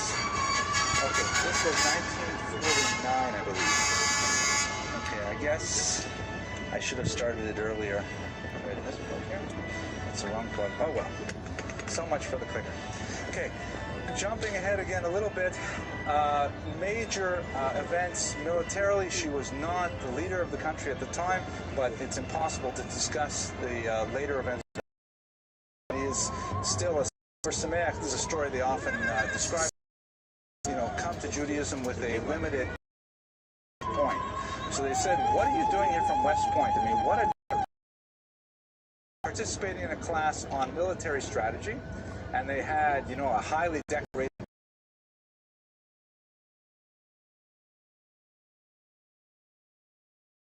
And they studied what happened, why a certain general was victorious, what strategy was used, and so on. And they analyzed all these battles. And at the end of the course, this young man went up to the general and said, you know, excuse me, sir, I'm very curious, why did we not study any of the Israeli wars? I mean, certainly they must have some merit. They're all quite different and so on. Why didn't we look at them? And apparently the general said to him, said, young man, the reason we don't study the Israeli wars is because those very miraculous, and I have no... What am I doing in West Bank? Again, in more detail with Menachem Begin. The 1956 Sinai campaign in particular, but at this point, Egypt is really ready to completely obliterate Israel, particularly with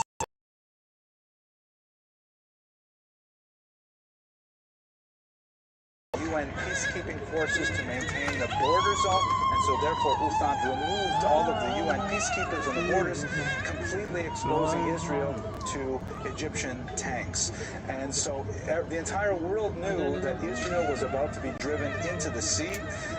My uncle Leon, he should live and be well, he describes me, he was a young man at the time, and he describes how he and his friends, they immediately got, dropped out of medical school to buy their tickets to get to Israel and to support the new state.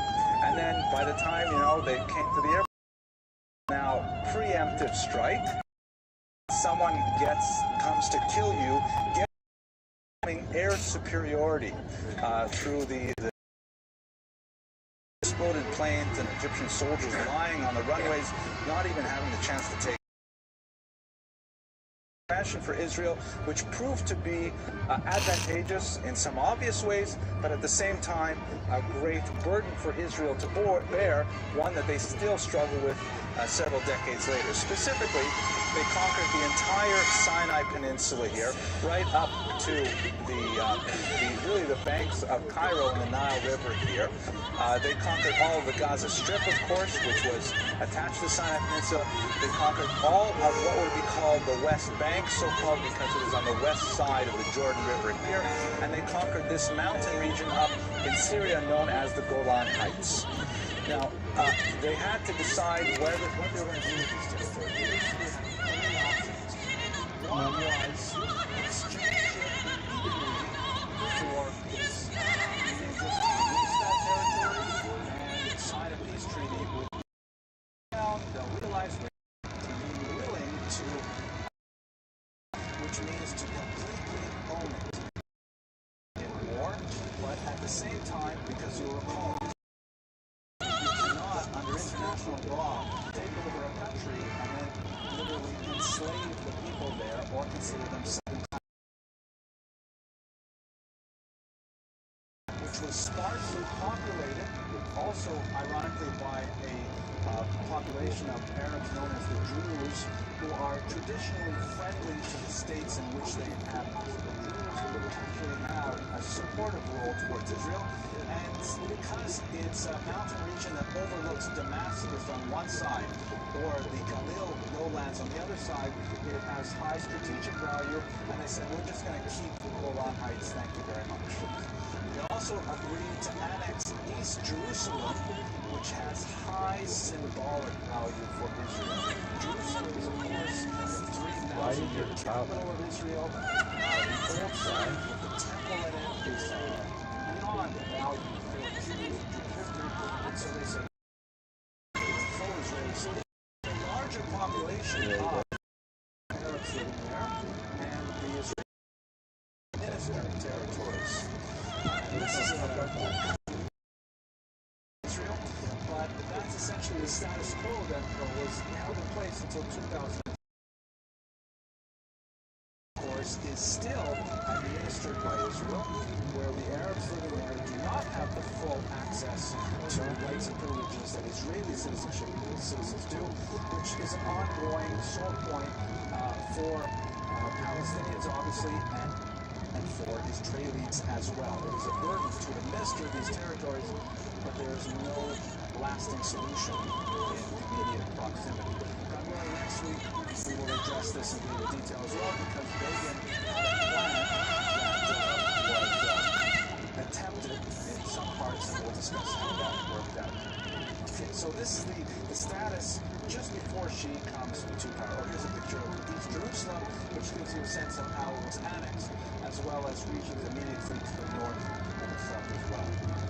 So she comes into Knesset. I love this photograph, which I think gives you a real sense of her personality. Right? She's got muscle, and she's a powerful orator. Her chief affairs, internal affairs, but she also dramatically emphatic.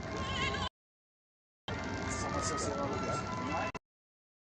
Her tenure as prime minister, she was an outspoken.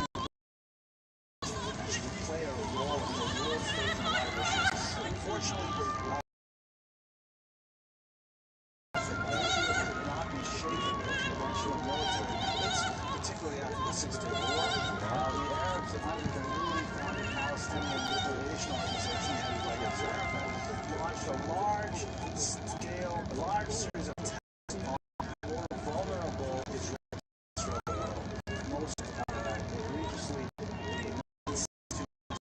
athletes at the Munich Olympics, several bombings of El Al ticketing ranges in airports throughout Europe, and time again, she was faced with the challenges of dealing with international terrorism outside of Israeli borders, as well as attacks within Israel, although they would not get to the most terrible points of the 1990s. She had a well-known showdown with Austria that was really telling of the rules, and also her own leadership skills when Austria, of course, in East Central Europe, had a transit camp that was reserved primarily for Soviet Jews. There was a trickle of Jews that were allowed out of the Soviet Union.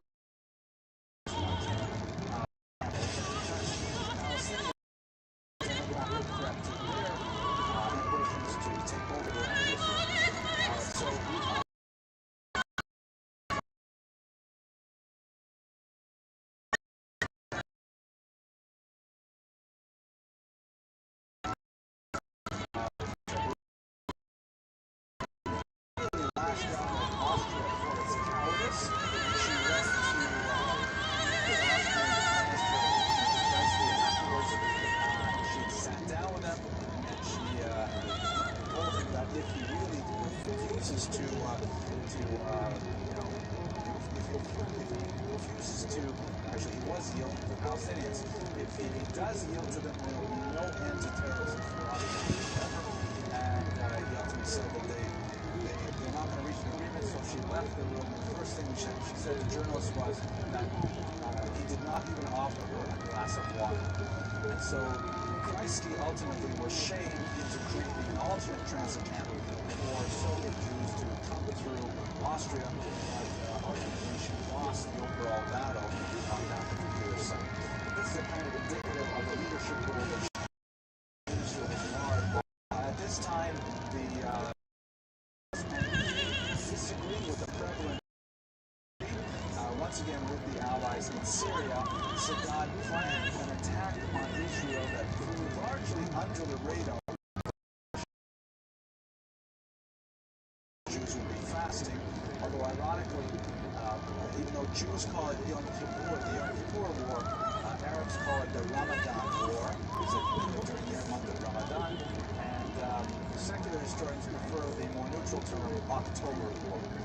At any rate, Mayer was the prime minister at the time, and her ministers advised her that, in fact, the troops were massing and it looked like an attack was imminent. However, there was a big dispute among her advisors. Attack, just like Moshe Dayan said that it was traveling. Ultimately, she decided to mobilization of the army. So she ordered the country on high alert immediately.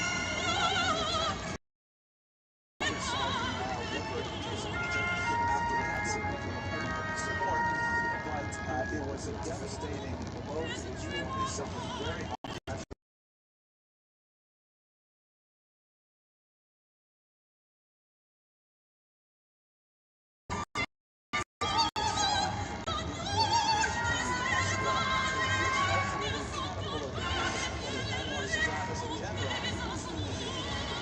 Prime ministership, vice presidency of Egypt later, because he was a great hero in Egypt for having bloodied the Jews' noses. And we'll talk again with Reagan next week about how he was able to do this blessing he was able to then turn around and make peace with them. Although that was ultimately going to be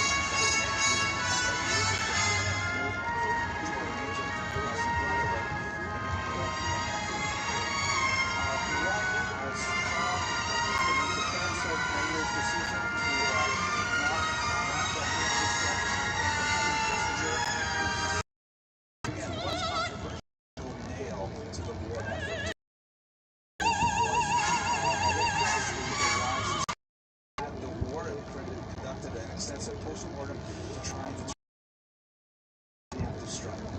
Her party went into an election immediately thereafter. Her party won the election. She did in 1974. She died several years later in 1978 of that cancer, which was first diagnosed already in 1966, causing her first regime. So looking at her legacy, she was a fascinating woman, tremendously powerful speaker, tremendously motivated ideologue. She sacrificed her personal life, her family, and the annals of this country, intelligent attention.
That's my favorite thing ever.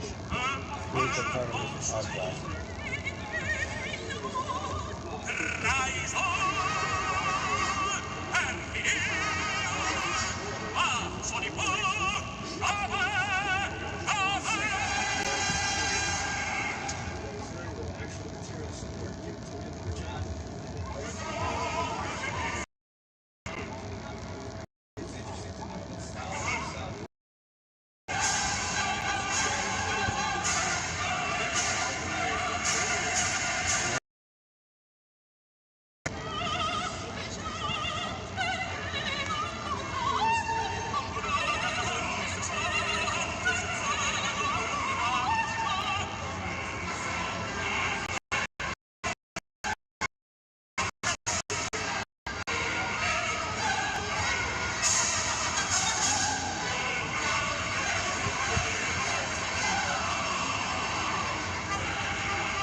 you're trying to feel like, well, how much is that in for? Because it's 10 minutes first, and 10 minutes first, or whatever. Used to be, I think they have another election show, but that's how when I saw it, I compared us to the day we were that's like really funny. And then, most of it is, I have to understand that this whole fucking thing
Now you have a shower. Now it's a real challenge.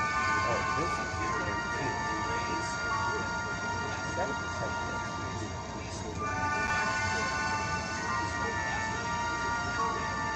What is right there? 3.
Let's see if we can get this.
How about Carolyn?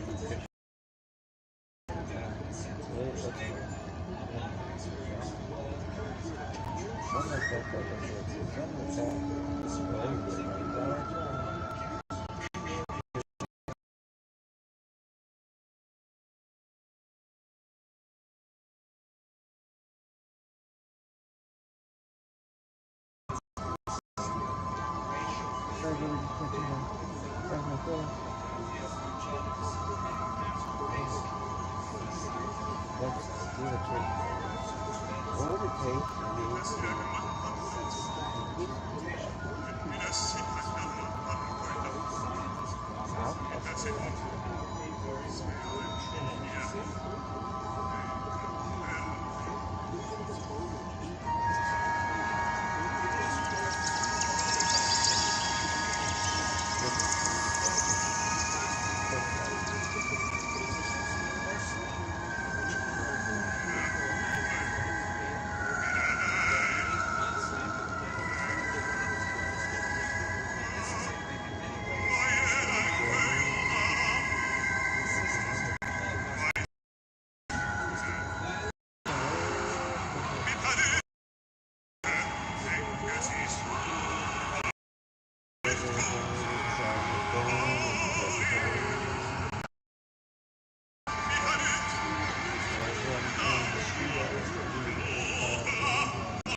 Oh my God.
It's gonna be like one fuck around, but if I don't get me a mad cow disease burger with bacon.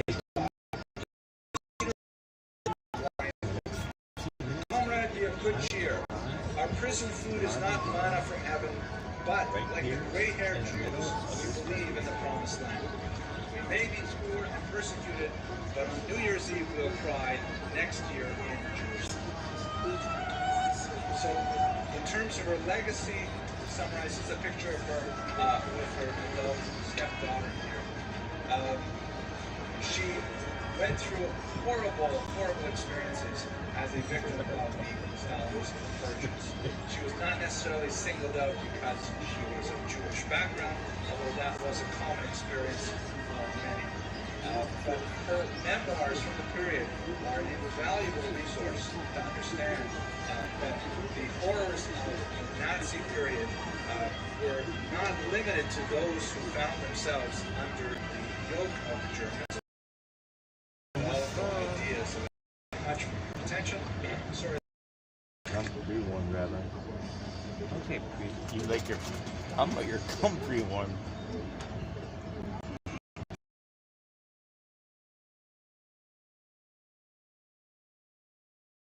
Pesach break. I hope you had an enjoyable holiday.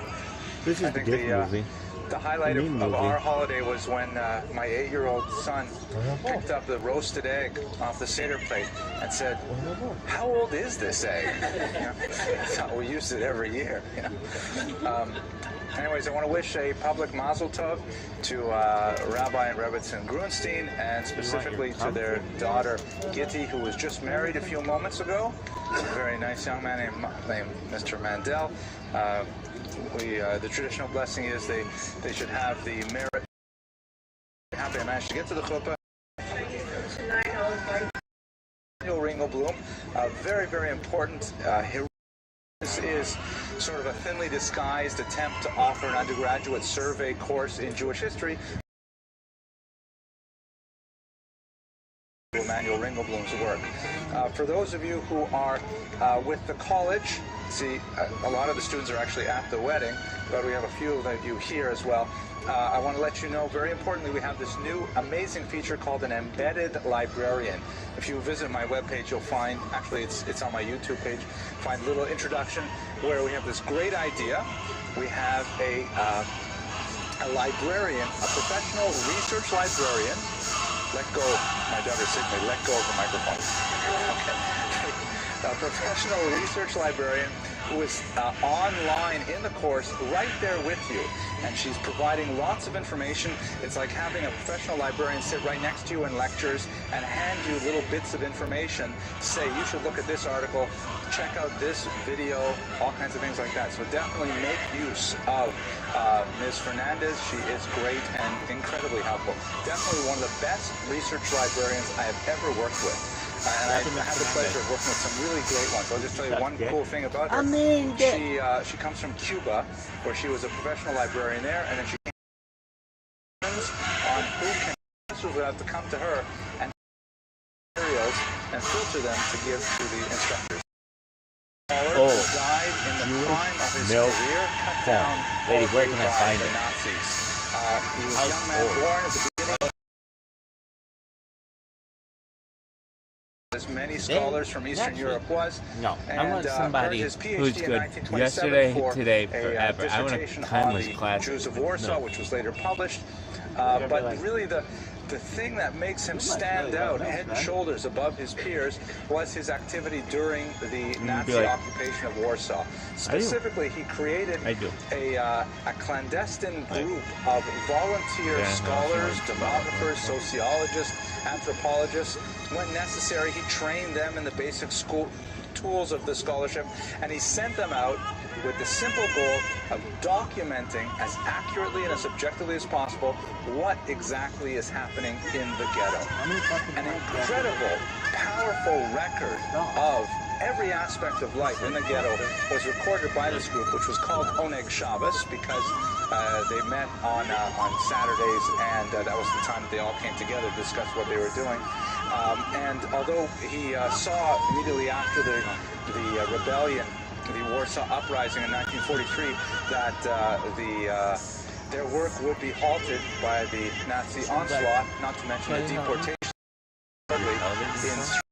because there were 3 survivors discovered, and it gives us a glimpse of Emanuel Ringelblum. So my goal for the unfolding of the beginning of World War II, specifically on the creation of the ghettos, and then talk about what is archived.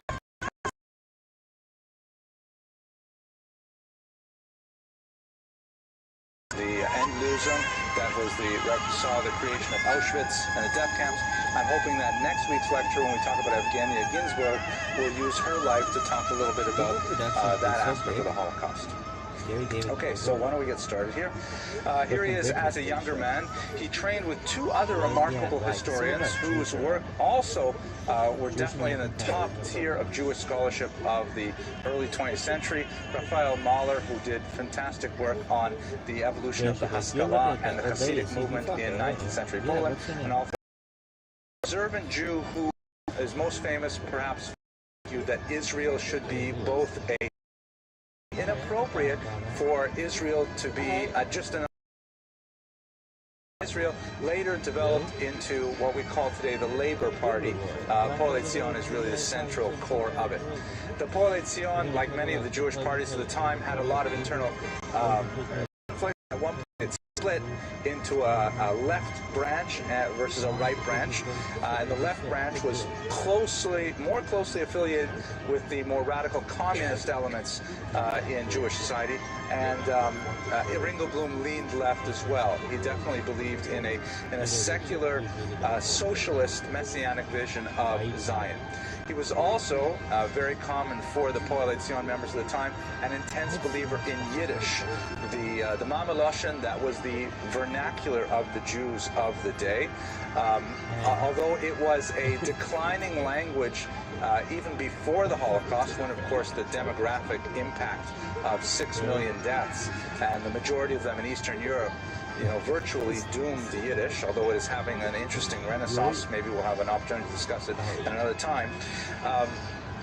Many Jews were assimilating out of Yiddish at the time to other linguistic choices, such as the vernacular, being tempted by jargon, the jargon, Wissenschaftlicher Institute, or YIVO, which is values of Jewish culture, that it was a way to express certain things. So on. So he was really a believer in writing in Yiddish. He wrote a lot of his scholarship in the Yiddish language, in promoting the formal study of Yiddish through YIVO, which standardized the dialect, for example, and spelling, things like that. Sort of his philosophical orientation. Really? He joined Warsaw University, and something which kind of pleased me in a way, at the same time he also ended up teaching at a Jewish high school for girls.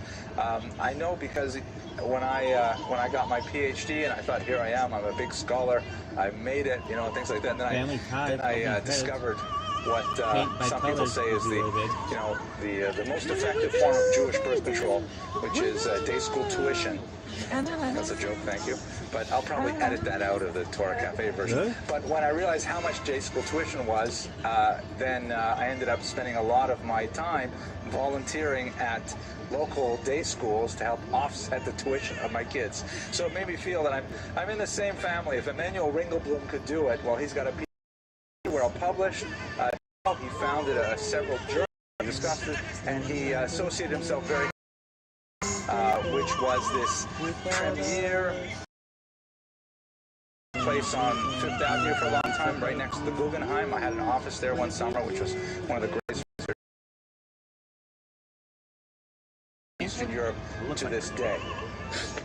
So now let's back up a little bit and understand what is happening in the larger world and how that affects the Jews specifically in the Holocaust.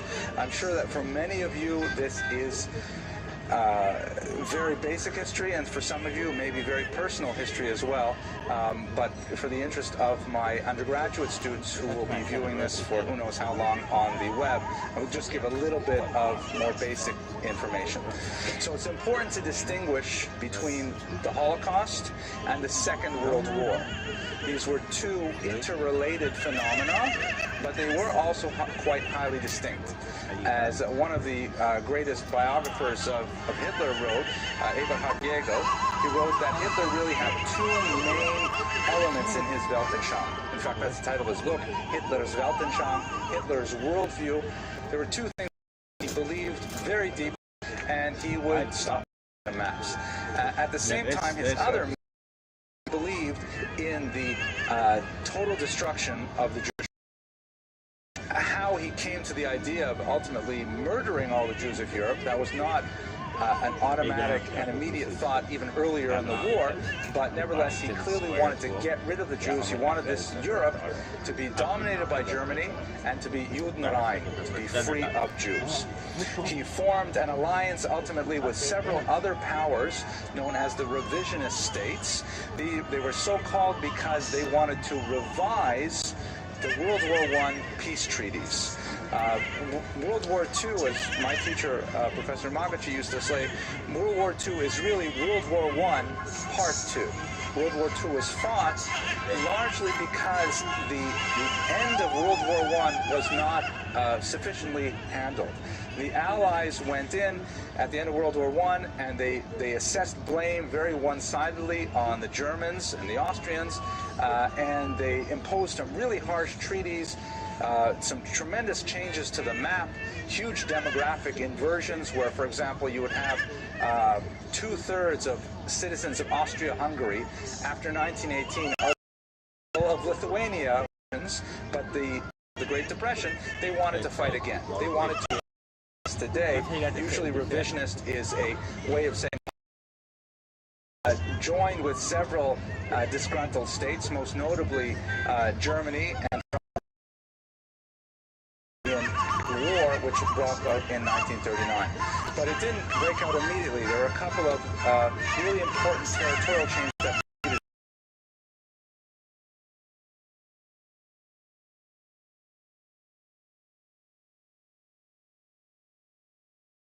historical experience, and Austrians, seeing Hitler's tremendous rise to power and the way he restored pride to Germany, the 1936 Olympics was a huge success and so on, so Austrians wanted it as well. And so in a move called the Anschluss, Austria joined with Germany. This is memorialized, of course, in a very famous movie that we love at home, The Sound of Music. I often, when I'm in a good mood, try to think of myself as Julie Andrews, and but I don't want to embarrass my daughters who are here listening to this lecture by talking about that. So, anyways, the Anschluss, Austria is joined areas here, populated with Germans. Take them back. It's also a significant. Or else there is going to be a war.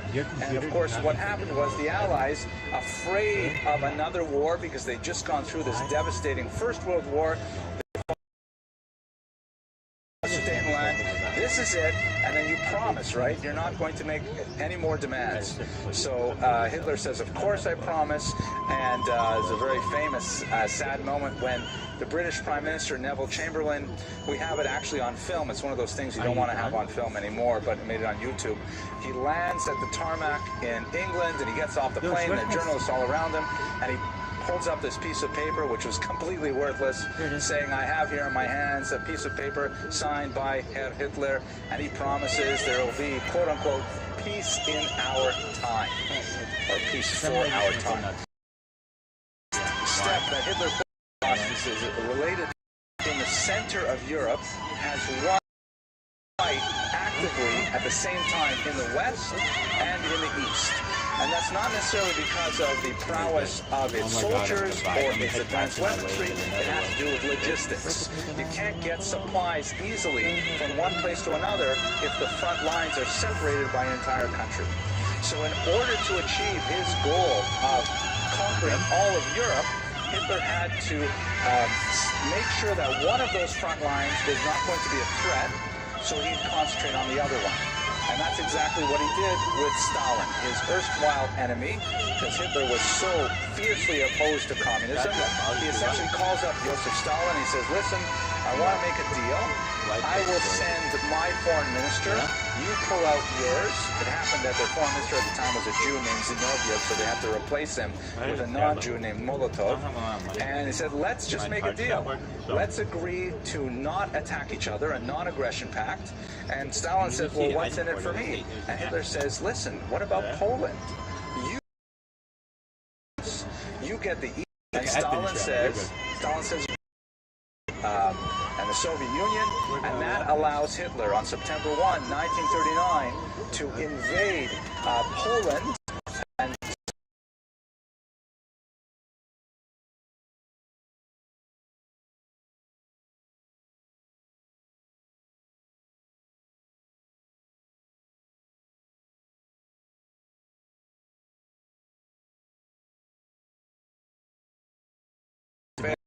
war, there was no challenge whatsoever, and Poland was simply erased from the map. Despite a heroic resistance that went on throughout the war, there was no way they could hold back the we learned the history of the border was drawn, and I'll show you a map where they separated Poland into two. And at that point, once Hitler knew that his eastern border was secure, and of course France, being an ally of Poland, was upset about what was going on. So then Hitler turned west, and he invaded France, and within the space of a year or so, he was able to conquer Western Europe, with the exception only really of England, and he had just about everything he wanted. France falls almost immediately. The Scandinavian countries go along with him, and so on. And Britain, however, managed to hold out for the entire war, despite an absolutely punishing barrage of bombs known as the Blitz, which had children sleeping in the underground. For those of you who are native to Florida, they actually have trains running underground in many. I should say one more. 9 months into the war, Europe is secured by a peace Operation Barbarossa. He double-crossed Hitler, and he attacked the Soviet Union.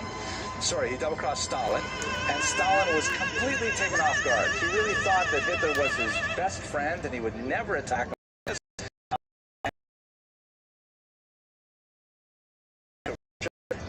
Bringing it to its knees.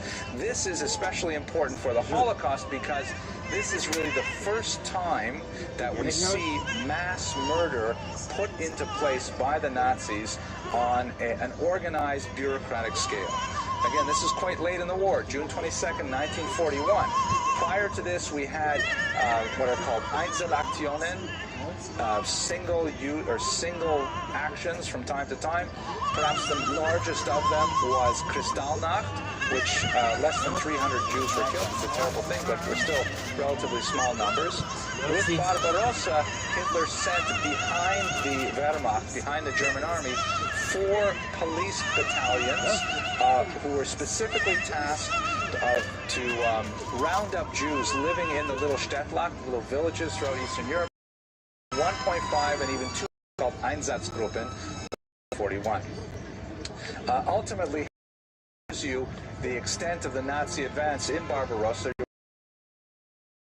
Stalin, then when he double-crossed him, he went all the way out here to this shaded line here.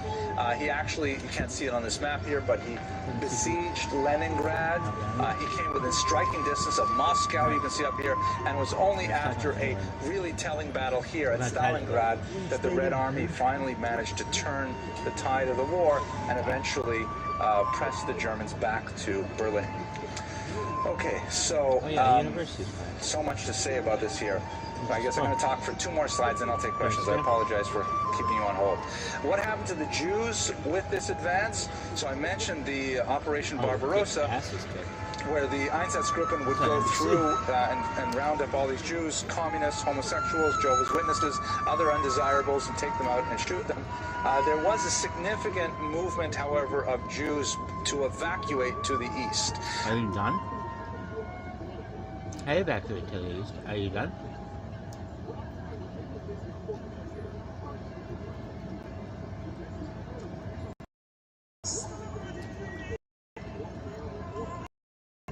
Is she there? Are you done? Now Sanborn on to punt and Joseph back deep to receive. Irish offense going to get the football. So, why? Damn, this one's really good. Right. Don't touch it. Hey guys. Hey guys. Block it. Taking their time to get this ball really having blocked earlier in the game.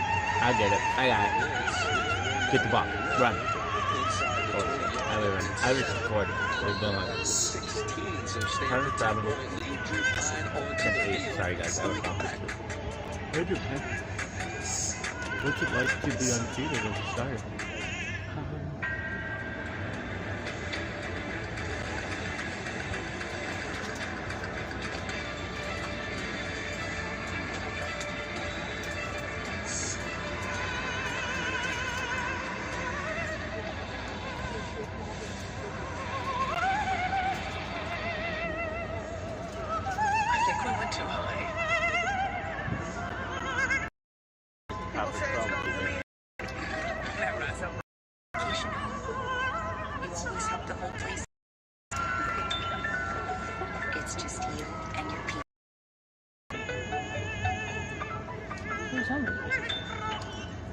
At Chipotle, our garlic guajillo recipe brings a whole new dimension to steak. Our most tender cuts.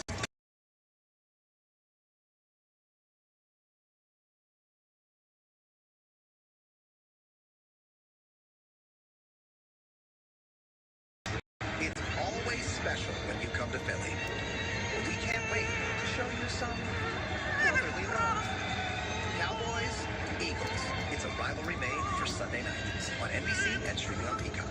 Monday Football is brought to you by Kia. The new Telluride X Pro.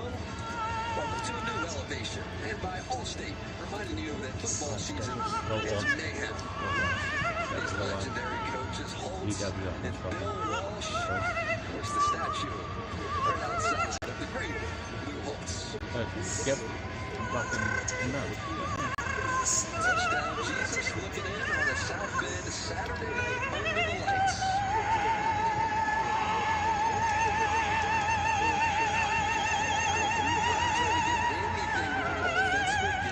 Sound like some nice stuff. But no doubt. You could do it. Jack, that's really what Notre Dame has to do. The passing game comes also to make those plays and get in that rhythm.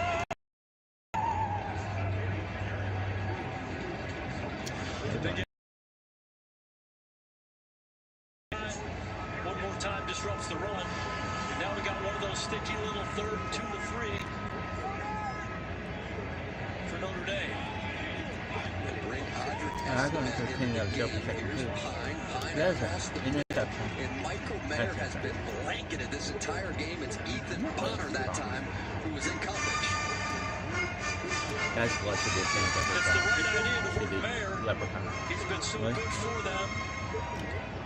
Veteran would give a shit about that. When they find out that, we'd be like, what's holding? They're like, oh, girls, it's on every fucking play. It's like, you can't. They're like, you say this game sucks. Really? It's on every play. I'll tell you we're holding it. Ready? Yep. Ready?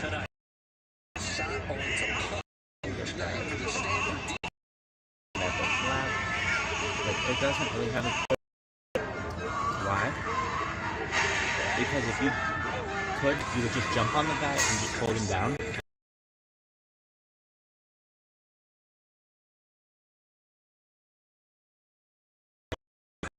But the refs are going to say, but they're going like this all the time. What's the difference? I mean, like, that's why football sucks. Right? Then you're going to be like, you mean all this on that one penalty? Yeah. So what does that mean? If the game's going one way or another, you know, it's like the venturing of blue pepperoni. Is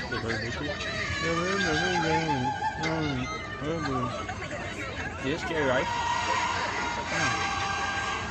I'm always on the lookout for Jerry Rice. Really? Yeah. How about this girl? She's cute. An investor, an Invesco QQQ. Oh, you're not. Really?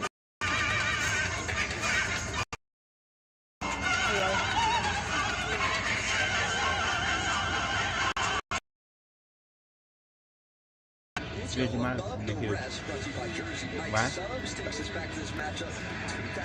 The university would give. No. He scored. Right? Yeah. He scored. Here. He scored there. No, he scored. Right? Yeah. What about you know would be like that?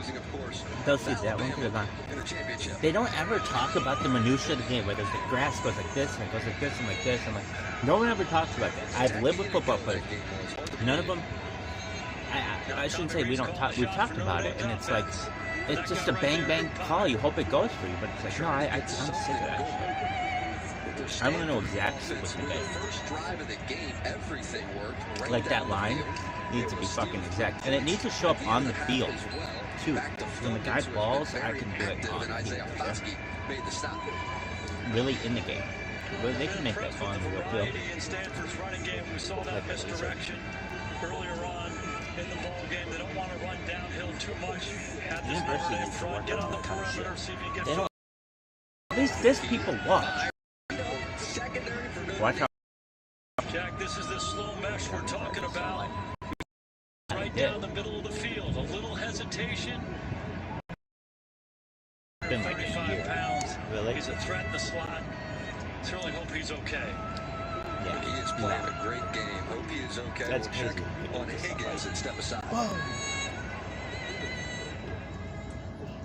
Reggie Bush had something important taken from him, so Wendy's is returning it. It gives me great honor to return this to Mr. Reggie Bush. The pretzel pound! No, he's getting tired. rightful owner. Come on. Thanks. Don't touch my burger.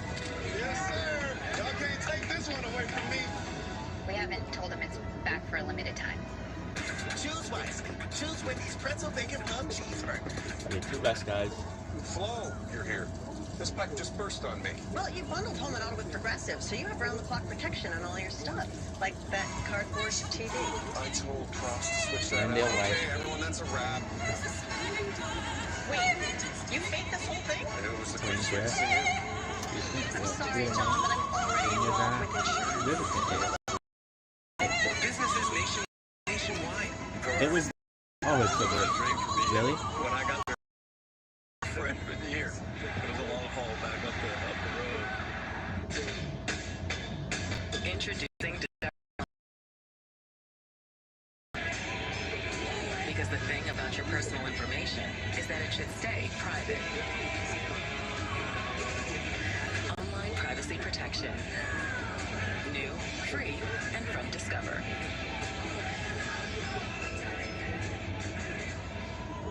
You are a famed gunslinger. It's 1879. Resist me, but I will. I can't let you hurt these people. To save the town, you have to do it. This is gonna end badly. Hey, Pop. And check out all new Saturday Night Live this week. Look, I get these guys. Cast Megan Thee Stallion. Watch She it got her tonight, degree. coast to Good coast, for her. 11:30 Eastern, 8:30 Pacific, on NBC and Peacock.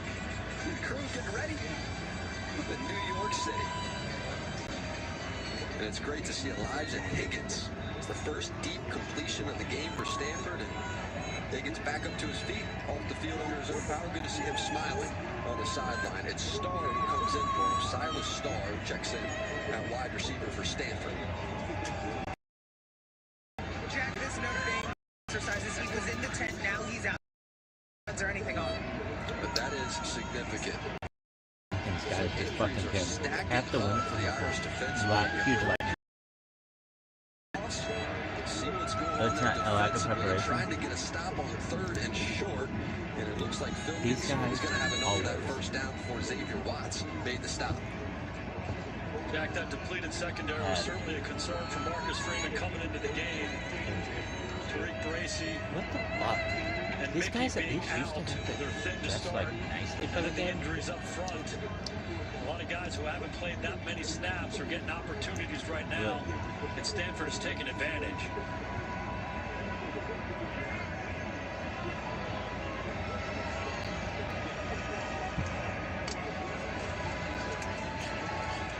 McKee standing tall in the pocket and fires incomplete. He's looking for Casey Filkins.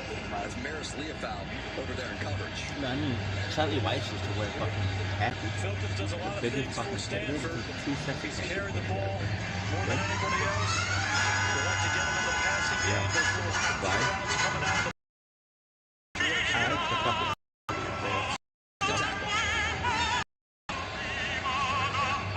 knocks Metcalf back.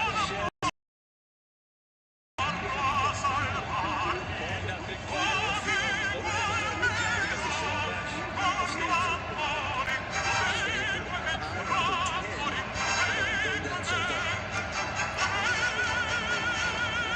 Protection, great looking down the sideline, and that is Wilson. Looked initially like he had it, and they were really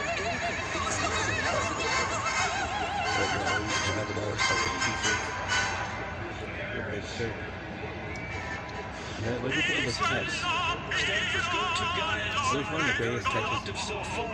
I've ever seen in history of my team. Contested catches, the ball is loose and stays loose. And eventually comes out. That was Benjamin Morrison. Good coverage. Man-to-man against Stanford's best. The freshman comes up. We need to get on blockers. Once you're blockers,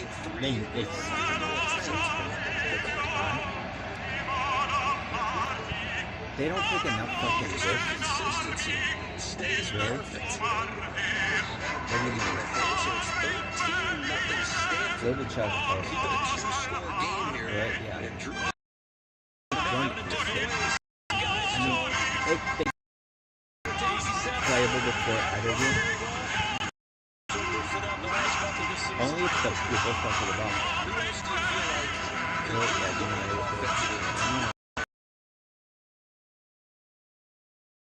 Grandmother, mother, father,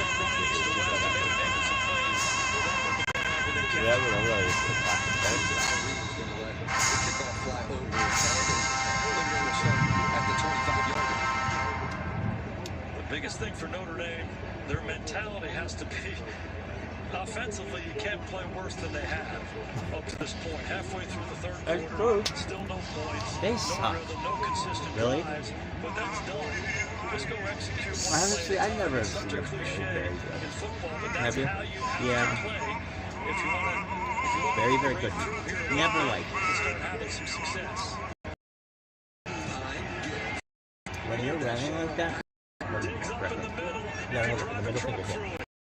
The first explosive run for the Irish all night long. My 4-year-old holds it better than you do. Oh yeah? Well, my 6-year-old does too. Right? Yeah. My 8-year-old's faster than you, I think.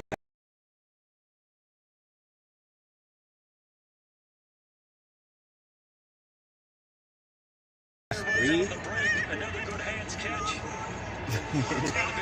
He was able to pull those in better than you are. But yeah. Only his third catch of this game so far. I have an 18-year-old. My 18-year-old was 6. She had more agility on the field than you did. But you gonna play for this university kid? Take the showers. He's like, lady. She's like, you heard me. They've been using this tempo offense. They have the big run on first down. They get back.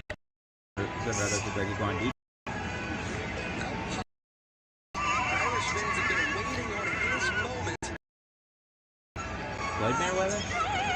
He got pushed. You want to lay the ball a little bit more. Don't drive it quite so much where you have to be perfect. Put a little more air on it. Let Tobias go and get it. Why are you guys so fucking worked up about that? Like, it's a fucking interception. Go do the same exact play. Hey, assholes.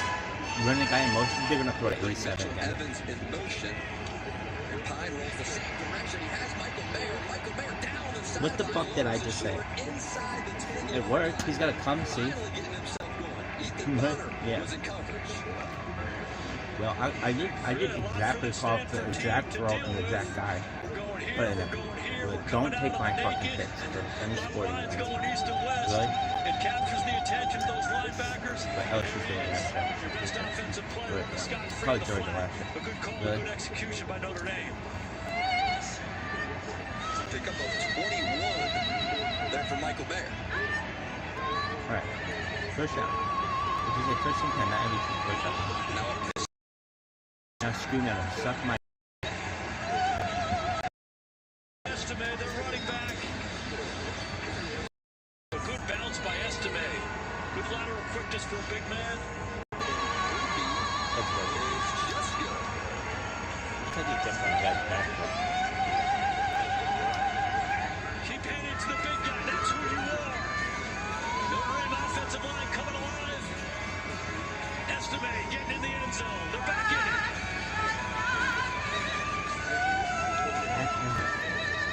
Take over next. Teaching her how to drive. But Dad, why not use green light to help her save for her own car? She has a pipe mount between her legs. She killed the goal. Is that strawberry? $104 for smoothies? Wash in your car. To flex it with her own. Even better, teach her how to invest in cars. Together, you can navigate the world of earning, saving, and investing. Because when you teach her how to be smart online, That'd be what I did like in the future. It's really fun. Isn't it really fun? Nope. Average Jack. This is that. Play that. David. Are you kidding me? Physically, I'm right here. Tony Romo. And the other guy. Touchdown, yeah. And if you didn't bundle your home and auto insurance, well, this could be tough to tackle. So get all And I'm standard. not going to say his name is, I always want to say like suck my balls, pat my home. It was good. very good. Start playing and never What's stop his name? playing. No one Get the knows. most from the game. Really? You're having fun. No one knows.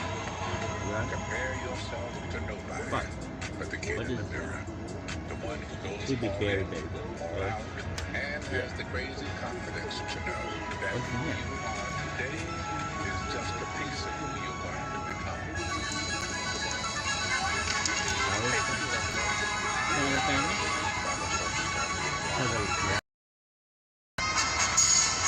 Sudden life back inside the This week, each other.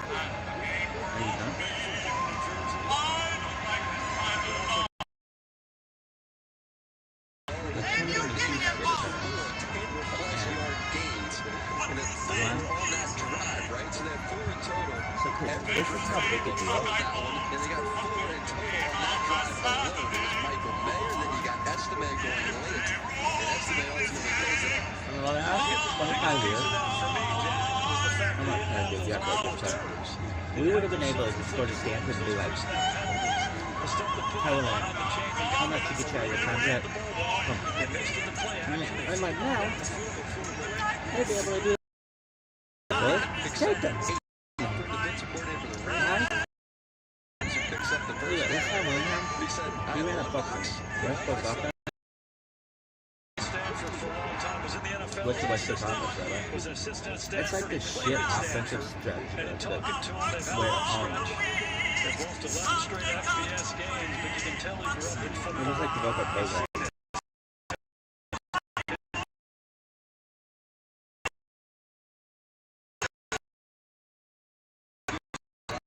But only like 4 or 5 yards out, you let the guy run the rest of the way. But I don't know if things do that. And other teams got defensive talent. Really? Yeah, what happened? Back in the day, everybody who was anyone good only played offense. It started changing when Charles Wilson we played both. I think guys started playing both. Not just short. It wasn't just a complete trade. But, alright.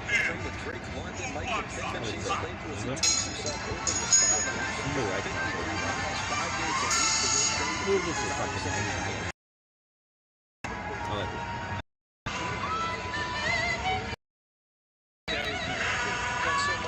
It's like Ryan? Whatever that guy wants to do. Oh, does that guy ever have to do a press conference after and be like, this is why I see that flag? No. Well, don't you think that's just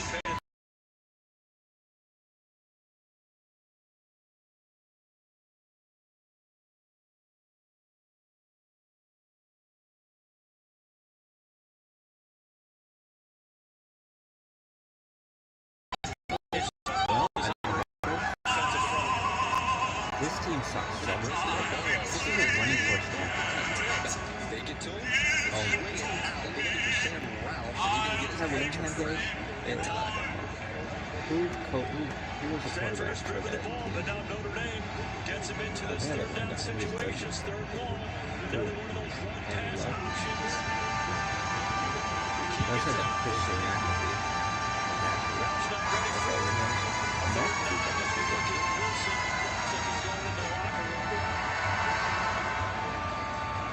The Irish crowd has not had a lot to cheer about tonight, Jack. Trying to get loud to make it hard to McKee and the Cardinal. Stanford at 6 for 12. Intercept ball, that's 6 down. 6 Mesh and a handoff. How about that call on 3rd and long? Set up another decision for Shaw. It is incredible how long they hold this. Take a look at it from behind.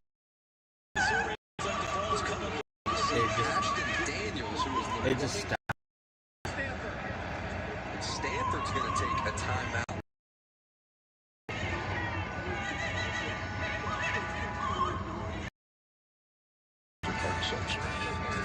And then one round for the ages lead to another. High noon, sun's up. We'll see if they decide to bring Ashton Daniels back into the game, a freshman. He's come into the game for the Cardinal and run the football. And Coach Golden was saying, you need another defender in the box. Anytime he comes into the game, they run that Lamar Jackson-style counter. Looks like now Daniels going to head back to the sideline and perhaps a different look for Coach Shaw. Looked like they had a substitution problem that forced David Shaw to take a timeout. That's probably why he went back to the game. The element of surprise with Daniels is effective. When you know he's going to be out there, they can get ready for it. That was McKee's chance. Hands it off right up the middle, and that is stuffed. That was definitely short. How are you going to not give that Gonna be well short. Looks like about a yard short. He was met right at the line of scrimmage, fouled forward. They're going to mark him shy. It looks like Riley Mills first on the scene. Oh, two girls. Making the stop for the Irish. It's in this game, and Riley Mills has been heating up defensively. No, he didn't. Faked it to Diggs and keeps it himself, and a good run here by Drew Pine.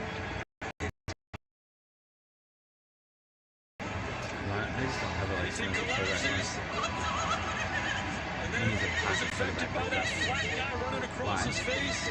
There's a big crease for Pine. He's not the fastest. He's a competitive, productive runner. He's shown that. It's a big play for Notre Dame. Now Notre Dame back into their scan offense. Get on the ball, see what the defense is doing. Trying to get into the right play. Yeah. There you go. And here, it's Logan Diggs, and he will have it up to move those chains. The matchup of this offensive line. Notre Dame's offensive line against Stanford's defensive line. You can see them starting to wear the Stanford defensive front down a little bit. And they go directly back to Logan Diggs, who is starting to get himself. He's here and saying, hey, you got two. Got to get those. Enough for that first down, and he does. Receivers they play off. Pine takes advantage. They have been desperate to get Lindsey moving on the outside. Tried to get him a reverse in the first half and lost yardage. Give him a reception here. 35 seconds remain in this third quarter. Dropped the football, Lawson just had to dive on top of it. He's going to lose 3 yards in the process. And that's part of it. Another one of those unfortunate errors that hurt Notre Dame early on. This is just a shotgun snap. No. Zero and double zero. Looks like he took his eyes off of it a little bit low, a little bit hot. Dude, agency. Not a bad idea just to take this thing to the quarter. And Notre Dame will take it. Unity and brotherly love. It's the Premier League. Premier League morning fly on NBC, USA and Peacock. Maryland, VW News doesn't take the weekend off. We're still waiting for more information. Breaking news tonight out of west of Baltimore. That's why WBAL's weekend team is here, bringing you the latest in breaking news. From weekend plans to the start of a new week, giving you an accurate forecast is top priority. Let's take a look at our future cast and see what you can expect. There are so many big games on the weekends from high schools, colleges, Yo, she. 11 Sports has your highlights. Watch the WBAL Weekend Team. We're live, local, late breaking. Only men? They didn't have any women work? With Talks, up to 90% of patients saw a significant improvement of their psoriasis plaques. Some even saw 100% clear skin. Did they have any women If you're allergic to Talks, before starting, get checked for tuberculosis, Look at this. increased risk of infections, and lower Look at these. reactions. Do you ever shit in somebody? Professional installation and great service. Worst fucking roof ever.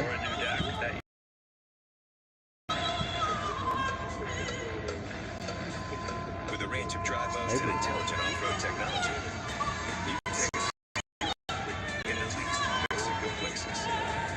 The 2023 Nissan family of SUVs. Synthetic, racing, Hey there, dog. Hey, look at this. Look at this. Aerial coverage is brought to you by Geico. They shut the lights out here at Notre Dame Stadium. Into the third quarter. The quarterback comparison here. For Pine, just 10 of 21 for 100 Their yards. lighting is better. He was hot coming into the game. And McKee over on the other side, you see his numbers, and that was brought to you. I swear to God, I gotta teach him how to do everything. Three-headed monster of Notre Dame. I'll give you a three-headed monster, bro. Look at this. Going deep.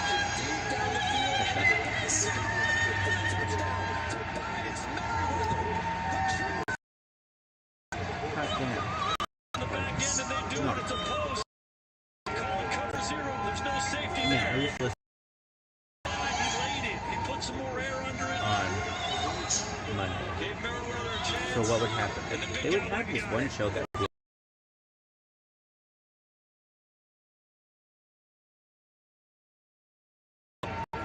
We came up here for the scrimmage, and But kept making play to hear what they say on Monday was a big thing. Really? Why? Because when they're good or someone's going on there, it's free money. Really? You said it, Jeff. When we came here in August for training camp, he jumped over the tape at us. But we were here watching their practice. And he's a young player. He's a talented player. He just needed to get more acclimated with what they were doing. And this is a big-time, mature route. He steps down inside, meaning he goes down and then he goes straight at the defender. Kendall Williamson is a veteran and excellent cover. Oh man, and they do it to someone who's super on the court too. Protection to allow your Really? receiver to go do that. But it was a big-time, mature route. They should change them. There should be like better rim. So could you be fucking investigator? Really? I swear to God, man. Saw 2, like.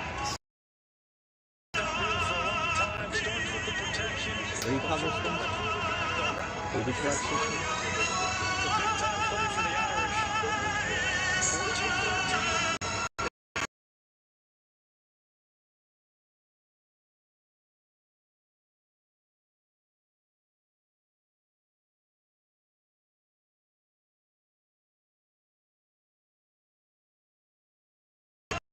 This program well. What's your favorite fucking? Michael Wilson is out, their best wide receiver on the outside, returning captain. Really? Handoff here, it's Casey Filkins. He will pick up 6 on first down. Stanford's been effective running the football with they like to run those plays where they Are those balls? No, but those are some brown ass. Filkins has a good feel for it. Really? Okay. The Stanford offensive line has moved Really? this Notre Dame defensive line consistently throughout the night. Irish show blitz. That was Maris Leofow attacking the line of scrimmage. And Leofow. There's your tight end right here. Execution by McKee. And Foskey said no. Stanford? Screen just pressure in McKee's face. Yeah, It's a I screen. fucking have it really well. I need to put more time back there. Really good. Filkins has been the featured man for Stanford. 25 carries so far. Swings this to the outside.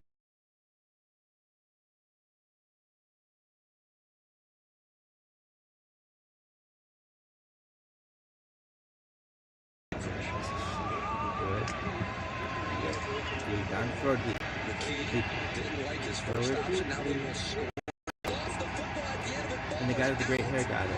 He needs to do a Head and Shoulders commercial. Like, True Apollo, whatever. Palo He was down. You see McKee motion. True Apollo. It appears that the Guy with refs the cuff. agree. Troy Paul.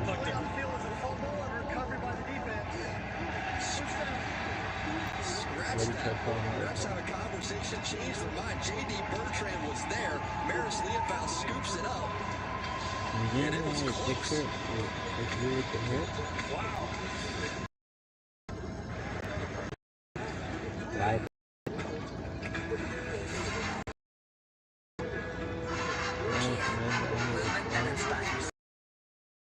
personalized index investing? So I can remove a stock that doesn't align with my goals.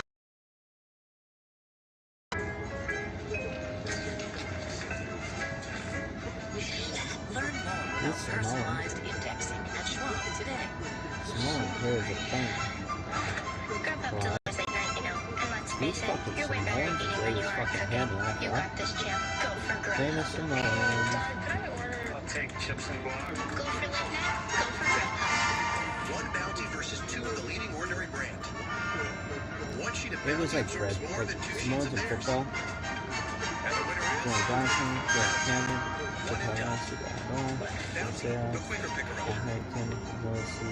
Al Harrington, and Al Scott. Very close. It was J.D. Bertrand.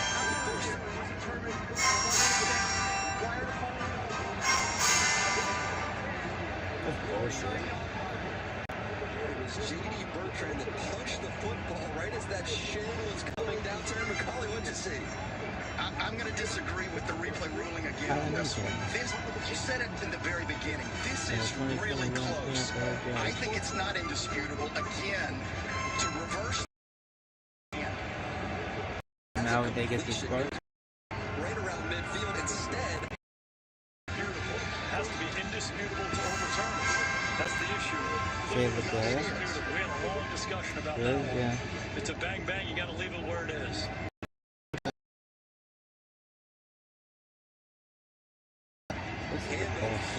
It's Nana Osapa Mensah making the stop.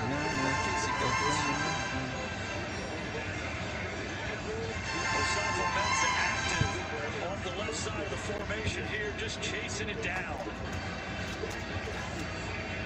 Oftentimes you're not going to block the backside guy on a play like that. Good job running it down from behind. 2nd and 9. There you go.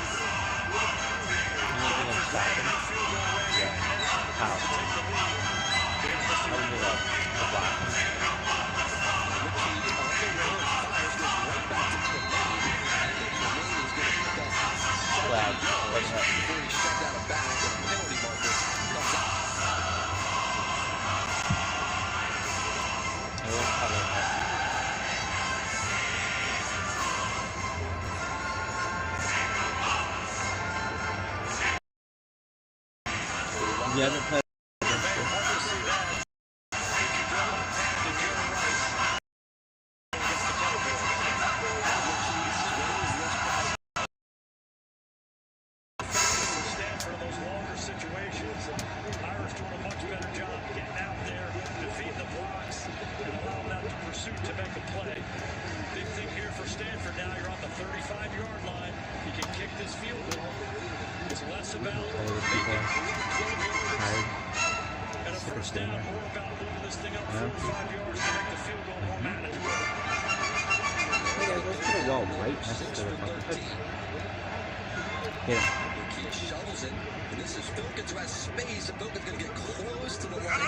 But the Rebecca would say he didn't get that far. I know, it's just where his, like, the guy walks, it's not even like a rep, no. Stupid game. They've been running those little sprints, and they run the sprint, have some success with it, then they flip it back inside on the shoulder. And a good play for Shoulder pass was good. Good. Make this field goal much more manageable. Cardi certainly thankful. Shoulder pass is dead.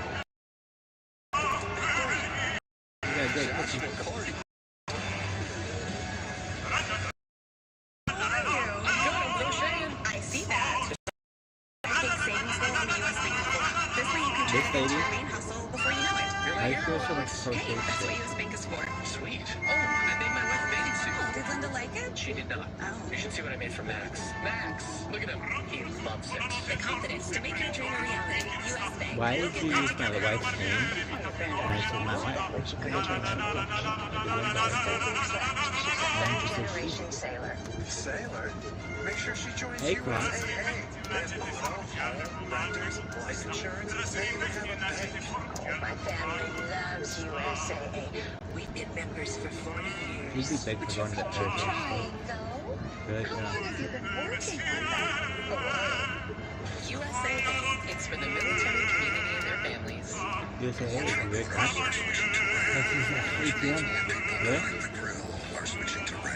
One time I took a chance to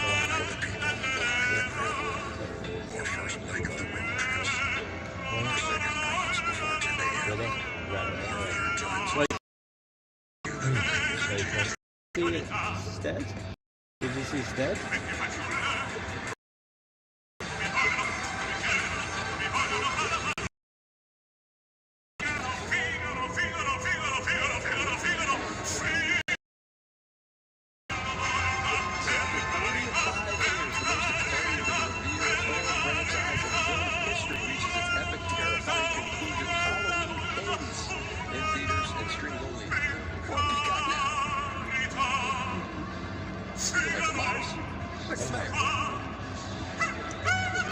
And for Stanford, they have 348 total yards behind this makeshift offensive line. Only one sack allowed. They have held up great. Play size and unique positions. Making first starts.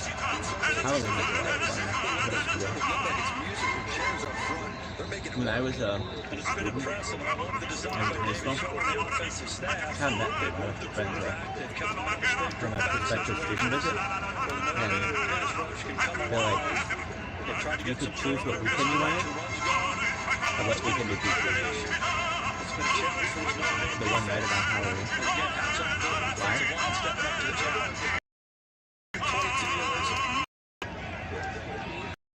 And really nothing there on first down. And then certainly getting Michael Mayer going. But to have some of these young receivers step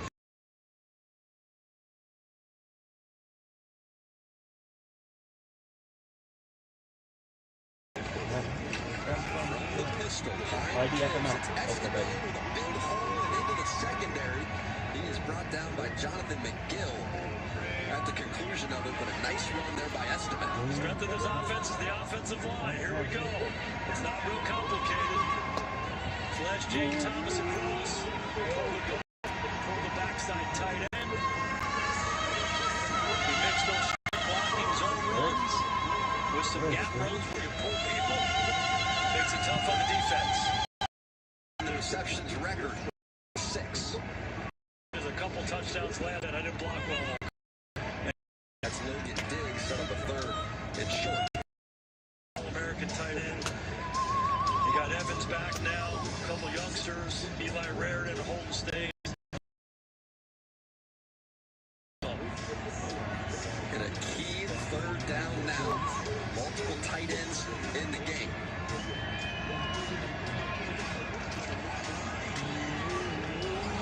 To the outside, this is Lorenzo Styles, who was open, and the football flies directly through his hands. This is the play we saw earlier. Looks like fast motion by Styles coming back into the formation. He changes direction, goes back out. There's nobody around him. His cover guys behind the defense.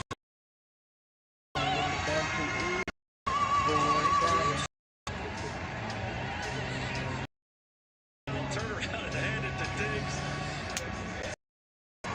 Says a lot about what Tommy Reese thinks about Diggs. He's in the game at that moment.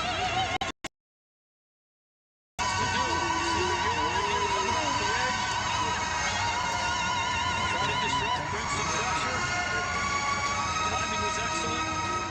Good tackle on the big guy in the backfield. McGill, the captain, working his way into the backfield. Under 7 to play.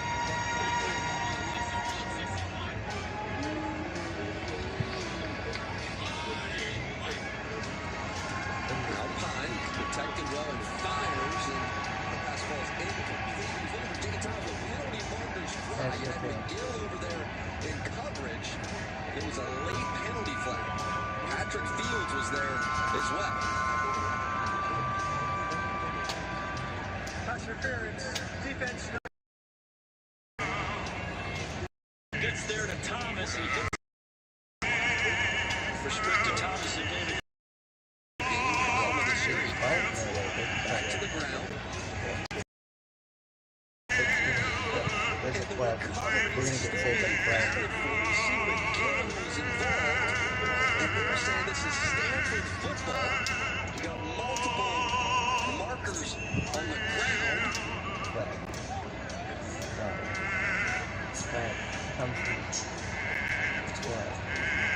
And the referees will have to sort all of this out.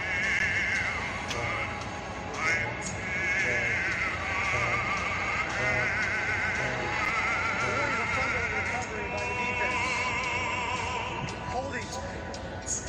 Offense number 87. Not penalty decline. Push down. Stanford. Let's see that. So they're going to get Michael Mayer for another hold. Won't matter. Estime breaking tackles, and that ball is loose. Williamson punched it out. Stanford recovers. Let's still go on one of these. Something to get your John Hancock. Let's tuck it in, sir. Come on. Are switching to Verizon Business Internet. It's a business ready for anything from the network America relies on. It was a dream. It was a dream for me. Freshman year. It was a long Don't you love when you see him push someone down to drinking? Yeah. Probably shouldn't have taken that shortcut. But now I That can would be finally my use father's joke. TireRack.com. I'd like that. Use their tire decision guide to get what's Hell best no, I'm for not me. gonna do that. Thanks, Really? Nails. What do you think? Fast delivery, Where installation, high free heels road hazard coverage. a dress? TireRack. Right now, you can get this special offer when you guys add a 4 select Like that, Michelin not tires. everyone For has it details, like go to their milk. TireRack.com/Michelin offer. TireRack.com. Right. Proud partner of Notre Dame Athletics. Larry Gage if they'll ever do When you prefer a dream vacation Guinness over commercial. rental nightmare. No. I respect it. Oh. Good one, that. It matters where you stay. My dad said, huh? Hilton. No, I see you again. Matthew, Little Caesars Good. is now the Got any official games pizza if of the you NFL. ever do. Pizza, Look at this. pizza. Come on. Again. Pizza, pizza, pizza, Why pizza. didn't Guinness Pizza, pizza. utilize that fucking Are you ready toucan? for some old world fancy-roni pepperoni? Get one delivered from Little Caesars. Pizza, pizza. Las Vegas. That's the second deal on the spot for the recovery. Up with the fumble recovery. That's weird. It's a good story. We talked to and McGill went to the same high school, Capel High School, and Solomon Thomas, the great Stanford defensive lineman, first-round pick in the National Football League. They went to the same high school. He's grown up. Solomon Thomas is an idol. He was an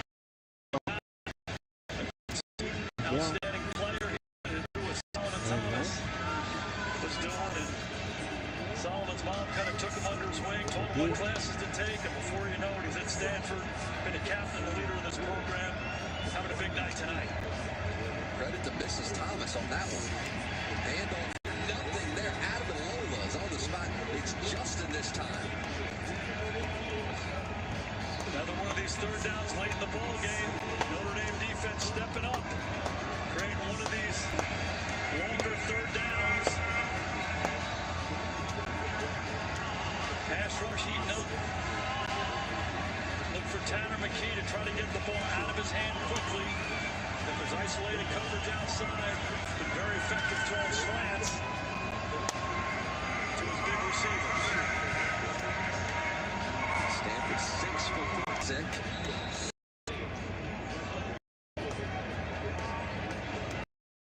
A lot of anticipation waiting for these. It's legal shit. So after all that, Stanford gets another opportunity.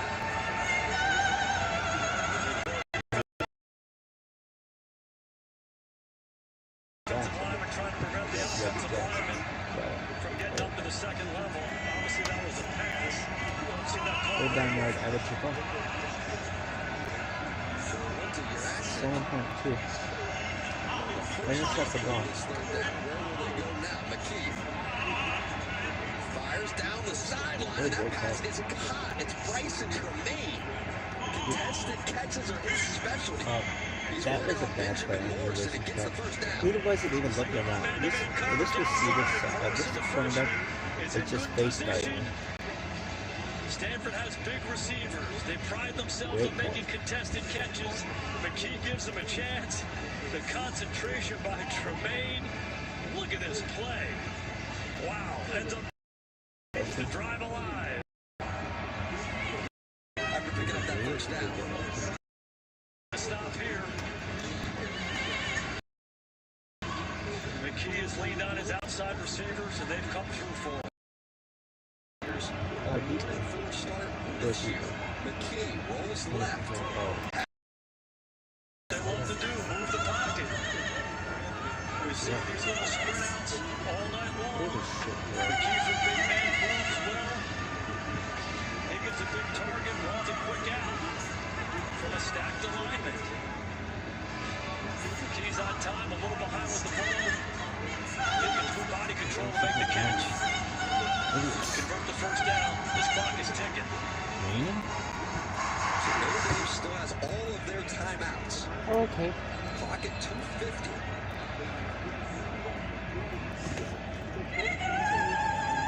And this is the refs that decided to stop the game, and they're going to take Bryson Tremaine out and bring in Starr. Hard to say exactly why. Gonna get to the bottom of that one. Okay, how about everyone hates Like this? some kind of an equipment issue, perhaps? How about I'm the world's greatest fucking fan of this thing of all time, and you guys suck dick. For Marcus Freeman to take a timeout. Marcus Freeman sucks. Really? No one had ever heard of him. He's going to burn a timeout.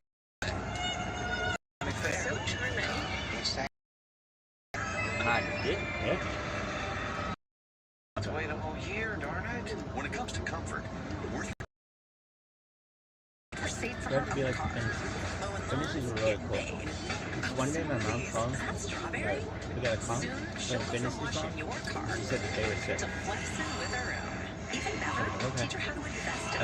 And then she said that they weren't going to be going to school. I was like, okay. Because we were sharper than that.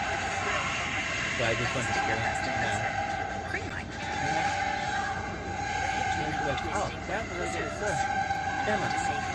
Then, I never forget where we were.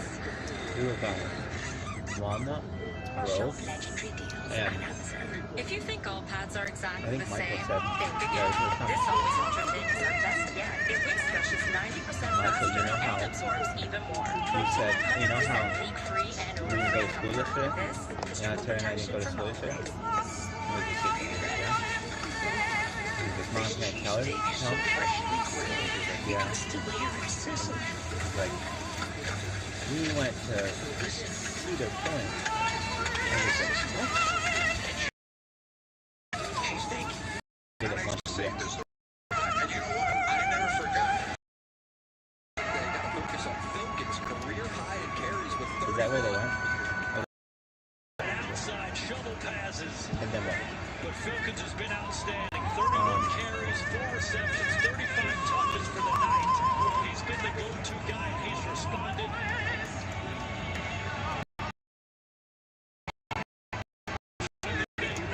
In South Bend. 2:45 remains. Irish with 2 timeouts. Right back to Filkins, and he was met and dropped. J.D. Bertrand, the leader for that Notre Dame defense, who gets him on the ground. Second charge timeout. Notre Dame. So Marcus Freeman will burn his second timeout. 2:40 to play. How do we find purpose? With focus to take on big problems. With research that changes lives. With arts to tell our stories. With new technologies to change our future. With curiosity to understand who we are. With commitment to our societal mission. With joy to see what we can achieve together. This is what makes us who we are. We pursue discovery for a better world. Stanford.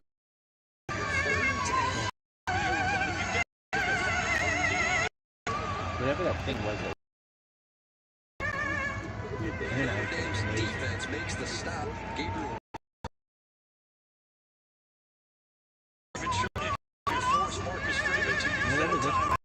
You let the thing bleed down. So that's the advantage to one of the confidence in his offensive line and Filkins to make yards. For me, this is a little bit of a challenging kick. just outside the 30, 55, 56-yard kick. I got to believe they're going to kick a field goal and give Carney a chance. Career long is 53 against Oregon, and they will not give him an opportunity to very long kick. Instead, they're going to punt. It's Sanborn. Try to pin the Irish very deep with no timeouts. Field for Drew Pine and no timeouts to work. Timeouts for Notre Dame, we get that. Okay, but you're backed up, minus. So it makes this two-man situations much easier for the offense. The biggest thing for Notre Dame here is getting the drive started.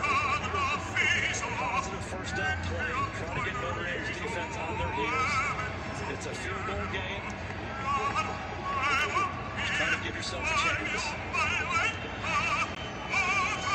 Rudy has been a strong pickup via that transfer portal. Just have to give him an opportunity if you're Notre Dame. Pine, protection's great and fires, and it's Mayer bobbled it and eventually able to bring it in.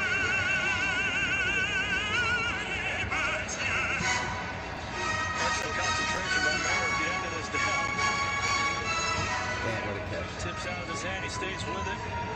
Wherewithal to get that foot down. To work the sideline.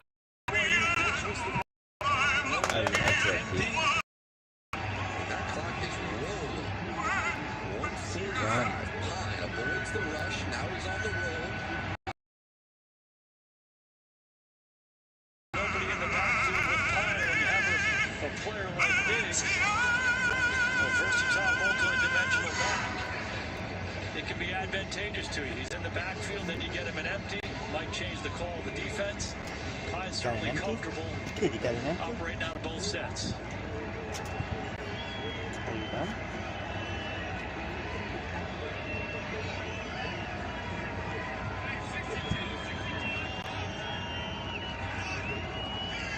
Now Pine stepping up in the pocket, and Pine goes down. It's Herron again. Herron has been third and one, falls incomplete. Mangum falls. Pine's a little late and a little behind with the ball. I would have done a lot better.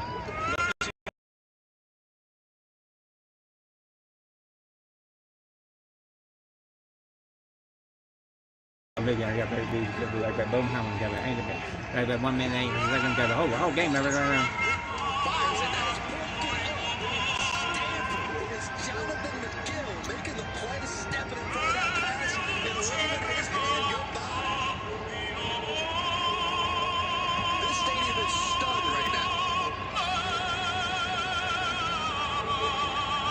James Thomas working inside of the slot. Here's that guy Instead of training to make the first down. Making tackles, recovering fumbles, and on the biggest down of the ball game, he has Thomas man-to-man. He drives, called for a defensive pass interference earlier.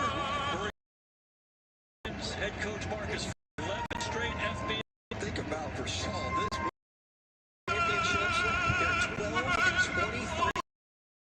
He loved his quarterback, and they get the job done. Defensively, they were great. Finally make the play at the end to close out the game, but credit McKee as well. It has been a struggle of late. Stanford program through these turbulent times. He's been through the ups and downs before. He's been a guiding light to the Stanford program, and his players responded. They told us they were going to rely on the back end. The veteran leadership of their secondary, and they and at the end of the ball game, Stanford comes to South Bend and knocks off Notre Dame. John and John. Notre Dame was just starting to believe again. A win streak. They go to Vegas, play a great game out there to beat BYU. There was confidence in the room once again when we met with them. Forget about that. Coach Shaw leads this Stanford team in here and gets the win. Oftentimes your biggest battles as a head coach are with human nature. Notre Dame won 3 games in a row, playing awfully good football on all phases of their football team. Stanford has struggled for a long time. obviously you need to play. Stanford came in, they controlled this game. When Notre Dame tried to get back in, we're talking. There's one guy with leaving Stanford. last drive, how crucial was your defense? Defense was big. We lost a couple more guys today. More guys got hurt. More guys went down. But our guys just keep stepping up, and they play with so much passion and so much fire. And this week that your group needed to learn how to win again. How does a performance like this boost your confidence? it's the first step. The first step is now finishing a game like this, and now going back and seeing how we can play even better. But it's a long flight home. There's going to be some smiles on that plane ride. And you'll have the Legends Trophy on that flight home. How special is this rivalry? Absolutely. You know, we're missing 2020, and like how these guys don't know what the Legends Trophy looks like. But not only when to show them what it looks like, but we have some plans on keeping it. Congrats, Coach. Thank you. Well, Zora, Coach, thank you very much. Think about the heartbreaking loss late fourth quarter last week, and then the response this week. Many Jews, once the Germans attacked Eastern Europe, attacked the Soviet Union, many Jews managed to get on trains, on troop cars, and so on, and moved out to Central Asia, where they lived in places like Uzbekistan, Tajikistan, and they stayed there really until the end of the war. Way out there. You can see it goes all the way here from controlled the Balkans, the Italy expansion throughout the region. Okay, let me pause now. I'm going to go back to Warsaw, specifically in the ghettos. Let me pause and see. Agreement in 1939, that immediately Stalin knew that he would be attacked by Hitler one day, and he started building up his whole military infrastructure at that time. That's why they did have the ability to make so many tanks. They made a tremendous amount of tanks, even though they weren't as good as the German tanks. And they made other munitions also that weren't as good, but the amount that they made overwhelmed the German army. So I think that's very true in terms of massive public works. Stalin loved to Stalin's regular trend to big. You know, Comrade Stalin, the Nazis are doing some kind of funny troop movements. It was disastrous for the Nazis. Eventually, they were able to turn them back, and the industrial capacity, particularly in Siberia, of the Soviets was especially important to turning that toy. That's also, by the way that America won the war too, because we outproduced them. The sheer amount of munitions that could be made in this country and shipped overseas was, there was no way the Nazis could keep up with it.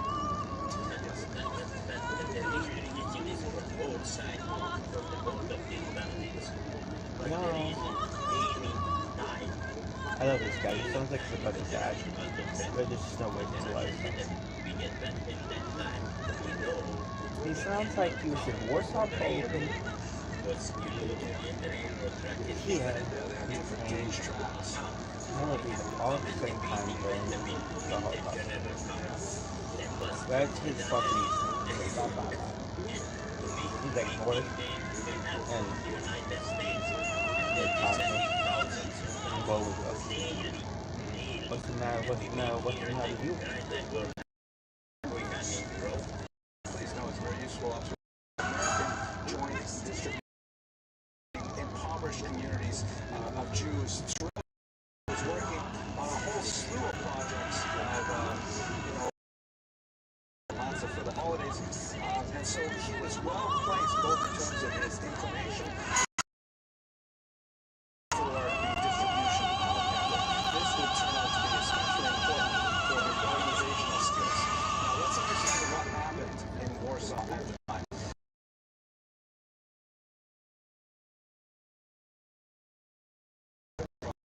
The invasion of the region.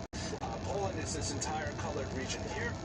The pink area was simply taken by the USSR. They had these kind of false elections, and they annexed it, meaning this is now part of the USSR permanently for their declaration. This region here, though, Poznań region of Posen had a high concentration of ethnic Germans, or so-called Volksdeutsche. So the Nazis simply annexed this and evacuated all Jews here to this green area, which is kind of